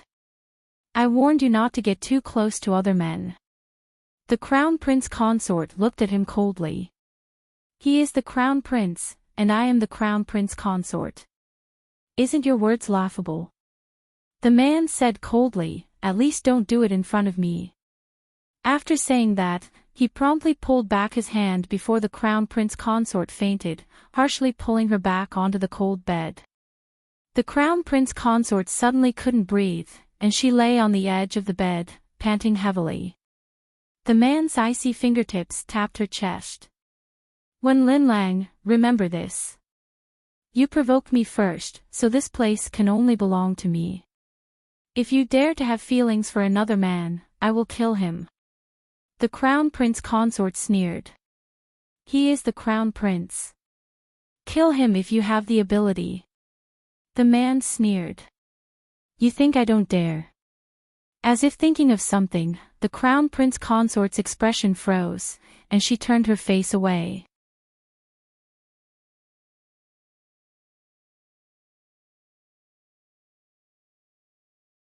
Chapter 423.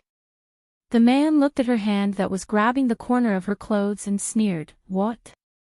You want to slap me again? Then you'd better use more force this time. Don't leave a palm print like last time." The crown prince came out of the imperial study with a pale face.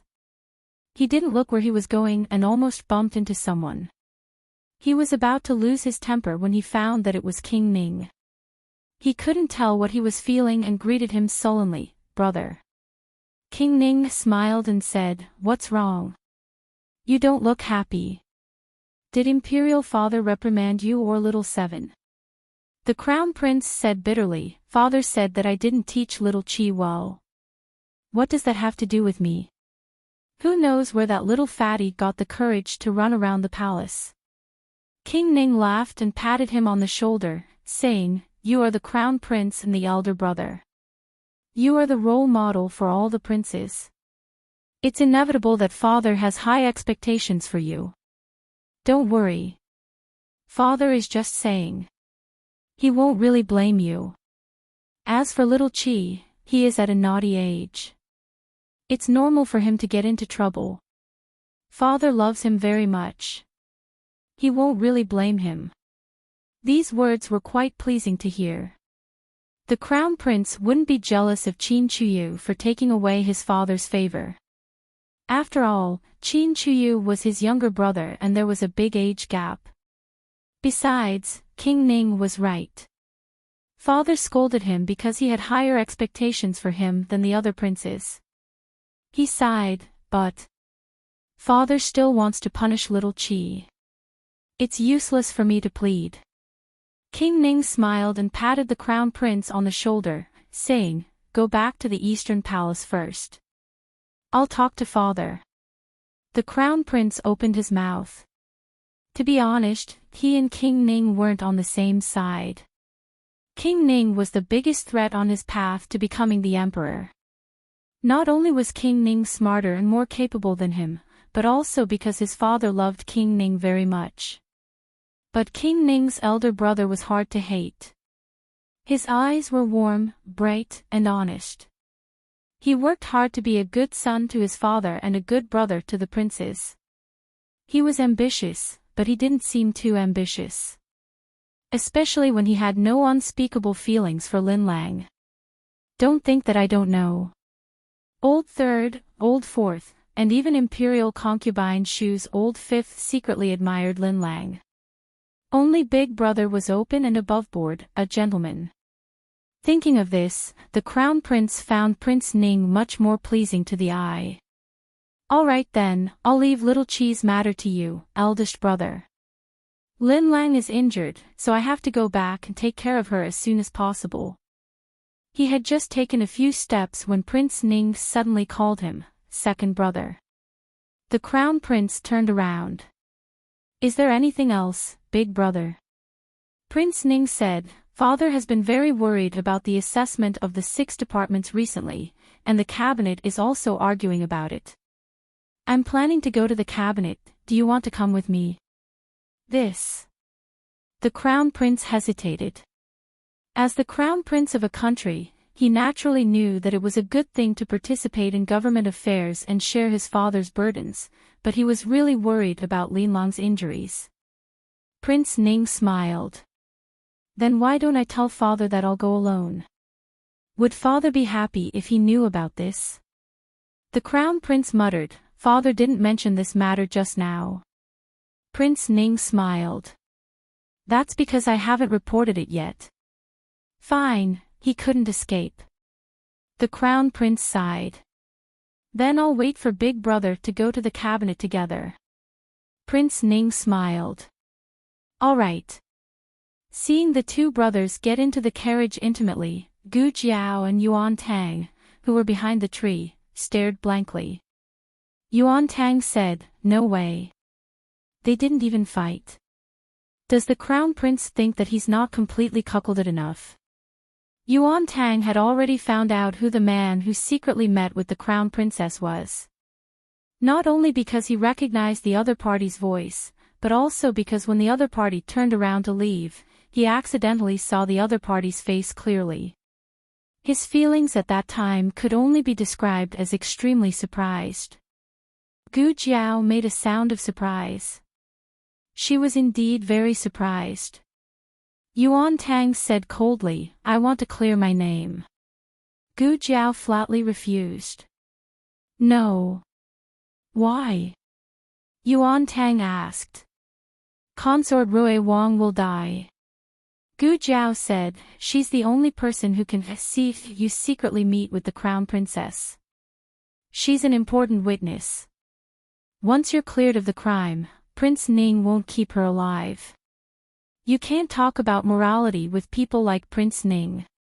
Don't expect him to care about brotherhood." Yuan Tang snorted. "Do I have to be a scapegoat for the rest of my life?" Gu Jiao rolled her eyes. "How about, you go and kill him?" Yuan Tang's mouth twitched fiercely. Was he a watermelon? "If I say I'll kill him, then I'll kill him. Also, this is your Zhao country's territory. If I assassinate your Zhao country's eldest son, how many heads do I have to chop off?" As if seeing his complaint, Gu Jiao spread her hands. "Didn't you even assassinate the emperor?" Yuan Tang clenched his fists. "That was just for show. How would I dare to kill your emperor? Do I want to die?" Gu Jiao squinted at him. "Is there any difference between colluding with the enemy's old concubine and seeking death?" Yuan Tang choked. Thinking of something, Yuan Tang smiled. How about you tell your Empress Dowager? Doesn't Empress Dowager Zhuang trust you very much? She won't not believe what you say, right?" Gu Jiao was silent. After a while, she said faintly, "Is her trust in me a reason for me to stab her in the heart with a knife?" Yuan Tang choked again. He forgot that Prince Ning's blood was the same as Empress Dowager Zhuang's. Prince Ning could betray many people, but he never betrayed Empress Dowager Zhuang. His filial piety to Empress Dowager Zhuang came from the bottom of his heart. Yuan Tang looked at Gu Jiao deeply. "So, what are your plans? I need to know whether we will be enemies or friends in the future." No wonder Yuan Tang asked this. Even Yuan Tang could see that Prince Ning would not hurt Gu Jiao. It was impossible for Prince Ning not to know that Gu Jiao had guessed the truth. He never wanted to kill Gu Jiao from the beginning. Yuan Tang thought of several reasons. First, Gu Jiao was Empress Dowager Zhuang's sweetheart. If he hurt Gu Jiao, Empress Dowager Zhuang would not let it go. Second, Prince Ning also needed Gu Jiao to treat Princess Ning's illness. Of course, this was based on the premise that Prince Ning had feelings for Princess Ning. Third, and the most important, Gu Jiao was an outsider. She didn't care about the War of the Princes at all. Even if Prince Ning made the crown prince a cuckold, what did it have to do with Gu Jiao? Since Prince Ning would not kill her, there was no need for her to be his enemy, right? Gu Jiao said lightly, "I only do what I think is necessary." Yuan Tang was confused. "What do you mean? Are you going to be Prince Ning's enemy or not?" Gu Jiao looked at him. "In fact, I should ask you this." Yuan Tang was stunned. What? Gu Jiao said calmly, if Prince Ning finds that it is not easy to assassinate you, he simply gives you up and turns to think of other ways. Then, do you still want to be his enemy? Yuan Tang opened his mouth. Gu Jiao said, it has nothing to do with me whether I am his enemy or not. I never need any friends, and I am not afraid of having more opponents. This girl's words were heart-wrenching. So, he still didn't understand what this girl meant. Gu Jiao was right. After Prince Ning found that Yuan Tang was a tough nut to crack, he did not make any further moves on Yuan Tang for the time being. Although this matter was not made public, it was not easy to shut Rui Wang and his wife's mouths. Prince Ning had two better choices. One was to put on another show and let consort Rui Wang discover the real man in the rockery. This man would be at Prince Ning's disposal, and he could just find a scapegoat to take the blame. However, this required the cooperation of the Crown Princess. From what Gu Jiao observed today, the relationship between the Crown Princess and Prince Ning, the Crown Princess would probably not be willing. Moreover, even if there was a new scapegoat, what would happen next? Would he really push the Crown Princess and the scapegoat out? Would Prince Ning bear to let the Crown Princess lose her reputation? The second choice was to kill consort Rui Wang. Consort Rui Wang was an eyewitness, and so was Gu Jiao. However, Gu Jiao did not care about this matter. Unlike consort Rui Wang, who had a grudge against the Crown Princess, she would not easily let go of this opportunity to see the Crown Princess lose her reputation. Miss Gu, are we going back to the medical center? Xiao Sanzi asked in the carriage. Let's go to Prince Ning's mansion. Gu Jiao said. Okay. Xiao Sanzi drove the carriage to Prince Ning's mansion. Princess Ning met Gu Jiao in her courtyard. She had someone serve her tea. Dr. Gu, are you here for a follow-up visit today? I remember that the follow-up visit is in 3 days. In other words, she could tell that Gu Jiao did not visit her for no reason. Gu Jiao did not mince her words and said directly, Princess, can I trust you? Princess Ning's hand that was holding the teacup paused. Prince Ning and the Crown Prince were busy in the cabinet until late at night. When they returned to the mansion, it was already late at night. Princess Ning sat in the pavilion drinking tea. Prince Ning pressed between his eyebrows and walked over. A servant opened the curtain for him, and he found that consort Rui Wang was also there. He was slightly stunned, but soon his expression returned to normal. He smiled gently and said, Suxin, I'm back. Third sister-in-law is also here. Eldest brother. Hearing his voice, consort Rui Wang turned to look. She stood up and bowed with a smile. Sister-in-law said that she was very bored, so I moved here for a few days to accompany her. Eldest brother, you don't mind, right? Of course not. I'm very happy to have you with Suxin. Prince Ning said with a smile. He came to the other side of Princess Ning and sat down next to her. He said, Sorry, there were too many things to do in the cabinet today. I didn't come back to watch the show with you. Princess Ning poured him a cup of flower tea. It's okay. Third sister-in-law watched it with me. Prince Ning smiled and glanced at the two of them. Which match did you watch? Was it good? Rui Wang Fei nodded like she was pounding garlic. It's Worshipping Moon Pavilion. It's so wonderful, I cried from watching it. Prince Ning smiled and looked at consort Ning lovingly. Then, did Suxin cry? Consort Ning asked back, Your Highness, do you want me to cry? Prince Ning was stunned again. Then he held one of her hands and asked, Of course not. I promised Suxin that I wouldn't let you cry in my life. Consort Ning took her hand out of his palm and pushed the flower tea to him. Your Highness, have some tea. Okay. They sat in the pavilion for a while. Then Prince Ning said, "It's late. I'll take you back to rest." They got up and walked out of the pavilion. But the moment they walked down the steps, Consort Rui Wang suddenly screamed and leaned forward. Ning Wang was separated from her by Ning Wang Fei. Even if he wanted to act, he couldn't. Ning Wang Fei grabbed Rui Wang Fei and pulled her back, stabilizing her body. Consort Ning lost her balance and rolled down the steps. Su Xin. Sister-in-law. Consort Ning had a terrible fall. Her left arm was dislocated. After the doctor fixed her arm, he wrapped a cloth around her and asked her to rest in bed. Consort Rui Wang was so sad that she cried. I don't know what happened. I suddenly slipped." Consort Ning asked Consort Rui Wang not to think too much and to go back to her room to rest. Prince Ning stayed to feed Consort Ning medicine. Consort Ning didn't drink the medicine. Instead, she stared at him. "Your Highness, why do you think third sister-in-law slipped? Did she step on something?" Prince Ning paused. Consort Ning continued, "I asked people to clean up the pavilion. Who put something that shouldn't be there?" Her eyes made Prince Ning frown. "How do I know?"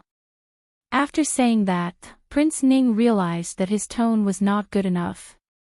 He took a deep breath and said, "If Su Xin wants to know, I'll ask people to find out." Consort Ning twitched her lips. "Your Highness, you'd better find out." Of course, Prince Ning found out. This kind of thing was not difficult for him. But the result of his investigation almost made his expression crack on the spot. It was Consort Ning who asked us to smear some lard on the steps. The servant was so scared that he couldn't speak clearly. God knew why Consort Ning, who had always been gentle and virtuous, suddenly wanted to smear lard on Consort Rui Wang. But she had failed to harm Rui Wang Fei and hurt herself. Prince Ning clenched his fists. "Get out. Go and get the flogging yourself." "Yes, yes, yes." The servant hurried out. He was afraid that Prince Ning would change his mind and ask for his head if he was a little slower. Although Consort Ning was hurt, her sleep was not affected. She slept until dawn. Consort Rui Wang had been up for a while. She went to Consort Ning's room. Prince Ning also came. He had something to say to Consort Ning, but he couldn't say anything since Consort Rui Wang was there. He took a deep look at Consort Ning and went to the cabinet to deal with official business. But he didn't expect that before he could sit in the cabinet, the housekeeper of the mansion came to report that Consort Ning was poisoned. Prince Ning choked on his breath and almost choked to death. "Your Highness, in a moment." The Grand Secretary of the Imperial Cabinet walked over and was about to discuss something important with Prince Ning. However, Prince Ning stood up and left in a hurry without even looking at him. The Cabinet Secretary was speechless. When Prince Ning entered the room, Consort Ning was sitting on the bed and drinking medicine. Her face was very pale, but she looked careless. Prince Ning pinched his fingers expressionlessly. "All of you, leave." "Yes, Your Highness." The servants hurried out. Prince Ning closed his eyes and took a few deep breaths. He came to the bed and sat down. He looked at her gently. "Give it to me." Consort Ning handed him the bowl of medicine. Prince Ning tasted it first. It was not cold or hot. Then he fed her a spoonful. "It's aconite." Consort Ning drank the medicine and said. Prince Ning stopped when he was about to take the second spoonful of medicine. Consort Ning smiled and said, "It was supposed to be a sour apricot for third sister-in-law. I was curious and tasted it first.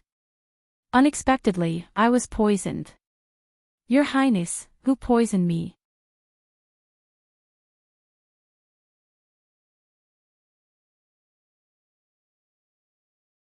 Chapter 424. The novel is updated more quickly. Prince Ning threw the spoon back into the bowl and stared at her. His eyes were not as gentle as before. His eyes were heavy and deep. What do you want to do? Princess Ning raised her head and looked at him without blinking her almond eyes. She smiled and sneered. I don't want to do anything. I just want to tell Your Highness that I don't care about those things of Your Highness. But if anyone wants to kill Consort Rui Wang, they have to kill me first. Prince Ning's pupils shrank as if he had experienced a great shock.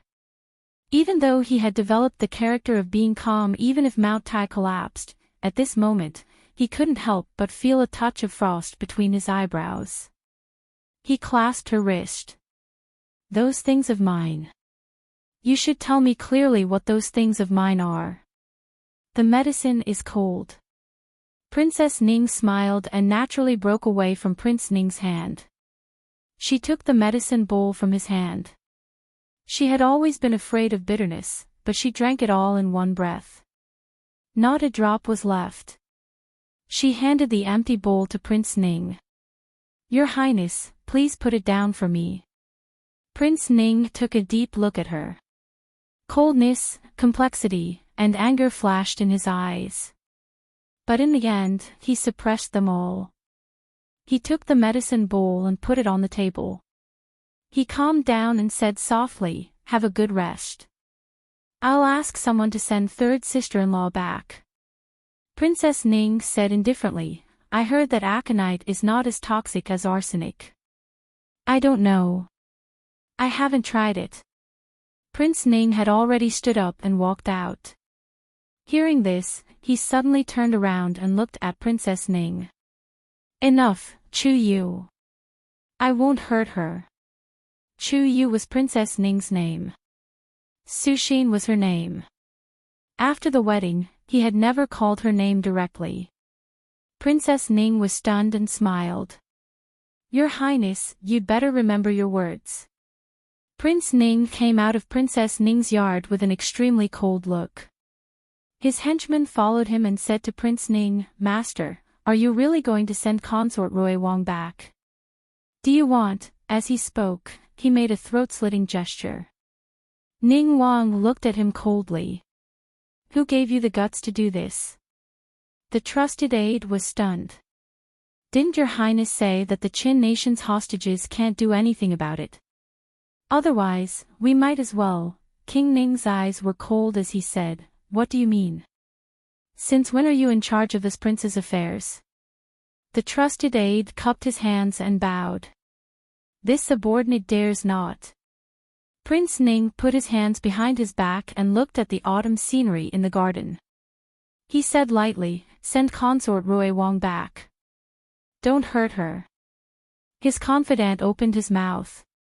But, Ning Wang suppressed his anger and said, She already drank poison to force me. What else do you want me to do?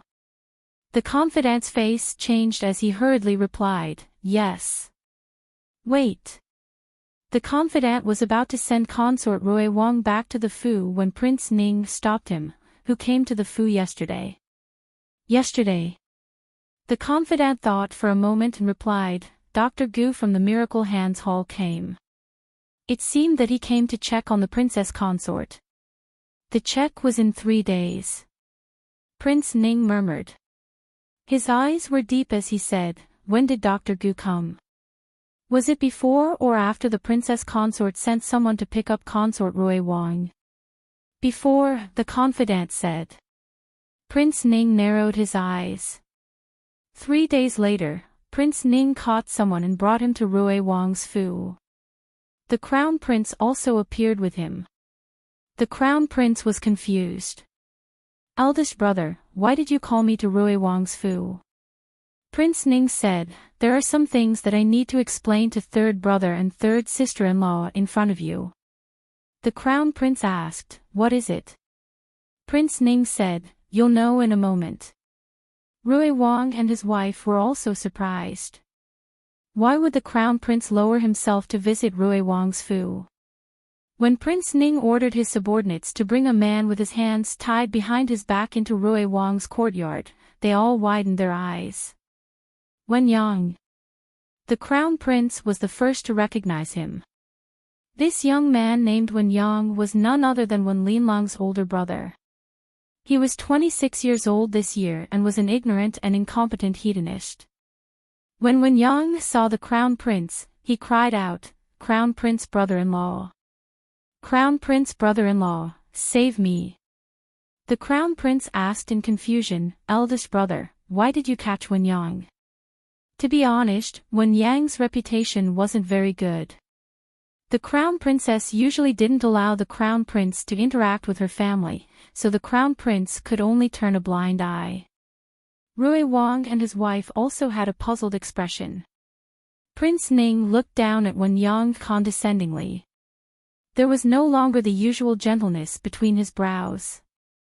Instead, it was dyed with a bit of fairness and sternness. 2 days before the Mid-Autumn Festival, did you sneak into the palace? Wen Yang was forced to kneel on the ground by Prince Ning's subordinates. He wanted to stand up but didn't have the strength. I wasn't sneaking. I was going to see my sister.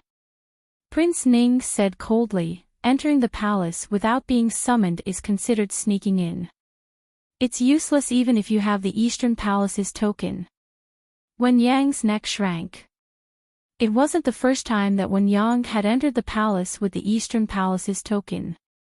He had been discovered twice and the token was taken back by the crown princess. However, the crown princess's mother still had an urgent Eastern Palace token. I said that she's so heartless. Serves her right that she can't give birth to a child. These words were really heartrending. Not to mention that when Lin Lang would slap him, even the crown prince wished that he could slap him a few times. Looking at the crown prince's expression that was gradually turning cold and stern, Wen Yang's body trembled. Suddenly, he didn't know where he got the strength from, but he actually broke free from Prince Ning's restraint and pounced over to hug the crown prince's leg. I was blinded by lard that day and drank some wine. I spoke without thinking. Brother-in-law crown prince, please forgive me this time. I won't dare to do it again. I'm Linlong's biological brother. Please forgive me. Please give me a chance to turn over a new leaf. Consort Rui Wang suddenly spoke, "Then why did you knock Chunying unconscious?" A woman's intuition was always more accurate. The only flaw in the entire matter was that he had knocked Chunying unconscious. Chunying was a servant brought over by the Wen family and she wouldn't do anything to Wen Yang. Was there a need for Wen Yang to knock her unconscious before speaking to the crown princess? Wen Yang's expression froze. Prince Ning rubbed the jade ring on his thumb. Wen Yang let go of the crown prince's leg and said shamefully, I drank a little too much and was a little unruly to Chunying. That girl didn't listen to me, so I hit her. I didn't expect her to faint." The crown prince was unable to restrain his anger.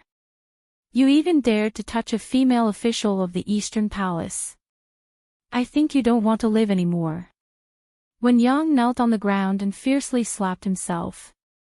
"I'm foolish. I deserve to die.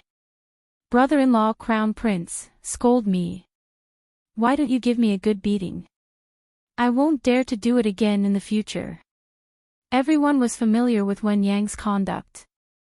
They originally thought that the Wen family would restrain themselves after the collapse of the cable bridge. It seemed that they had thought too much. Boring. Consort Rui Wang pursed her lips. She thought that she had caught evidence of Wen Linlong's adultery. Who would have thought that it was just a dispute between siblings? It did affect Wen Linlang, but it was pitifully small. After all, the entire capital knew that her family was unreliable. Prince Ning took in Consort Rui Wang's expression. He picked up the teacup on the table and lightly took a sip. After all, it was a big matter that alarmed Prince Ning and Rui Wang. In order to ensure that Wen Yang's words were not one-sided, the crown prince sent someone to the eastern palace to call Chunying over. Chunying's testimony was consistent with Wen Yang's. In fact, Wen Yang's testimony was enough to win the trust of others. After all, Prince Ning and the Eastern Palace were on opposing sides. It was impossible for Prince Ning to bribe Wen Yang. Chunying's testimony completely confirmed Wen Yang's crime. Prince Ning could not bribe Wen Yang, let alone Chunying. At least, the Crown Prince and Rui Wang both thought so. However, after the Crown Prince returned to the Eastern Palace, he still told the Crown Princess about Wen Yang. "He came to find you. Why didn't you tell me?" The Crown Princess was still recuperating on the bed. She lowered her eyes when she heard this. Her jet black hair slid down her shoulders, making her face look even more pale and weak. "Your Highness," the Crown Princess said in a low voice, "how do you want me to speak about this? It's already embarrassing for me to have such an elder brother. If I were to speak about this, would I embarrass your Highness?" The Crown Prince was embarrassed. I didn't mean it that way." In a restaurant in the capital, Wen Yang poured a cup of wine for Prince Ning and said with a smile, "Your eldest Highness, my acting today was not bad, right?" Two of Prince Ning's trusted imperial guards stood behind him. Beside the imperial guards was Chunying, who had a tense expression. Prince Ning glanced at Wen Yang with a smile and hooked his finger at the two imperial guards. The two of them carried a small chest from another room and placed it on the table. When they opened it, it was filled with gold. Wen Yang's eyes widened. This is really for me." Prince Ning smiled. "Isn't young Master Wen a little tight on money? Consider this as my thanks to you." No need to be so polite." Wen Yang smiled as he took the chest into his arms. He picked up a gold bar and bit it. "Really? Real gold?" Wen Yang smiled even more brilliantly. "Your eldest Highness, you're such a good person. You're much better than my stingy brother-in-law. If my sister had married you back then." Halfway through his words, he remembered that when Lin Lang could not marry back then. His sister had been engaged to the young duke since she was young. Before the young duke passed away, Prince Ning had already married the Chu family's daughter. With his sister's looks, it was impossible for her to be a concubine. Moreover, the crown princess was not bad. Wen Yang said, "When my sister becomes the empress in the future, I will be the imperial uncle. I will definitely repay your eldest highness well." Prince Ning looked at him with a smile that was not a smile. "Aren't you going to ask why I asked you to act in this scene?" Wen Yang said indifferently, "Didn't you say you were helping my sister out?" Prince Ning smiled and nodded. "Yes, I was helping Lin Lang out." Wen Yang did not ask about helping her out. He did not care and did not care. Wen Yang waved his hand. In the next second, he sat up straight and looked at Prince Ning. He stuttered, Lin Lang." Prince Ning smiled. "Yes, Lin Lang." Wen Yang's smile gradually froze. "Your eldest highness, to my sister." Prince Ning looked at the chest in his arms and smiled warmly. "Is there enough gold? If not, I still have more." Wen Yang shut his mouth.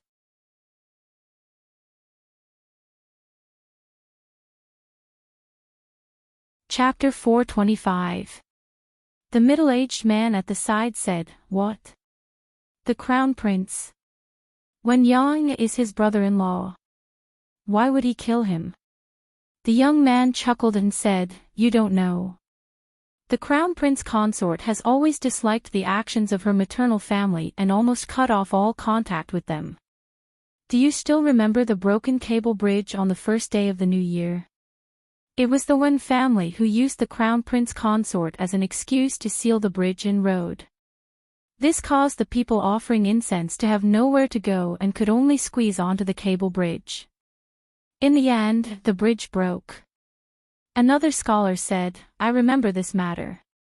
His Majesty also punished the crown prince consort." The young man said, "That's right." After that, the crown prince consort cut off all contact with her maternal family. But who told this Wen Yang to be so stubborn? He actually went to the imperial palace to ask the crown prince consort for money. When he failed, he even scolded the crown prince consort as a hen that can't lay eggs. The original words were not like this, but it became very harsh as it spread among the people. In a fit of anger, the crown prince killed Wen Yang. The young man made a throat-slitting gesture. Gu Jiao heard this news at the medical center. The second boss was gossiping with her. "Everyone says it's the crown prince," the second boss said. He had won a place in the Chamber of Commerce to cooperate with the major shops and firmly stepped on Rejuvenation Hall. While he was elated, he walked with wind, let alone speak. Gu Jiao made an "oh" sound and did not speak. "Do you think so?" The second boss continued to gossip. "Of course not. Based on her understanding of the crown prince, he would not do something like killing his brother-in-law. Who the murderer was obvious. It was really an eye-opener for Ning Wang to think of such a roundabout way to save the country. That's right. It was not easy to find a lover with status, but wasn't there a readily available older brother with blood relations? Similarly, a shameful and good-for-nothing brother could be used as a scapegoat. However, Gu Jiao did not expect Ning Wang to be so ruthless. In any case, he was Wen Linlong's older brother. He actually killed him just like that. This ruthlessness and decisiveness was somewhat similar to the rumored former emperor. Even if the crown prince cultivated for another 8 to 10 years, he still wouldn't be as decisive as Prince Ning. If such a person was born in a chaotic world, he would definitely be an overlord. The second boss. Miss Gu. Oh no, oh no. As the two of them were talking, shopkeeper Wang rushed in, sweating profusely. Something happened in the workshop. The workshop that shopkeeper Wang spoke of was the pharmaceutical factory of the Miracle Hand Hole. It was located in a spacious area in the western suburbs of the capital. It was originally a small winery, but after it closed down, it was bought by the second boss. The largest production line was the Golden Sore Medicine, which took up 2 courtyards. The second largest production line was the Vanishing Cream and some tonics, which each took up 1 courtyard. By the time Gu Jiao and the second boss arrived at the scene, the fire had already been brought under control, but the stock of Golden Sore Medicine had also been burned out. That's over 1,000 bottles of Jinchuang ointment. We have to deliver the goods at the end of the month. Shopkeeper Wang said bitterly. Are there any casualties? This was Gu Jiao's first question. Shopkeeper Wang called the supervisor of the workshop over. The supervisor said, at that time, everyone was working, so no one went to the storeroom. No one was injured. Okay. Gu Jiao looked at the burnt ruins of the storeroom and nodded. I'll go talk to the army camp. The goods will be delivered in a few days. Second boss, you go and contact them to see if you can buy a new batch of herbs as soon as possible. Oh, okay. The second boss agreed. He then asked about the cause of the fire. How did it catch fire? Didn't I tell you to be careful and not to bring the fire near the storeroom? The supervisor said sadly and apprehensively, this one also doesn't know what happened. This one inspects every day. During the day, it's once every 2 hours, and twice at night. I didn't find anything wrong. This fire seemed to have suddenly started. Gu Jiao went to the ruins to take a look. The fire had been put out, but there was still a little black smoke coming out of the ruins. Gu Jiao dipped her fingertips on the ground and sniffed. She said lightly, someone set the fire. Someone poured palm oil on the back wall. What? Arson. Who did it? Is it a mole or? The second boss's face darkened. Call everyone here. I want to ask them carefully. Gu Jiao stood up lightly and patted the dust on her hands. No need to ask. They didn't set the fire. It was Prince Ning. It seemed that she had angered Prince Ning by going to find Princess Ning. In fact, she didn't reveal too much to Princess Ning. She only said that Princess Rui Wang had offended someone she shouldn't have. Maybe the other party wanted to harm Princess Rui Wang. As for who that person was and what they did, Gu Jiao didn't mention a word. Gu Jiao didn't know whether Princess Ning had guessed it was Prince Ning or how Princess Ning had saved Princess Rui Wang from Prince Ning. Prince Ning was giving her a warning. Gu Jiao's lips twitched. She wanted to keep this pot of leeks and slowly harvest it, but who told you to owe her? The moon was dark and the wind was strong. Gu Qingfeng's debts were finally paid off. Gu Jiao took out 2 big sacks from the small basket. Empty it. Gu Qingfeng.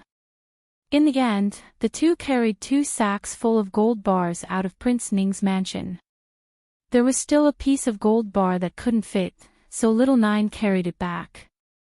The 2 people and 1 bird successfully emptied Prince Ning's little treasury. Prince Ning found out about this in the afternoon of the second day. He had just come out of the palace when he saw his trusted guard rushing over. Master, the treasury was stolen. Which treasury? Prince Ning's mansion had several treasuries, including his and Princess Consort Ning's. The trusted guard braced himself and said, Your little treasury. Prince Ning frowned. He clenched his fists and asked, How much was stolen? The trusted guard said guiltily, All of it. Prince Ning's eyes darkened. The prince's mansion is heavily guarded. How could so much gold be moved out? Not to mention there are traps. Is it because the person is dead, or the traps can't be moved? The trusted guard lowered his voice and said, Neither. The trusted guard was also wronged. The mansion's guards had been patrolling as usual. There were no accidents, and the traps were operating normally. Who knew how Prince Ning's little treasury was stolen? Prince Ning felt that this matter was not simple. Compared to who had the ability to empty his treasury, he should be more concerned about who had the guts to touch his treasury. He was the eldest son of the emperor. Not only did he have the emperor's favor, but he also had the Empress Dowager's favor and the support of the Zhuang family. Even Empress Xiao and the Crown Prince did not dare to touch him easily. Somehow, a slender figure suddenly flashed in Prince Ning's mind. Could it be her? His reason told him that it was not possible. After all, even if she had the favor of the Empress Dowager and the Emperor, she was an outsider and a woman. The trusted guard asked, Master, should we report it to the government? Prince Ning's eyes were cold. Do you want to kill me? The trusted guard lowered his head. I don't dare. There was so much gold. If he really reported it to the government, he would be the one who would be investigated. Prince Ning narrowed his eyes. Very good, this silent loss is really too good to swallow. Prince Ning went to the medical center after all. Today, a worker at the medicine table asked for leave. Little Jiangli and another worker were too busy. Gu Jiao also came to help. She had just finished fetching medicine for a patient when she saw Prince Ning appear in the hall with a noble aura. Prince Ning's appearance and temperament were the most outstanding among the princes. He had the temperament of an emperor and also the appearance of a city. His every movement was noble and unparalleled. The hall was silent for a moment. Because of his appearance. Except for Gu Jiao, no one knew his identity. But the noble aura that came from his bones still made everyone hold their breath. This is for San Qian. Gu Jiao told little Jiangli and slowly walked over. Prince Ning was standing in front of the counter. Behind the counter was shopkeeper Wang. Shopkeeper Wang was already stunned by Prince Ning's appearance and temperament. He did not say anything for a long time. Prince Ning spoke first. Of course, he was not talking to shopkeeper Wang, but to Gu Jiao. Dr. Gu. What's the matter? Gu Jiao asked. Prince Ning smiled and said, It's nothing important. I just happened to pass by and wanted to ask about Suxin's condition. I heard that Dr. Gu has already gone to check on Suxin. Gu Jiao said frankly, yes.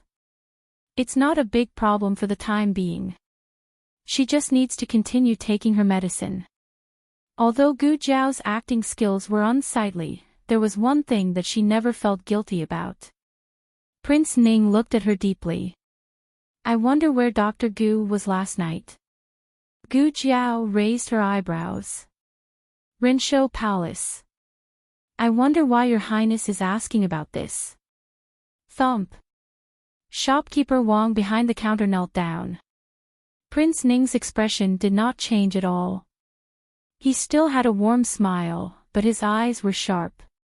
He leaned closer to Gu Jiao and slightly lowered his noble head. This posture was a bit intimate in the eyes of others. Gu Jiao looked at him without avoiding his gaze. Prince Ning smiled faintly. Dr. Gu, there was no need for us to fight like this. The Empress Dowager loves you very much. We're on the same boat. Gu Jiao, oh, so people on the same boat can kill each other and set things on fire. Prince Ning leaned forward and whispered in her ear, You're still young and don't know the dangers of the Jianghu. For the sake of the Empress Dowager, I'll give you a few words of advice. As a person, you should know your limits. Don't overestimate yourself and don't be too greedy. The water in the capital is deep. Just swim casually. Don't get addicted to swimming. I'm afraid you won't be able to swim. Gu Jiao also whispered, Don't worry, Prince Ning. I'm very good at swimming. Prince Ning narrowed his eyes at her arrogant words. He straightened up and said meaningfully, Dr. Gu, take care. Gu Jiao crossed her arms. Take care. I won't see you out. After Prince Ning left, shopkeeper Wang wiped his cold sweat and stood up with the help of the counter. Fong Fong Fong. That person just now was His Highness Prince Ning. N. Gu Jiao nodded and took out 2 gold bars from her purse and put them on the table. Shopkeeper Wang was stunned. What's this? Gu Jiao looked at Prince Ning's angry back and said faintly, Compensation.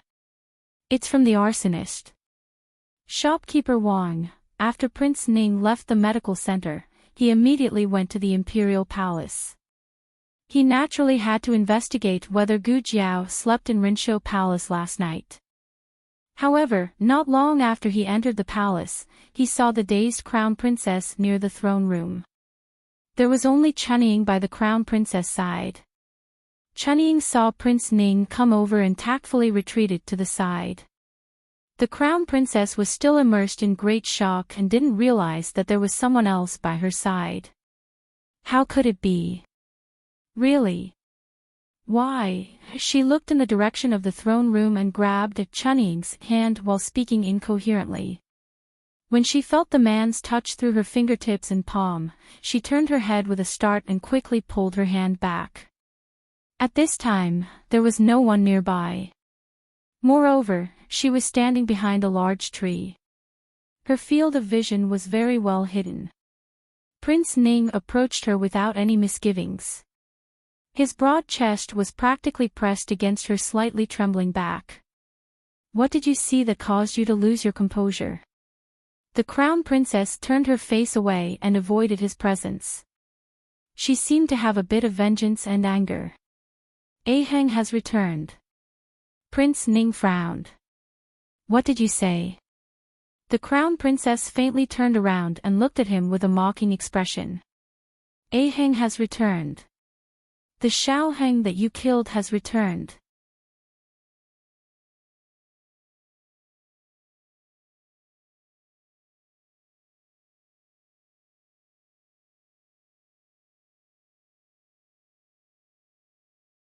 Chapter 426.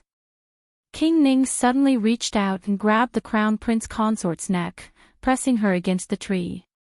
Speak clearly. The crown princess seemed to know that he wouldn't really strangle her near the throne room, so she wasn't afraid.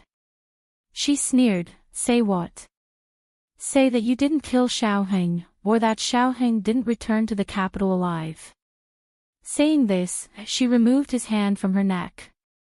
Chunying, let's go. Chunying guiltily glanced at the two of them before leaving with the crown prince consort in small steps. Ning Wang supported himself with one hand on the tree, his eyes cold. Qi Fei, he called. The trusted aide called Qi Fei flashed over and cupped his hands. Master. Ning Wang put down the hand on the tree and looked coldly in the direction of the throne room. His thin lips opened slightly. Go investigate who entered and left the throne room in the past hour. Yes. Qi Fei moved quickly. He contacted their spies in the court and found the list of names that Ning Wang needed almost effortlessly. On the carriage, Qi Fei reported the names to Ning Wang. Grand Secretary Kong of the Cabinet, Minister Su of the Ministry of War, Minister Zhao of the Ministry of Works, Grand Secretary Yuan, Chancellor Hua. Xiao Xiuzhua. Ning Wang's hand that was stroking the jade ring on his thumb paused. Chancellor Hua and who? Qi Fei said, Xiao Xiuzhua of the Hanlin Academy, this year's top scholar. I think he's called Xiao Lulang. Ning Wang was pensive. That person who looks like the young marquis. Qi Fei nodded. Yes, it's him. Xiao Liulang's appearance was no secret in the court. The common people might not have heard of it, but people like Ning Wang's crown prince had heard of it. He was born in the countryside, but he passed all the trials and entered the Imperial College with excellent results. In the first spring examination, he became the top scholar. Some people said that his results were obtained by relying on his relationship with Marquis Xianping. Marquis Xianping had lost his beloved son and coincidentally met someone who looked so similar to his son, so it was inevitable that he would place his love on him. No one suspected that he was Xiaoheng because Xiaoheng was already dead. This was what everyone believed without a doubt. As for Xiao Lulang, Prince Ning actually knew more than ordinary people. For example, the Empress Dowager was not recuperating in the temporary imperial residence. She was wandering among the commoners. During that period of time, she was rescued by Xiao Lulang and Gu Jiao. It was not important whether Xiao Lulang relied on his own power or the emperor or the Empress Dowager's favor. If he wasn't the real Xiaoheng, Prince Ning wouldn't care about him. Xiaoheng was dead, so no matter how much Xiao Lulang resembled Xiaoheng, he would not be Xiaoheng. However, if Xiaoheng didn't die, then only Xiao Lulang would be Xiaoheng. Master, there are a few more, do you want to hear them? Qi Fei asked. No need. Prince Ning rubbed the jade ring on his thumb. Investigate the relationship between Chancellor Hua and Xiao Lulang.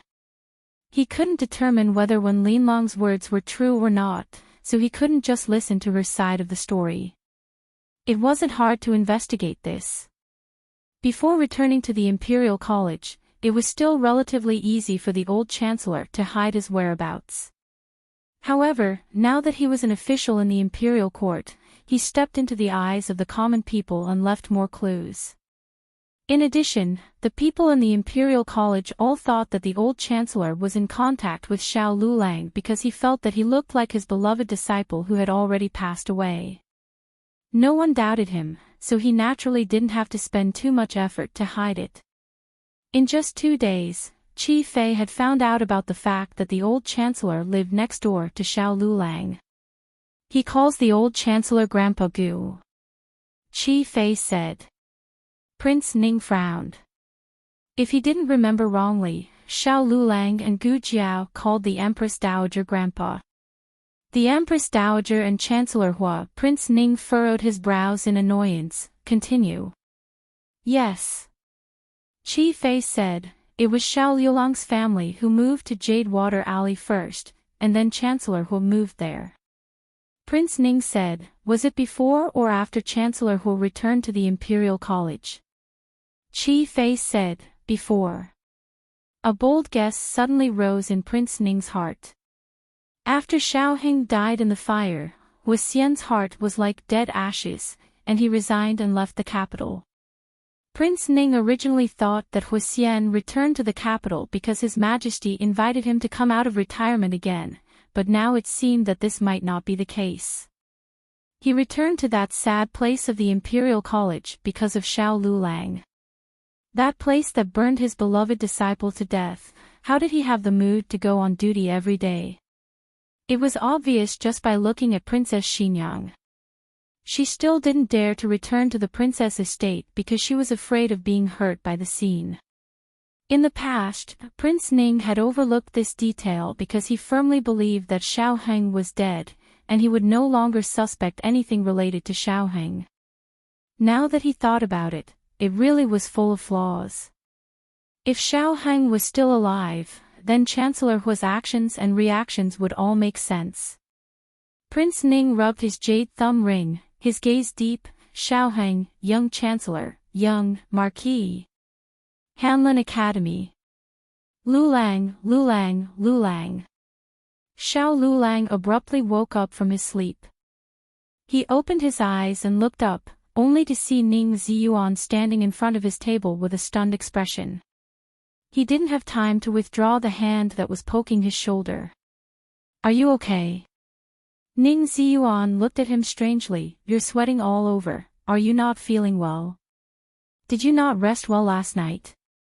Xiao Lulang answered vaguely, "I slept late." Ning Ziyuan suddenly understood. "No wonder. I was wondering why you didn't come out after so long. Don't do this next time. If Scholar Han catches you, you'll be in trouble." Xiao Lulang didn't doze off when he was on duty, but when it was time to leave, he lay on the table for a while. He didn't expect that he would dream of the fire on New Year's Eve. He hadn't dreamed of that fire for a long time and thought he had almost forgotten. However, the fire and despair in the dream were so clear that it was suffocating. "Did you come to see me for something?" Xiao Lulang asked. "Can't I come to see you for nothing?" Ning Ziyuan raised his eyebrows and smiled. "I really have something to tell you. There's a drinking party tonight, do you want to go?" "I'm not going." Xiao Lulang refused without thinking. Ning Ziyuan clicked his tongue and said, "Hey, you brat. I'm doing this for your own good. Scholar Han is going too. It's a proper place. Don't you want to fight for the position of attendant? You have to build a good relationship with Dr. Han." "No." Xiao Lulang still refused. Fine, fine, fine. You're so young, but you're more afraid of your wife than I am," Ning Ziyuan muttered and went to the party alone. On the other side of the clinic, Gu Jiao also had a dream. She hadn't had a dream in a long time. This time, as expected, she dreamed of Xiao Lulang again. Xiao Lulang left the Hanlin Academy after his shift ended. It was snowing heavily. Xiao Lulang went to the biscuit shop that sold preserved vegetables and bought a few raw preserved vegetable biscuits. He packed them in a food box and brought them home. On his way home, he was chased by a group of assassins. Xiao Lulang wasn't a martial artist, so he couldn't beat them. However, he relied on his wisdom to get rid of the assassins. Unfortunately, he fell and fainted on his way out. He also injured his hand. Because he missed the best opportunity for treatment, his right hand was crippled by the time he was sent to the clinic. After waking up, Gu Jiao was very calm. "As expected of my husband. Enemies can't hurt you, but you're so rebellious." It was snowing. It was still early. It was only August. However, she remembered the faces of the assassins. Each of them had an emblem on their swords. They seemed to be from some underworld organization. Gu Jiao knew that Xiao Lulang hadn't offended anyone from the underworld. So, there was only one possibility: he had hired someone to kill him. Gu Jiao decided to find Gu Qingfeng and ask him which underworld organization the emblem belonged to. She wanted to know who would want to kill Xiao Lulang in a few months. Xiao Lulang left the Hanlin Academy and went to a nearby biscuit shop.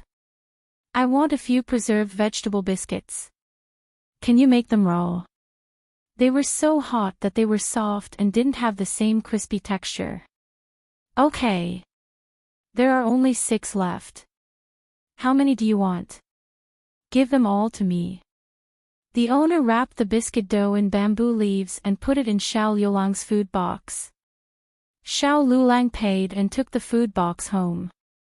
When he was halfway home, Xiao Lulang faintly felt that someone was following him. He paused and looked back at the street behind him. The endless flow of people didn't seem to be strange, but the feeling of being watched became more obvious. Xiao Lulang entered the ready-made clothing store from last time. After about the time it took to burn a stick of incense, he came out. A few sneaky figures followed him silently. When he passed through a secluded area, they suddenly rushed forward and pulled him to the ground. "What are you doing?" he shouted. The few of them took a closer look and frowned. This man with a cane and wearing the uniform of the Hanlin Academy wasn't the one they were watching. That guy had slipped out of his shell.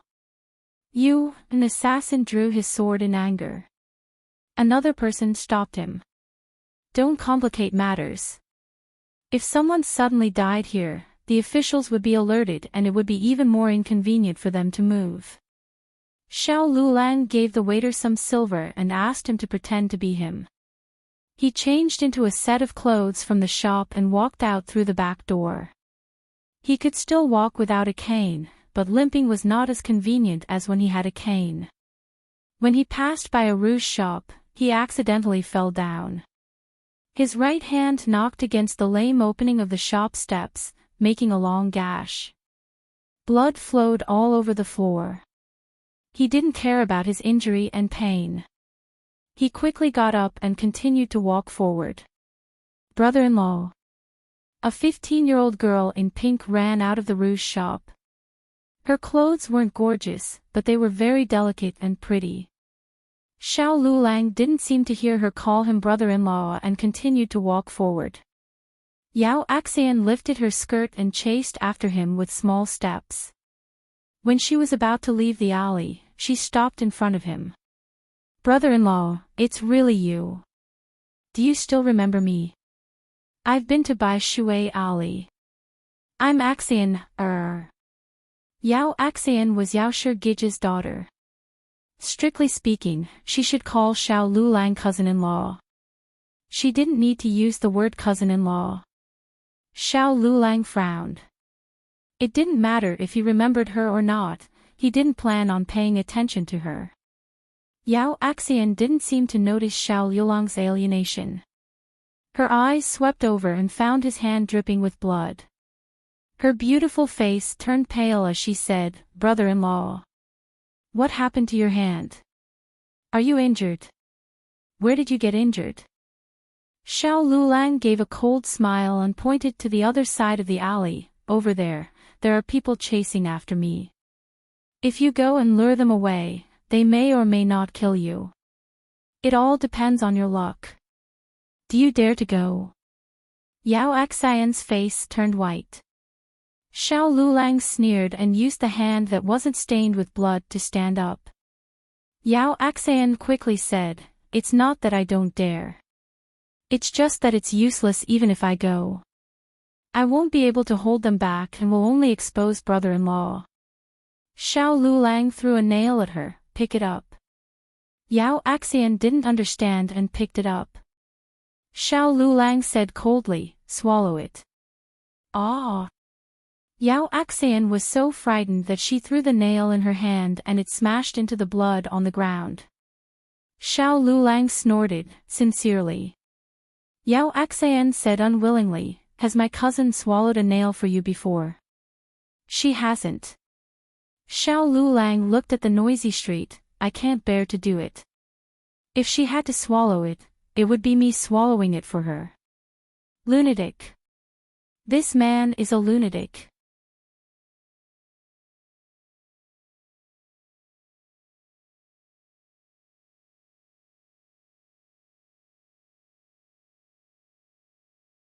Did my husband buy it raw? Gu Jiao asked subconsciously. Most people would not buy raw meat. Her question was very strange. In fact, even she felt it was strange. The shopkeeper thought that she had instructed her husband to buy raw meat and was worried that her husband would buy the wrong one, so she asked. The shopkeeper smiled and said, "It's raw." Gu Jiao thought, is it a coincidence? In her dream, something happened on the day he bought the dried vegetable biscuits, but that happened 2 or 3 months later. Not every day he bought the dried vegetable biscuits would have an accident. Even though she thought this, Gu Jiao still went to the place where he had an accident. It was an old rouge shop. Its business had been snatched up by the surrounding shops, so there were very few customers coming in and out. Perhaps it was because of this that the scene was well preserved. No one had discovered or destroyed it. Gu Jiao saw the dried bloodstains on the ground. Gu Jiao crouched down and carefully looked at the traces of the bloodstains. In her mind, she couldn't help but imagine the scene of him falling down again and again. Yes, he fell down twice. The first time was when he knocked on the door of the shop, cutting the web between his thumb and forefinger and his arm. The second time was when he fell on the ground a few steps forward. There was a bloody handprint where he supported himself. In her dream, he only fell once. It was a world of ice and snow.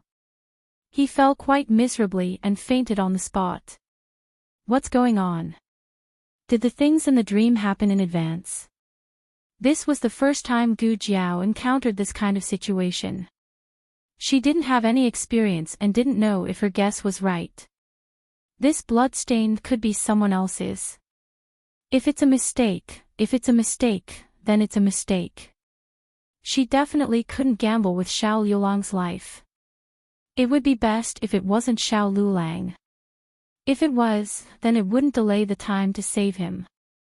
His hand couldn't be crippled, and his life couldn't be lost. Gu Jiao followed the trail of blood all the way. When she found a sparsely populated old street, the blood trail suddenly disappeared. There were 2 possibilities. 1, the bleeding stopped. 2, he was kidnapped here. Moreover, it wasn't by Qinggong, but by a carriage. Using Qinggong in broad daylight would be easy to be discovered, and there would still be some bloodstains left behind. But Gu Jiao didn't find anything even after searching the outer walls. With her husband's unlucky body, it was unlikely that the bleeding stopped. It was more likely that he was accidentally kidnapped. Gu Jiao's guess was right. Xiao Lulang was indeed unlucky to be kidnapped. He had clearly shaken off those assassins and went to hire a carriage. Xiao Lulang hadn't been to that old street for a long time, so he didn't have a deep impression of it. Thus, he found a carriage and asked for directions. The carriage he asked for just happened to be the assassin's carriage. This was what it meant to wear out iron shoes in fruitless searching for something, only to find it without any effort. The assassin opened the window with a dumbfounded expression. What the hell was this? Xiao Lulang was so unlucky as he was kidnapped by the assassin into the carriage. There were a total of 4 assassins. 2 were driving the carriage outside, while the other 2 were keeping an eye on Xiao Lulang. Xiao Lulang was tied up and blindfolded. They didn't plug the cloth. If it was too thin, he would be able to spit it out. If it was too thick, he would suffocate. Isn't there still air through his nose? Assassin B asked. Assassin A glared at him and said, what if his nose is blocked? Did you forget how that person died last time? Assassin B recalled a hostage they had captured. They had stuffed his mouth, but his nose was blocked. In the end, he died halfway through. Assassin B didn't say anything. Assassin A's knife pointed at Xiao Liulang's handsome face and threatened, "Don't make a sound. Do you hear me? If you dare to make a sound, I'll cut off your tongue." Xiao Liulang leaned against the wall of the carriage and ignored him. He couldn't see and couldn't walk, but by listening to the sounds on both sides of the street and smelling the fragrance coming from the shops, he could roughly guess that the carriage was going through Woyang Street and was approaching the East City Gate. Could it be that they wanted to take him out of the city? Xiao Liulang's guess was quickly confirmed. He heard the unusual sound of horse hooves. This was the sound of horse hooves stepping on the official road near the city gate. When it was almost their turn, a group of armored horses suddenly rushed over. Judging from the sound of horse hooves and armor, it seemed to be the Imperial Guards of the palace. The leader of the Imperial Guard said, "Anyone who leaves the city will be strictly checked." "Brother, why is there suddenly a strict check?" Assassin B asked in a panic, "Could it be that we've been exposed?" "It can't be that fast." Xiao Liulang also felt that it was strange. Only the Emperor and the Empress Dowager could mobilize the Imperial Guards. He had just been captured, but the Emperor and the Empress Dowager already found out. It was not too late. Even if he didn't go home, he wouldn't be thought to have been captured by the assassins. Xiao Liulang couldn't figure out the problem, so it was even more impossible for the assassins to figure it out. But it was one thing to not figure it out, and another to have a way to deal with it. "Hit his acupoints," Assassin A said. Assassin B hit Xiao Liulang's acupoints. Assassin B seemed to have realized something. He scratched his head and said, Brother. If you can hit his acupoints, why did we waste time to kidnap him?" Assassin A said, "No one will think you're mute if you don't talk." Xiao Liulang, who had been hit on his acupoints, could not move or make a sound. The cloth covering his eyes was pulled off, and in the next moment, something cold was stuck to his face. It was the rumored human skin mask. Of course, it was not made of human skin. The original material was fish skin. It was just that it had been processed to look like human skin. This kind of mask had some flaws up close, but from a distance, it could almost be mistaken for the real thing. Perhaps the Imperial Guards did not expect the people of Jianghu to use such an evil method. They successfully left the city. "Brother, it's not good. The soldiers have also left the city. They're coming." Assassin B looked at the Imperial Guards who had also left the city and said. Assassin A frowned and looked at Xiao Liulang. He said, "We can't be discovered so quickly. Forget it. They might not be looking for him. Just be careful." Assassin B asked, "Then, are we still going with the original plan?" Assassin A thought for a moment. He was still a bit worried about the Imperial Guards. He said, "Take the small path." The group gave up on the main road and changed to a small country road. They passed through a small village and waited for the Imperial Guards to leave before returning to the main road. Assassin Beat said in a small voice, "Let's go slower. If we go faster, we'll run into the Imperial Guards in front." He had a feeling that the Imperial Guards were here to capture them.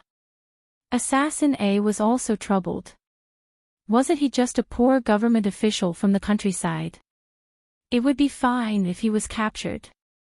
Why would the Imperial Guards be here? Brother. They're from the government." Assassin B looked at the group of people coming from behind. There were 4 bailiffs. The 4 of them rode on horses and escorted a prisoner carriage.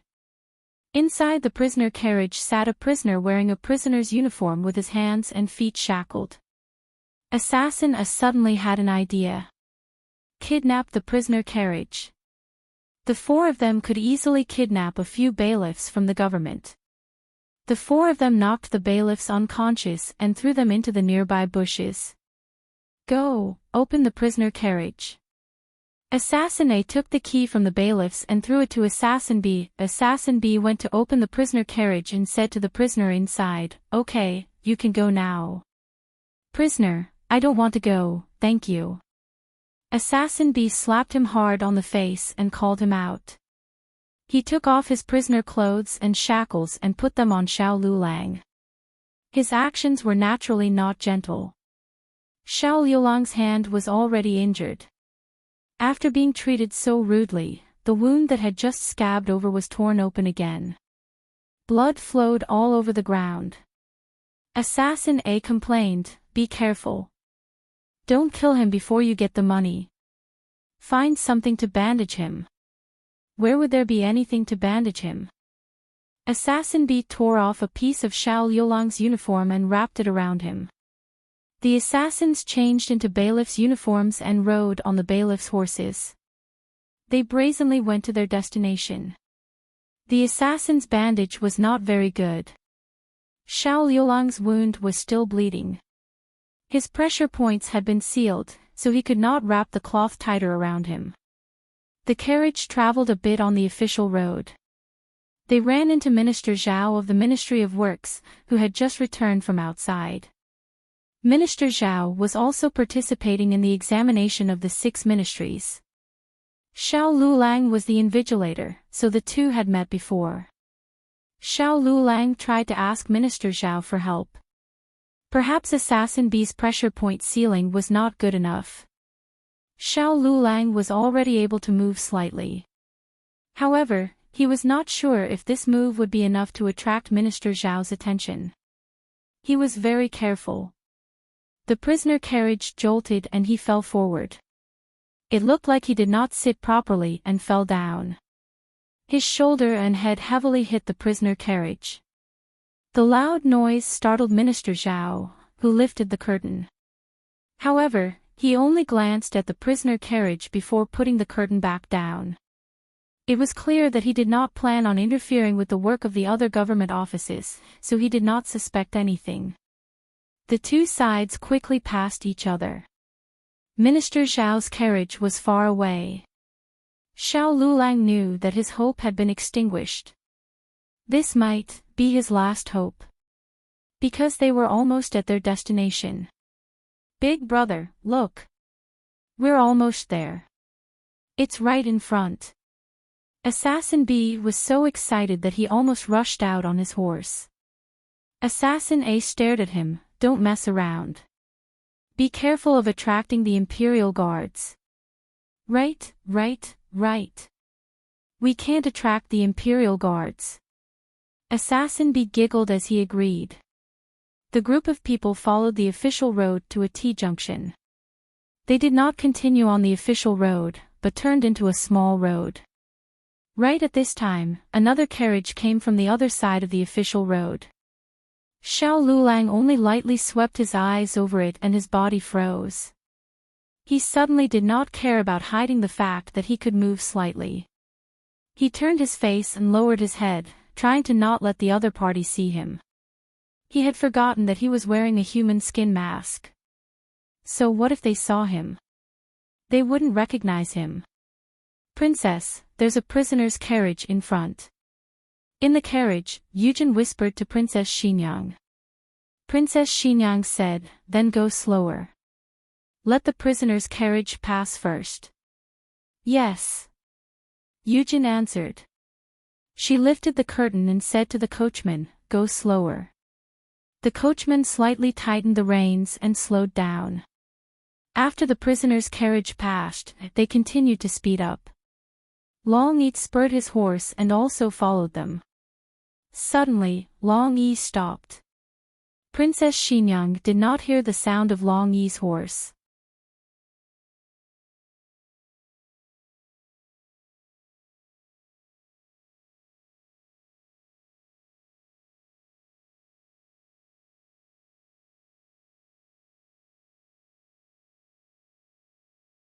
Who had taken him away?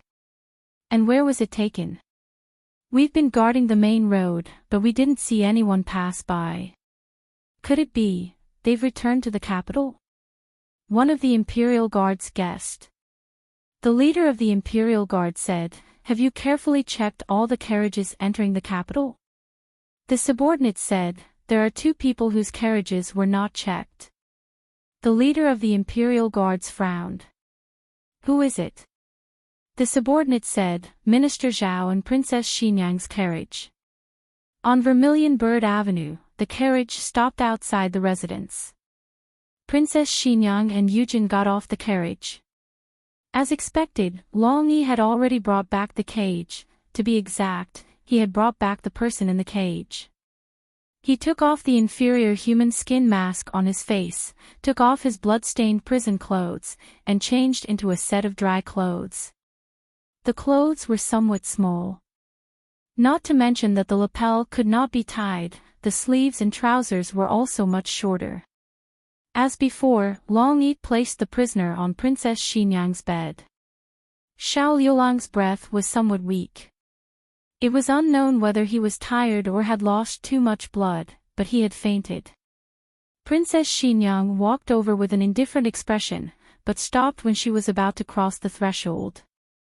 However, Yujin quickly walked into the room and looked at the man in front of the bed. She did not know who the prisoner Long Yi had brought back was, nor did she know why Long Yi had done so. One should know that this was the princess' bedroom. It would be terrible if a shady person was allowed to lie here. However, when she arrived in front of the bed and saw the pale handsome face, she was stunned. "Princess." Yujin walked out with a shocked expression. She didn't know when, but Princess Xinyang had turned around and was looking at the boundless night sky. Inside, the person inside, he looks like, Yujin simply did not know what to say. She spoke incoherently for a long time. Then, she hardened her heart and said, "He is the Hamlin official that I told you about last time. He looks like the young Marquis. No wonder Long Yi brought him back. Long Yi must have mistaken him for the young Marquis. Princess. Quickly come in and take a look. Don't blame Long Yi for recognizing the wrong person. They really look too similar. I almost suspected that the young Marquis had come back to life. Moreover, their ages are similar. If the young Marquis was still alive, he should be around this age." Princess Xinyang did not speak. "Princess, I didn't lie to you, he really..." Yujin's words came to an abrupt end when she saw Princess Xinyang's expression. Princess Xinyang's face was as cold and lonely as before. Her eyes were complicated and seemed to be mixed with many emotions, but there was no surprise. All of Yujin's voice disappeared. However, it only took a moment for Eugene to find it again. "Princess, you know." Yujin wanted to ask when she knew. Was it when Long Yi had rescued the prisoner carriage, or earlier?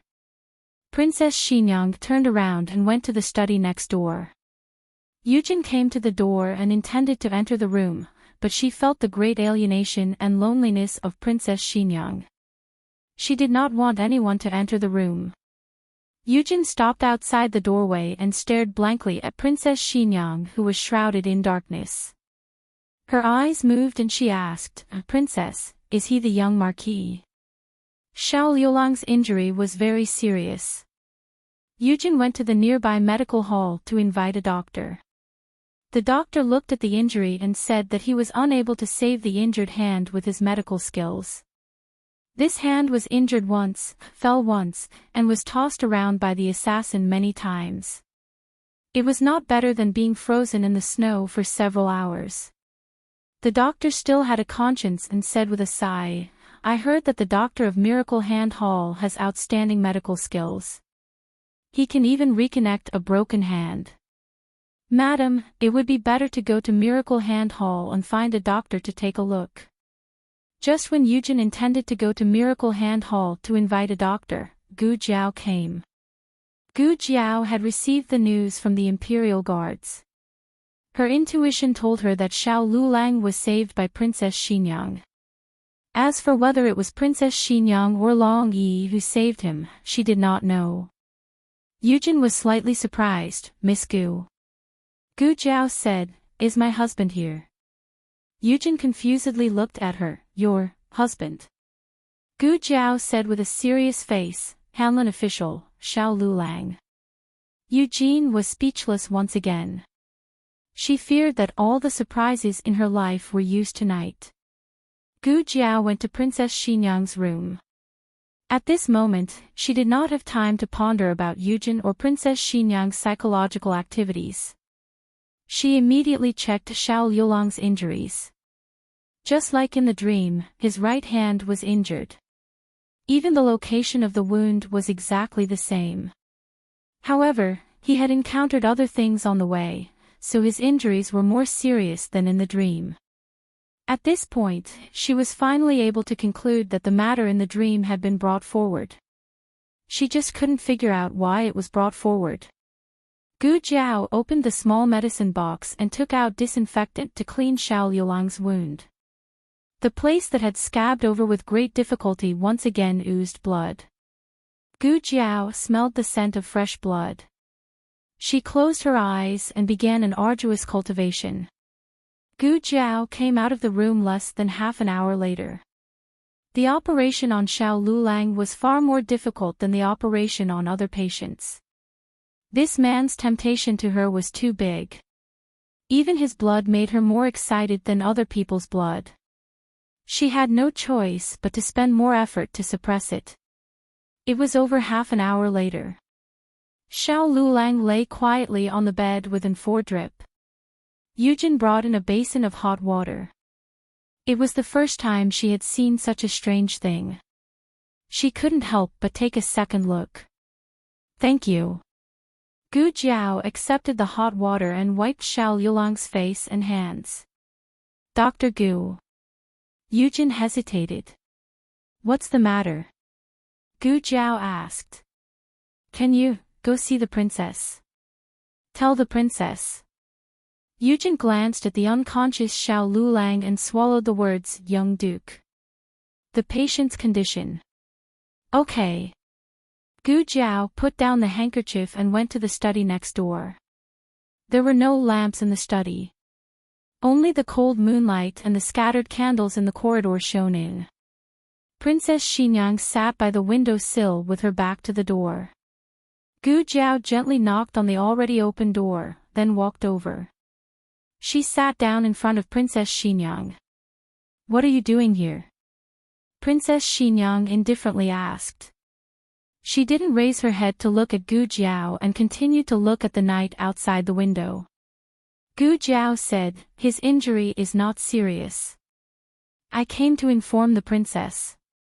Princess Xinyang indifferently said, "What does it have to do with me whether he is okay or not?" Gu Jiao raised her eyebrows. "If it has nothing to do with you, then why did you take him in?" Princess Xinyang indifferently said, "It was Long Yi who picked him up." Gu Jiao, "Oh." Princess Xinyang expressionlessly looked at Gu Jiao. "You don't believe me? Long Yi picked you up?" Gu Jiao strangely asked, "Does Long Yi often pick people up like this?" "He picks one up and throws one on your bed." Princess Xinyang coldly looked at Gu Jiao. Gu Jiao rested her elbows on the table and rested her chin on her hands as she looked at Princess Xinyang. "Princess, you recognized him long ago, didn't you? You also inquired about him and knew about my relationship with him, so that night you didn't throw me out?" She was wondering why Princess Xinyang would be so merciful and let her, a doctor from the medical hall who she had only met once or twice, occupy her princess bed. "Are the mooncakes delicious?" He personally went to buy the red dates. Gu Jiao asked. At this moment, if she couldn't guess who the mooncakes were made for, then it would be unreasonable. No wonder he took the initiative to go to the palace to deliver mooncakes, and even brought the date paste filling that her great-aunt didn't like. Princess Xinyang turned her face, unpalatable. Gu Jiao said, "So you ate it?" Princess Xinyang choked. "I didn't eat it, Yujin ate it." Gu Jiao, "So you accepted it?" Princess Xinyang, where did this girl learn the skill of digging holes for others? Gu Jiao actually didn't understand. Originally, she thought that Xiao Lulang hated Princess Xinyang, so he didn't want to recognize her, but now it seemed that wasn't the case. As for Princess Xinyang's attitude towards Xiao Lulang, Gu Jiao was even more puzzled. She thought that Princess Xinyang didn't know that her son had returned to the capital alive, but now it seemed that wasn't the case. This mother and son pair was really strange. Xiao Liulang's main injury was on his right hand, and the rest of his body only had some light abrasions. The reason why he was unconscious was because he had lost too much blood and was too tired. But Long Yi seemed to think that he had suffered a very serious injury, and even his mood was depressed, so he didn't bother Gu Jiao anymore. Gu Jiao felt that this was very good, at least her little hand had escaped a disaster. But seeing Long Yi so unhappy, Gu Jiao decided to compensate him in other ways. Eugene made snacks for Gu Jiao, and Gu Jiao left half for Long Yi. Seeing that she only ate half, Eugene asked, "Is it not tasty?" Gu Jiao said, "No, I left it for Long Yi." Long Yi is unhappy. Eugene looked at Long Yi inside the room. Long Yi was Shadow Dragon Guard, so how could he be unhappy? Eugene asked, "How did you know?" Gu Jiao said, "I felt it." Eugene was puzzled, why didn't I feel it? In fact, no one felt it. Long Yi was occasionally disobedient, but he didn't have any emotion, so they couldn't feel it. Gu Jiao touched the bridge of her nose.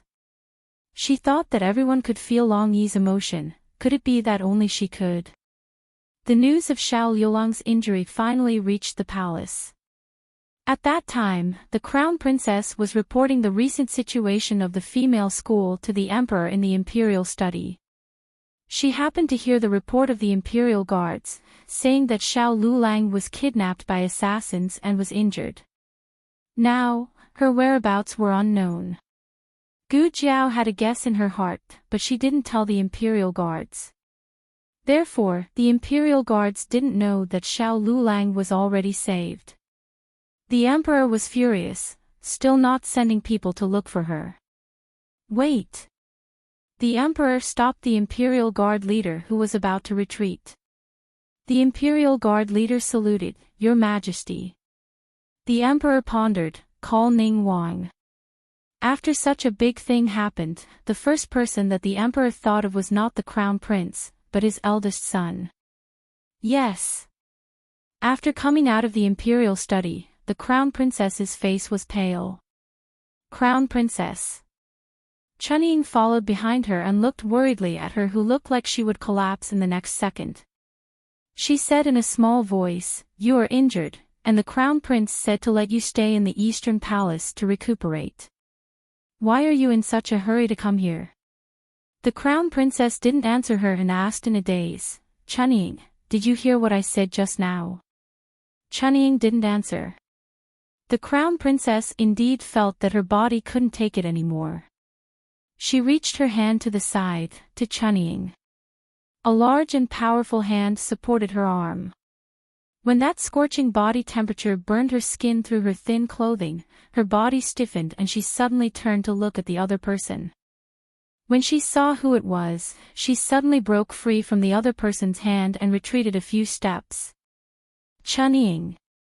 she called. However, Chunying had already retreated somewhere. Ning Wang walked forward unhurriedly and looked behind her. He said playfully, "There is a pool behind you, be careful." The crown princess turned her head to look, and her throat moved. She composed herself and turned her head to look at him coldly. "Did you do it?" Ning Wang smiled. "What do you mean by didn't do it?" The crown princess said angrily, "Stop pretending." Ning Wang crossed his arms and said helplessly, "Yes, it was this prince who did it. Nothing happened to this prince, but something happened to Xiao Lulang.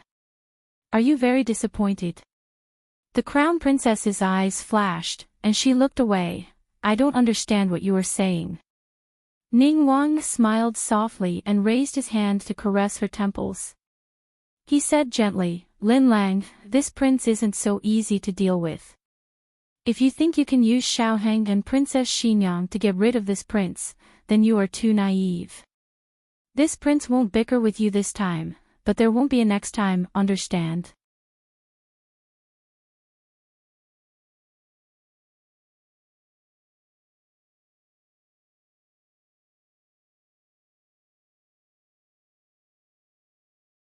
Chapter 429. His tone was the most gentle whisper in the world, and his gaze was filled with deep emotion. However, the crown princess still felt a chill run down her spine. Her entire body was frozen in place, and it seemed as though she could not say a single word. Prince Ning gently caressed her face and quietly said, Lin Lang, ever since the day you and this prince caused Xiaoheng's death, you have already been unable to clear your name. Could it be that you still don't understand this logic? The crown princess' gaze became fierce. I did not harm him. It was you. From beginning to end, it was you. It was you who followed me to the directorate. It was you who killed him. Prince Ning raised his hand and patted the back of her head. If it was not for you calling him out alone, how could this prince have had the chance? Admit it, Lin Lang. You are also an accomplice in causing his death. I am not. I have never harmed Aheng. The crown princess reached out to push him away. I don't want to see you. Leave. Prince Ning's hand that was patting the back of her head suddenly tightened. Lin Lang. Lin Lang. Chunning, why are you here? Where is the crown princess? Didn't you go with the crown princess to the imperial study? Not far away, the crown prince's puzzled voice could be heard. Immediately following this, Chunning replied with a guilty conscience, the crown princess, the crown princess coldly looked at Prince Ning. Prince Ning fiercely and silently said, you know what you should do. Don't anger me. You cannot bear the consequences, one Lin Lang. He let go. The crown princess staggered and nearly fell to the ground. What was that sound? Because they were too close, in the instant that Prince Ning let go of the crown princess, the crown prince had already walked over. He saw the pale-faced crown princess and the gentle and calm Prince Ning. He furrowed his brow, as he instinctively did not like his own woman standing with another man, even if that man was his own older brother. Eldest brother. He strangely walked over. Prince Ning smiled and said, Father ordered me to go to the imperial study to meet him. Coincidentally, second sister-in-law was coming out of the imperial study and we ran into each other. So that was the case. The crown prince secretly thought that he was overthinking things. Ning Wang was his elder brother. Even if they were not from the same mother's womb, they still had the same father. Lin Lang was his younger sister-in-law. How could there be anything between them? The crown prince came to the crown princess' side and held the crown princess' hand. Feeling the coldness of her fingertips, his brows furrowed even more. Why is your hand so cold? I've already said that you're injured. If there's anything, you can report it to Imperial Father in a few days. Imperial Father gave me the girls' school, so I should take care of it carefully. As the crown princess spoke, she felt King Ning's death stare. She imperceptibly withdrew her hand from the crown prince's grasp. I'm fine, just a bit tired. Your Highness, let's go back. After the Mid-Autumn Festival, the weather seemed to have suddenly turned cold. The wind in the morning and evening carried a hint of the chill of autumn. The crown prince took off his cloak and draped it over the crown princess, carefully tying the ribbon for her. Ning Wang stared at the two with a burning gaze. The crown princess grabbed the crown prince's hand and gently moved it away. She took the ribbon herself. I'll do it myself. Oh. The crown prince was a bit disappointed. He wanted to do these small things for Lin Lang. However, with his elder brother here, it did not seem good for them to be too intimate. He turned to look at Ning Wang. Ning Wang's eyes had already regained their gentleness. He said, "Elder brother, we'll go back first. Since you've been summoned, then go quickly." Ning Wang paused and turned to look at the crown prince, who was leaving with the crown princess in his arms. He said, "Why don't second brother come with me to see Imperial Father? It seems that something has happened. Even the Imperial Guards have been mobilized." "Is that so?" The crown prince was a bit hesitant. Ning Wang smiled. "Forget it. If you want to accompany second sister-in-law, I'll go see Imperial Father myself." When he said this, his gaze unintentionally swept across the crown princess' face. The crown princess felt an endless threat. She clenched her hand and said to the crown prince, "Your Highness, you should go take a look." The crown prince said, "I'm worried about you." The crown princess lowered her eyes and said, "With Chunying accompanying me, what is there for your highness to be worried about?" In the end, under the crown princess's persuasion, the crown prince reluctantly went. After he went, he found out that Xiao Lulang had been captured by assassins and his whereabouts were unknown. Imperial Father wanted Ning Wang to lead troops to look for him. Since he also went, Imperial Father also gave him a group of troops. In the middle of the night, he could not return to the Eastern Palace to accompany Lin Lang. He had to search for Xiao Lulang aimlessly on the streets. The crown prince was extremely sullen.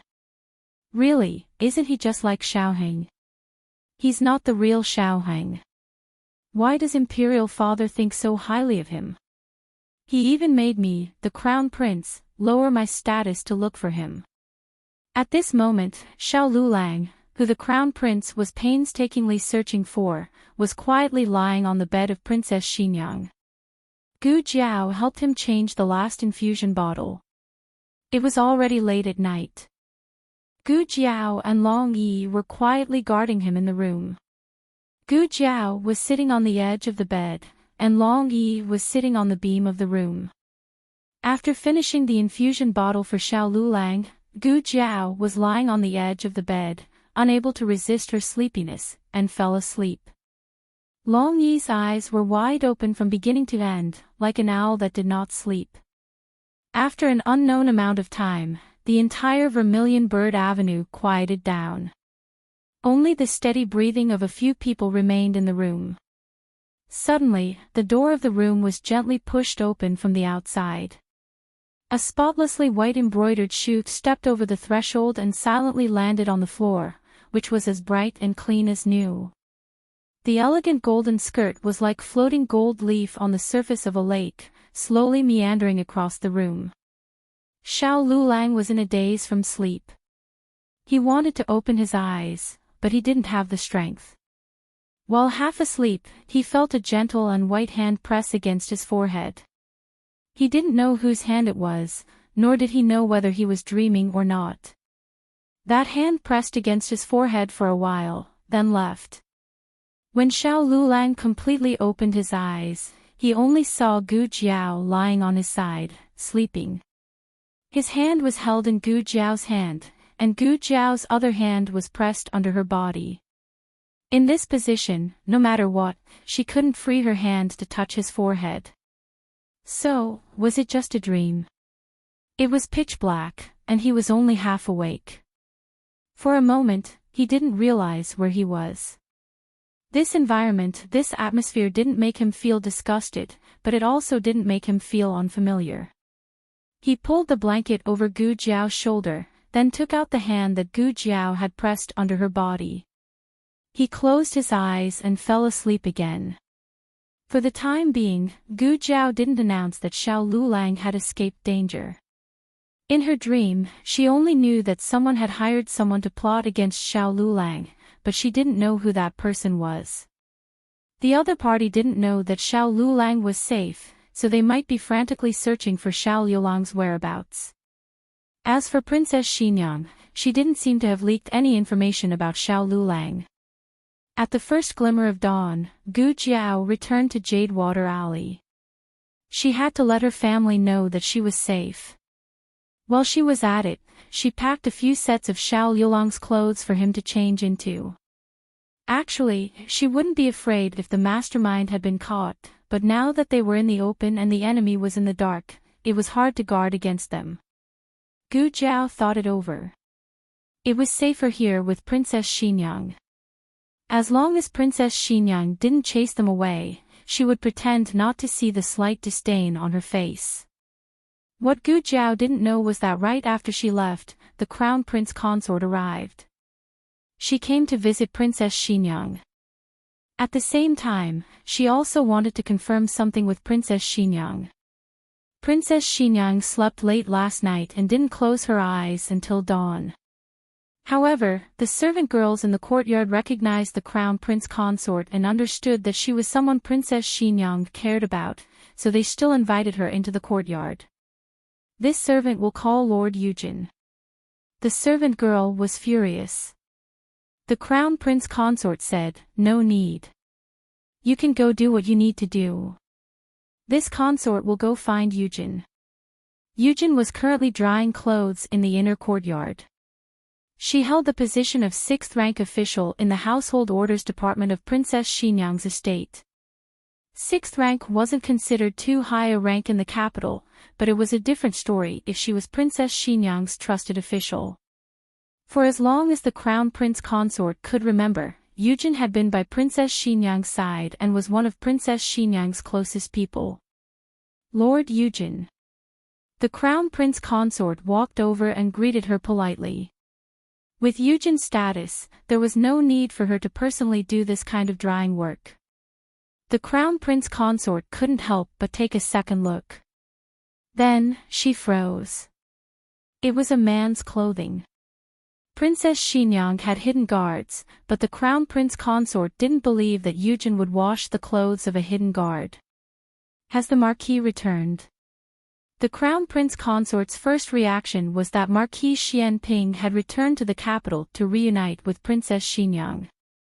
Even though they didn't get along, they were still husband and wife. It wouldn't be strange for Marquis Xianping to come here. Ah, no. Yujin shook her head. She didn't know how to explain. This was Xiao Yulong's clothing. After a night of thinking and observation, Yujin could more or less confirm Xiao Yulong's identity. But, the princess hadn't said anything yet, so she couldn't say it now. When the Crown Prince consort saw that Yujin couldn't answer, some rumors she had heard flashed through her mind. Princess Xinyang and Marquis Xianping didn't get along. Marquis Xianping was promiscuous outside, and Princess Xinyang also had her own gigolo. Of course, this was just a rumor. The Crown Prince consort never believed it. But this man's clothing, don't misunderstand. It's not the princess, it's me. Yujin decided to take the blame herself. A strong hint of astonishment flashed through the Crown Prince consort's eyes. Yujin cleared her throat and said, "Please keep this a secret for me, Crown Prince consort." The Crown Prince consort came back to her senses. Speaking of which, this Lord Yujin was an extraordinary woman. She had never married. If she was outside, she might be criticized behind her back. But because she was in the Princess Fu and had Princess Xinyang's protection, no one dared to embarrass her. This could be regarded as a good opportunity to win over Yujin. The Crown Prince consort smiled and said, "Lord Yujin, rest assured. I didn't see anything today." With Crown Prince consort's words, "I'm relieved." Yujin simply smiled more unsightly than crying. Princess Xinyang was still sleeping, so she couldn't wake her up. The Crown Prince consort asked herself whether she had such big face, so she decided to come again another day. She bid farewell to Yujin, and when she passed by the room of Princess Xinyang, she heard movement inside the room. She thought that Princess Xinyang had woken up, so she intended to enter the room to pay respects to Princess Xinyang. But Long Yi, who had jumped down from the beam of the room, firmly blocked the door. You're tuning into the LoveLore Library YouTube channel. We're so grateful for your support, and don't forget to subscribe to join us on this incredible journey through captivating stories. Your generosity through donations truly makes a world of difference, as it's the primary source of revenue that allows me to expand and enhance this channel for you. Thank you from the bottom of my heart for being a part of this adventure.